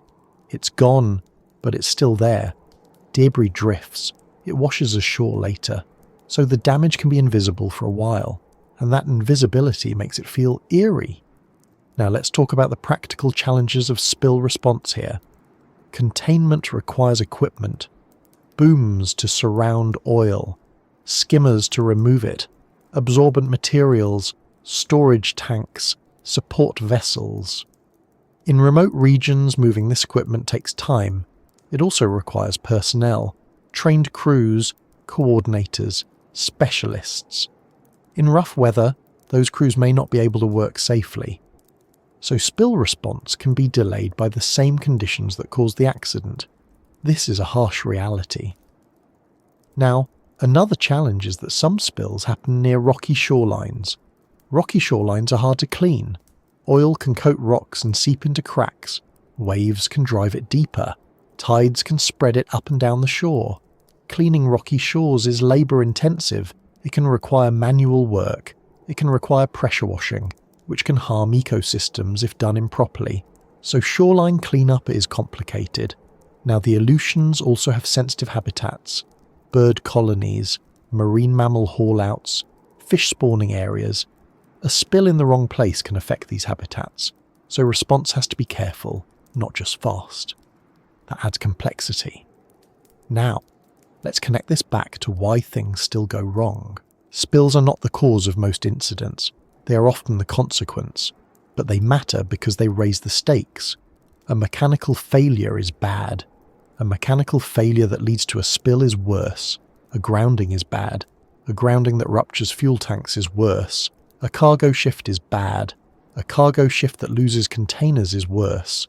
So spills are part of the reason Aleutian waters are taken seriously. Now, there's another layer to this, and it's about silence in a different sense. In remote waters, an accident can happen without immediate witnesses. A vessel might be far from other ships. A spill might begin without anyone seeing it. Even if the crew reports it, the ocean is wide, and the spill can spread before anyone else arrives. So the spill happens in isolation. that isolation can make it harder to respond quickly, and it can make the crew feel alone. Now, it's also important to mention that many crews take spill prevention seriously. They maintain fuel systems, they secure cargo, they plan routes carefully, they avoid unnecessary risk. But again, prevention is not perfect. The environment is harsh, accidents happen, so spill risk remains. Now, as we move forward, we're going to talk about another kind of silence, the silence of ice. Because in Aleutian waters, especially in cold conditions, water can freeze on the vessel, ice adds weight, it changes stability, it makes decks dangerous, and icing can turn a manageable situation into a crisis quietly, because it builds slowly until it suddenly matters. So next, we're going to talk about icing, flooding, and the slow weight that changes stability. When things go wrong at sea, people often imagine a clear sequence. A distress call goes out, rescue arrives, everyone is saved, the danger ends, and sometimes that is exactly what happens. Search and rescue crews do incredible work. They fly into storms, they travel through rough seas, they respond at night, they respond in cold, remote conditions, they do it knowing the risks. In Aleutian waters, search and rescue is brave, fast, and often the difference between life and death. But the hard truth is that even brave and fast is not always enough. Not because rescuers don't try, not because they don't care, not because they lack skill. Sometimes it's not enough because the environment sets limits. The Aleutians can be too far, too rough, too dark, too foggy, too cold, or too unstable for immediate rescue. And when that happens, crews in trouble have to survive longer on their own. This is one of the reasons things still go wrong in Aleutian waters. Rescue exists, but rescue is not guaranteed on the timeline people want. The ocean does not promise cooperation. Now, to understand why search and rescue can be limited here, we need to talk about what search and rescue actually involves. It's not one thing, it's a chain of actions. First, someone has to recognize the emergency and send the alert. Then the alert has to be received and processed. Then, resources have to be launched. Helicopters, fixed-wing aircraft, rescue boats, cutters, nearby vessels. Then those resources have to travel to the scene. Then the rescuers have to locate the vessel or people, which can be difficult in poor visibility. Then the rescuers have to perform the actual rescue, which might involve hoisting people from a deck, transferring them to another vessel, deploying rafts, or coordinating multiple assets. Each step can be slowed by conditions. In the Aleutians, conditions often slow several steps at once. Now, let's start with the first part, getting the distress call out. Modern vessels have multiple ways to call for help. VHF radio, HF radio, satellite phone, emergency position indicating radio beacons, digital selective calling, AIS distress features. These tools are powerful, but emergencies are messy. A vessel might lose power, a crew might be injured, a radio might be damaged, a person might not have time to make a detailed call. Sometimes distress calls are incomplete. Sometimes they are delayed. Sometimes they don't go out at all. So even the first step can be uncertain. Now, assume the distress call is received. Search and rescue coordination begins. In many cases, the nearest resources are dispatched quickly, but in the Aleutians, nearest can still mean far. A helicopter might have to fly long distances. A cutter might have to travel through rough seas. A rescue boat might be limited by sea state. So travel time is a major factor. Now, travel time matters because emergencies at sea can worsen quickly. A vessel taking on water might sink. A person in cold water might lose function quickly. A fire can spread. A vessel drifting towards shore can ground. So time is critical. In the Aleutians, time is often the thing you don't have enough of. Now, another limitation is weather. Helicopters are incredible machines, but they have limits. They need visibility to operate safely. They need manageable wind conditions. They need to avoid severe icing. They need to be able to hover and hoist. In heavy fog, a helicopter might not be able to find the vessel. In strong winds, hovering can be dangerous. In icing conditions, flight can be unsafe, so weather can prevent air rescue. Now sea rescue has limits too. Rescue vessels can be slowed by rough seas. They can be forced to take longer routes. They can be unable to approach a distressed vessel safely if waves are too large. In some conditions, transferring people from one vessel to another is extremely dangerous, so sea rescue can be delayed or limited. Now, another factor is darkness. Night operations are possible, but they are more difficult. Locating a small raft in the dark is hard. Locating a person in the water is hard. Fog and rain make it harder. Even with night vision equipment, conditions can reduce effectiveness, so darkness adds difficulty. Now, there's also the issue of the environment itself. The Aleutians have strong currents, they have rough seas, they have cold water, they have rocky shores. These factors affect survival time. If a vessel sinks, people may enter cold water. Cold shock can happen quickly, hypothermia can develop, coordination can be lost. Survival suits help, but they are not perfect. People can still become exhausted, they can still be injured, they can still drown if they are not properly secured, so even if rescue arrives, the people may already be in serious condition. Now, another issue is that emergencies are not always neat. A vessel might be partially disabled, it might be drifting, it might be rolling heavily, it might be on fire, it might be listing. Rescuers have to approach safely. If the vessel is unstable, hoisting people from it is dangerous. If the deck is covered in ice, people might slip. If the vessel is rolling, a hoist can swing, so the rescue itself can be risky. Search and rescue crews are trained for this, but training doesn't remove physics. Now, one of the most difficult realities is that rescue crews sometimes have to wait. They might arrive in the area but be unable to hoist due to wind. They might be nearby but unable to see due to fog. They might be close but unable to approach due to waves. So they wait for a window. This is painful, because people in distress are waiting too. But sometimes waiting is the only safe option. Now this is why search and rescue is not always enough. It is not always enough because the ocean can delay it. Now it's important to recognise how much courage and skill it takes to operate in these conditions. Rescue pilots fly into areas where visibility is poor. They hover over moving decks. They manage fuel and range. They coordinate with vessels. Rescue boat crews operate in heavy seas. They approach unstable vessels.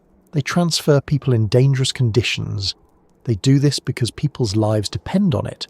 So when rescue is delayed, it is not because rescuers are slow or careless. It is because the environment sets limits. Now, another part of search and rescue in the Aleutians is that nearby vessels often play a major role. At sea, vessels respond to each other. If a distress call goes out, other ships in the area may divert to help. This is one of the strongest traditions in maritime life. But again, distance matters. If the nearest vessel is hours away, it may not arrive in time. If the nearest vessel is small, it may not be able to help in rough seas. If the nearest vessel is in the same bad weather, it may struggle too. So even mutual aid has limits.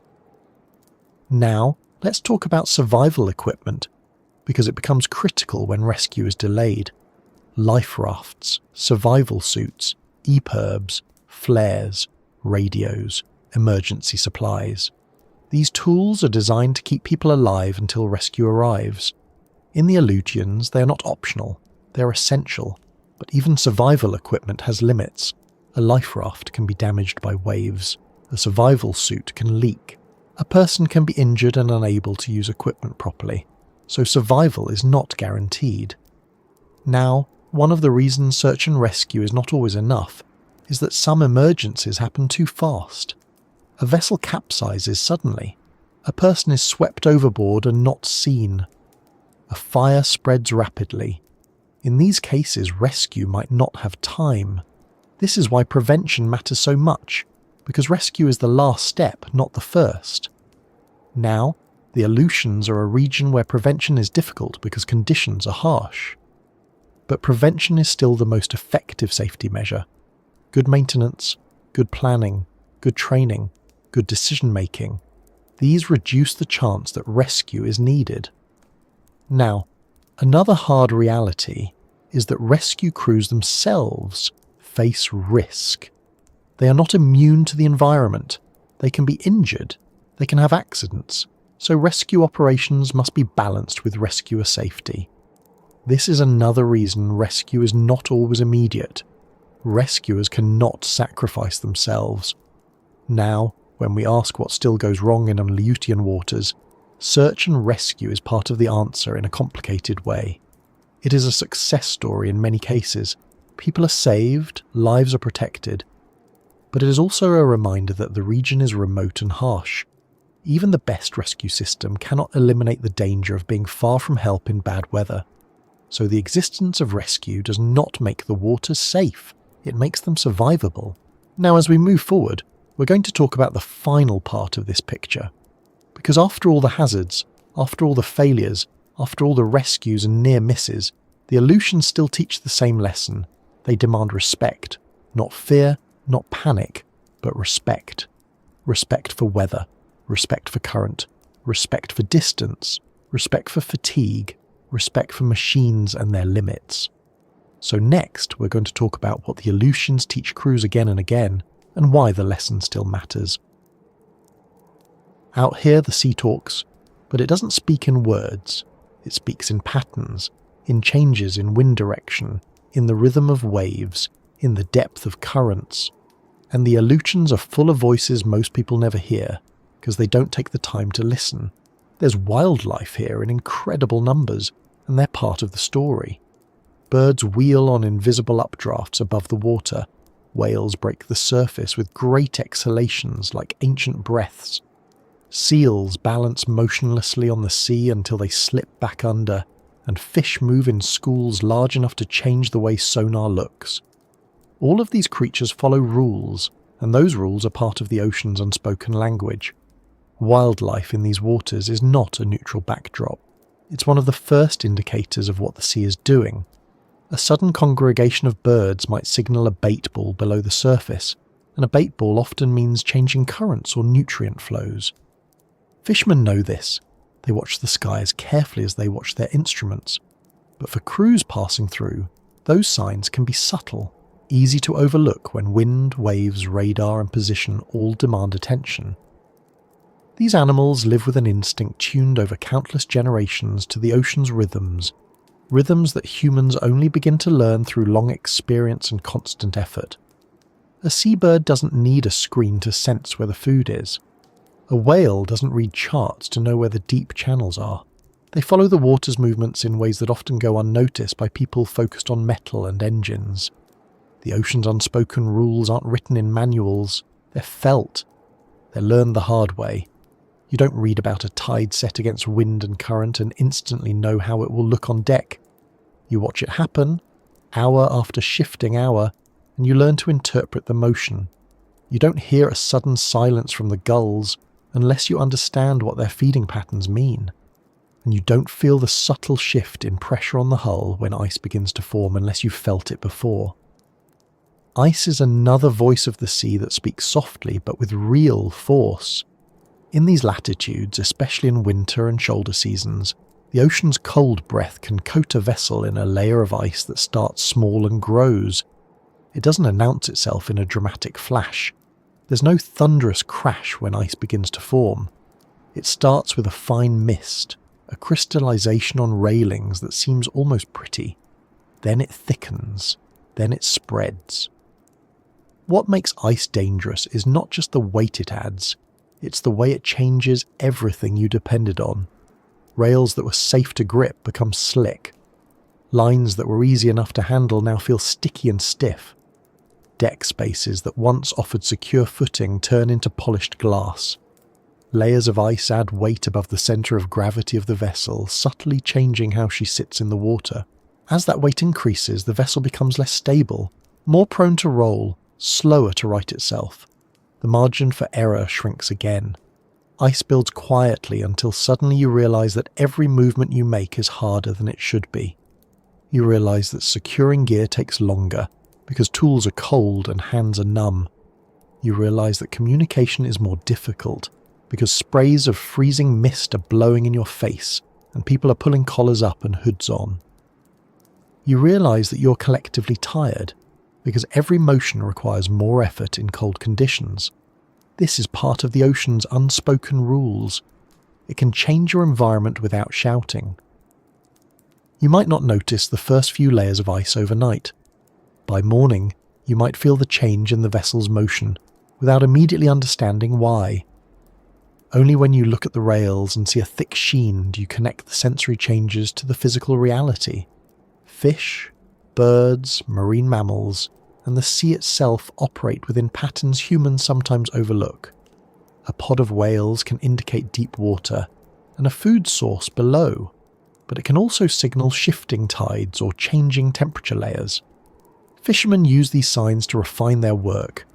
Captains use them as part of their broader awareness of where water is warmer or colder, where fish are concentrated, where current might affect navigation. But when conditions are harsh, when fog reduces visibility and wind obscures motion, these signals are harder to discern. There's a rhythm here, and part of respect for this region, not fear, but respect, is learning to read that rhythm. It's like learning the cadence of a language you didn't grow up speaking. You start with the obvious, the maps, the charts, the instruments. Then you notice subtler things. How a bird flight changes before a wind shift. How a seal acts when current strengthens. How a distant blow of a whale precedes an increase in swell. And yet, even with awareness, the ocean's unspoken rules can still surprise people. Because these rules are not static. They change with seasons, with the weather systems, with tidal cycles, with time of day. What was true at dawn may not be true by noon. What was safe in the early winter may be hazardous later in the season. Wildlife teaches people something fundamental about the ocean. It doesn't follow human schedules. The sea's clocks are different. The tidal clock has its own time. The wind has its own cycle. The sun sets and rises, but the sea's forces don't pause for that. Wildlife patterns follow those forces. They adapt to them. Humans can learn from them, but they can't control them. This is one of the unspoken rules. You watch patterns, but you never assume you fully understand them. You prepare for the expected, and you make plans for the unexpected. True respect for the sea is not believing you can predict it perfectly, but understanding that prediction can be humbled. Ice, for example, doesn't behave like wind or waves. It doesn't rush in with force. It often creeps in slowly, and you notice it first on the edges of things. Railings, stays, rigging. Then it connects across surfaces. It thickens. It changes your vessel's weight distribution. It doesn't let you know how heavy it will get until it is already heavy. And more weight above the waterline means less stability. Crew members learn this the hard way. They chip ice off, sometimes for hours, because they know that letting ice build is letting risk build, but chipping ice is cold labour on a moving deck. It's tiring, it's slow, it exposes people to wind and spray, it interrupts other tasks, it interrupts rest, and all of this happens while the vessel continues to move through water that doesn't care if the crew is cold and tired. There's another unspoken rule about wildlife. Animals behave naturally, and their behaviour can tell you something about the environment. For example, a flock of birds feeding intensely in one area can signal that water is rich with food, which often correlates with current convergence lines, where water moving in different directions meets. Fishermen know this. They follow those lines because fish concentrate there. For a navigator, that same line might mean a change in current set or wave behaviour that should be accounted for.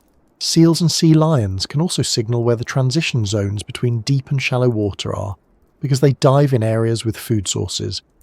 Whales tend to be where deep water and temperature shifts bring prey nearer the surface. All these cues are pieces of a larger pattern, the pattern of how water moves, where nutrients rise, how temperature and pressure shape currents. But reading those cues requires attention, which is another unspoken rule. Awareness must be constant, not intermittent. Conditions change quickly. Birds can appear in one place and be gone the next moment. A line of whales can move on before you can reach them. The cues can be subtle, and the conditions can change before you finish interpreting them. And then there's the rule about the boundary between water and land. In many regions, coastal waters have a gentle gradient, shallow to deep, safe to less safe. In the Aleutians, that boundary can be abrupt. Steep drop-offs, sudden shoals, submerged rocks. The underwater terrain changes quickly. Birds and mammals often congregate near these transitions, but you can't navigate based on that alone. You still need precise charts, good visibility, and careful monitoring of your position, because the ocean doesn't care whether you see a sign or not. That's part of the unspoken rule. Signals matter, but they don't replace fundamental awareness. A flock of birds might tell you something useful, but it won't stop a grounding if you're too close to shore. Ice and wildlife also connect to another unspoken code: balance. Everything in the ocean has a balance. Warm water and cold water, currents in one direction and currents in another, wind and counterwind, predator and prey.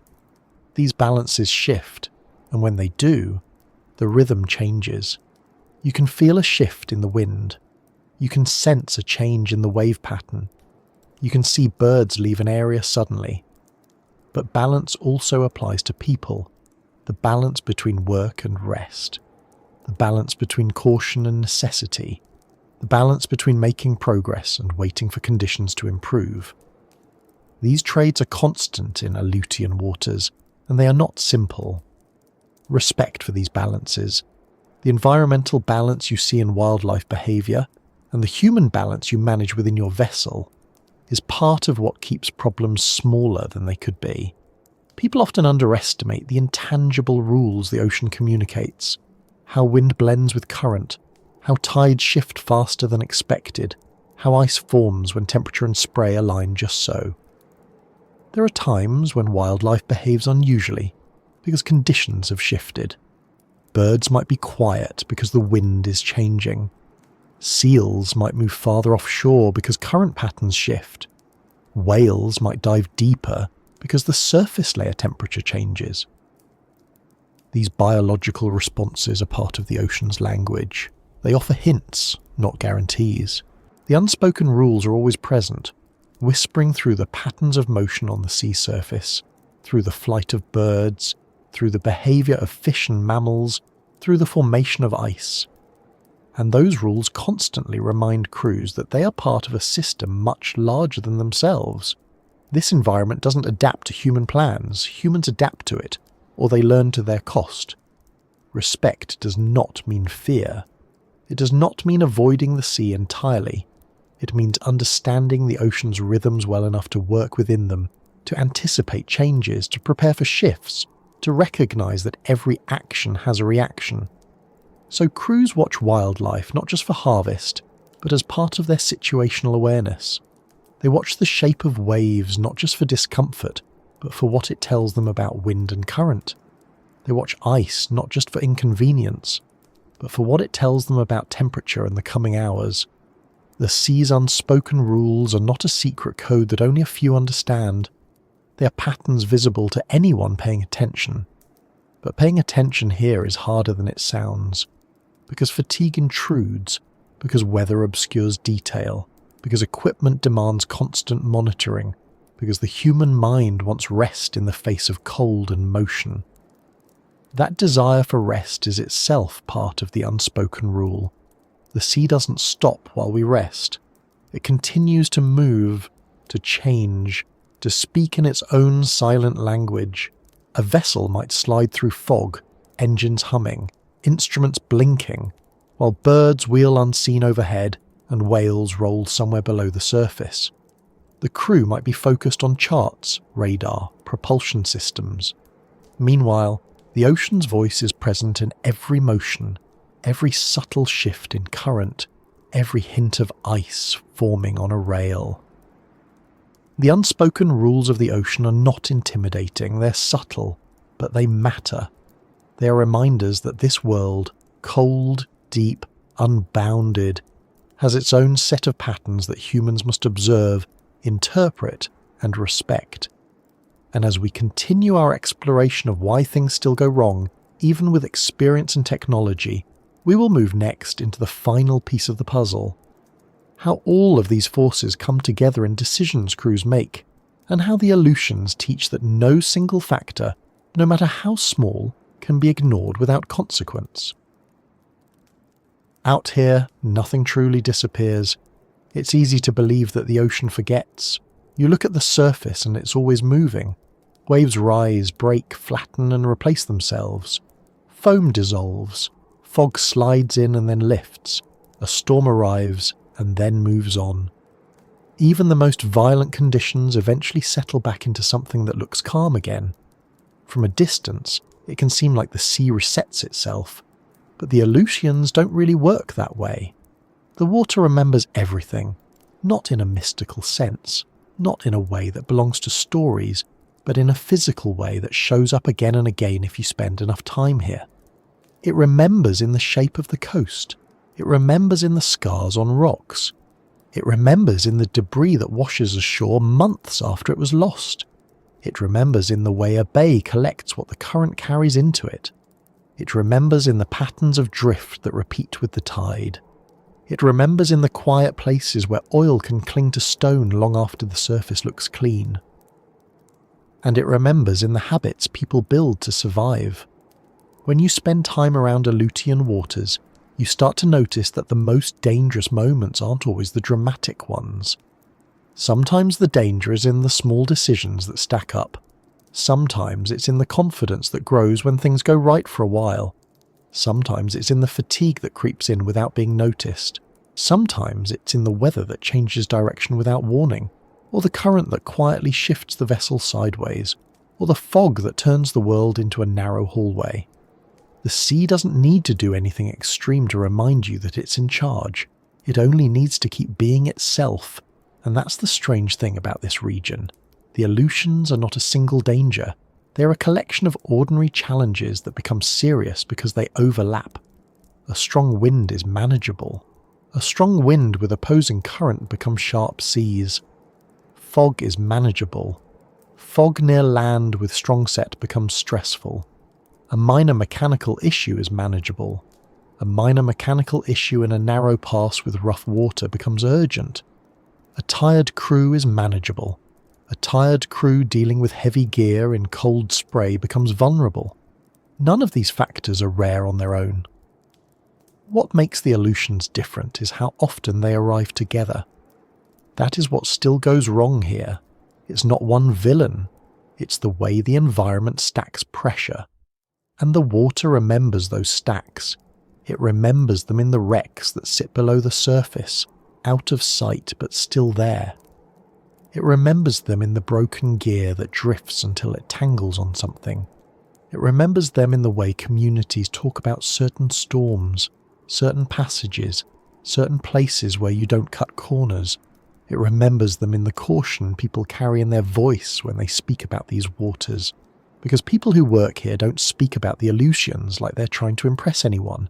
They speak about them like they're talking about a co-worker who can be helpful and brutal in the same day. They know the water can be generous. It can feed communities. It can provide livelihoods. It can carry ships safely when conditions are right. But they also know it doesn't owe anyone anything. It doesn't care about deadlines. It doesn't care about quotas. It doesn't care about schedules or expectations. It doesn't even care about confidence. The water doesn't reward bravery the way people like to imagine. It rewards preparation. It rewards attention. It rewards patience. It rewards respect. And respect is not a feeling. It's a behavior. It's slowing down when you need to slow down. It's turning back early when you know you're pushing your luck. It's securing gear before it becomes urgent. It's checking your position again even when you think you're fine. It's listening to the weather forecast and then still watching the sky. It's trusting your instruments, but also verifying what they tell you. It's recognizing fatigue before it becomes a mistake. It's making room for the ocean to do something different than you expected. Because the Aleutians will always do something different eventually. Even if you have the best equipment, even if you have years of experience, even if you've made the same run 100 times, the water will still have days where it changes its mind. That doesn't mean people shouldn't be here. People have always been here. people will keep being here. These waters are part of a living world, part of a working world, but being here means accepting the truth that the sea is not a background, it is the main condition. And when something goes wrong, the distance matters, the cold matters, the current matters, the shape of the bottom matters, the wind matters, the fog matters. The sea doesn't pick one hazard. It uses whatever is available. And when the moment passes, it doesn't leave a clean slate. It leaves memory. A crew remembers the sound of the engine when it hesitated. They remember the way the deck felt when ice started forming faster than expected. They remember the pressure of making a decision with limited visibility. They remember the way the radar screen looked when land felt too close. They remember the fatigue that made their hands slow. They remember the relief when they reached shelter, and the way that relief didn't erase the seriousness of what almost happened. Those memories shape the next trip. That's how safety is built here, not only through training and equipment, but through lived experience. The water teaches. People learn. The lessons carry forward. Sometimes the lesson is about weather. Sometimes it's about current. Sometimes it's about not trusting a calm surface too much. Sometimes it's about not ignoring small mechanical warnings. Sometimes it's about knowing when to stop working and rest, even when the job is demanding. Sometimes it's about knowing that rescue exists, but rescue has limits. And sometimes it's about accepting that the ocean will always have the final say. If you're listening from somewhere far away, maybe from a quiet room, maybe from a city where the weather is steady and the roads are lit, it can be hard to imagine what it feels like to be out here when conditions change. It's not always fear, it's not always drama. Sometimes it's just constant attention. Sometimes it's a steady hum of awareness that doesn't turn off. You watch the horizon when you can see it. You watch the instruments when you can't. You feel the motion through your legs. You learn the difference between normal vibration and something that feels wrong. You learn the sound of wind against steel. You learn how quickly fog can erase distance. And you learn that the Aleutians are not a place where you get to relax into certainty. You get to work with uncertainty. That's the honest way to describe it. Uncertainty is not the same as chaos. It's not random. It's patterned. But the patterns are complex. The ocean is not trying to harm you. It's not angry. It's not personal. It's simply powerful. And power doesn't negotiate. So what still goes wrong in Aleutian waters is not a mystery when you look closely. Weather still surprises people. Waves still become steep and confused. Fog still removes visibility at the worst times. Currents still push vessels sideways. Hidden rocks still wait beneath the surface. Distance still delays help. Navigation still becomes overloaded. Fishing work still injures people. Fatigue still reduces attention. Mechanical failures still happen when conditions are harsh. Oil and cargo still spill when accidents occur. Search and rescue still faces limits. Wildlife and ice still follow their own rules. None of this is new, but it still matters because the sea doesn't get tired of being the sea. And neither do the Aleutians. They keep doing what they have always done. They bend weather systems. They break wave patterns. They create fog and wind and current in combinations that demand respect. They remind people that modern tools are helpful, but they are not magic. They remind people that experience is valuable, but it is not invincible. They remind people that the ocean is not a place where you win. It's a place where you pass through carefully if you're allowed. And when you leave, the water keeps moving. It carries the next storm, the next tide, the next migration, the next swell. It carries the memory of what happened before, not as a story, but as evidence. A rusting hull on the bottom, a scar on a reef, a piece of gear on a beach, a lesson carried in the voice of someone who has seen it. The water remembers everything. And if there's one thing these waters teach again and again, it's that forgetting is a luxury the ocean does not offer. So wherever you're listening from tonight, whether you're close to the sea or far inland, take a second to picture that chain of islands stretching across the North Pacific, cold and rugged, with weather moving over it like a living thing. Picture the fog sliding between the peaks. Picture the currents rushing through narrow gaps. Picture the waves breaking in places that don't look like shore. Picture the vessels working out there, moving through all of it. Because people still live and work in that world. And if this story felt calming to listen to, even with its harsh edges, I'm glad you stayed with me. If you want more quiet explorations like this, more places that look empty on a map but hold a lot of hidden reality, you can support the channel by liking the video and subscribing. And as always, thank you for being here. Wherever you are, I hope the rest of your night is steady, and I hope your waters are kind.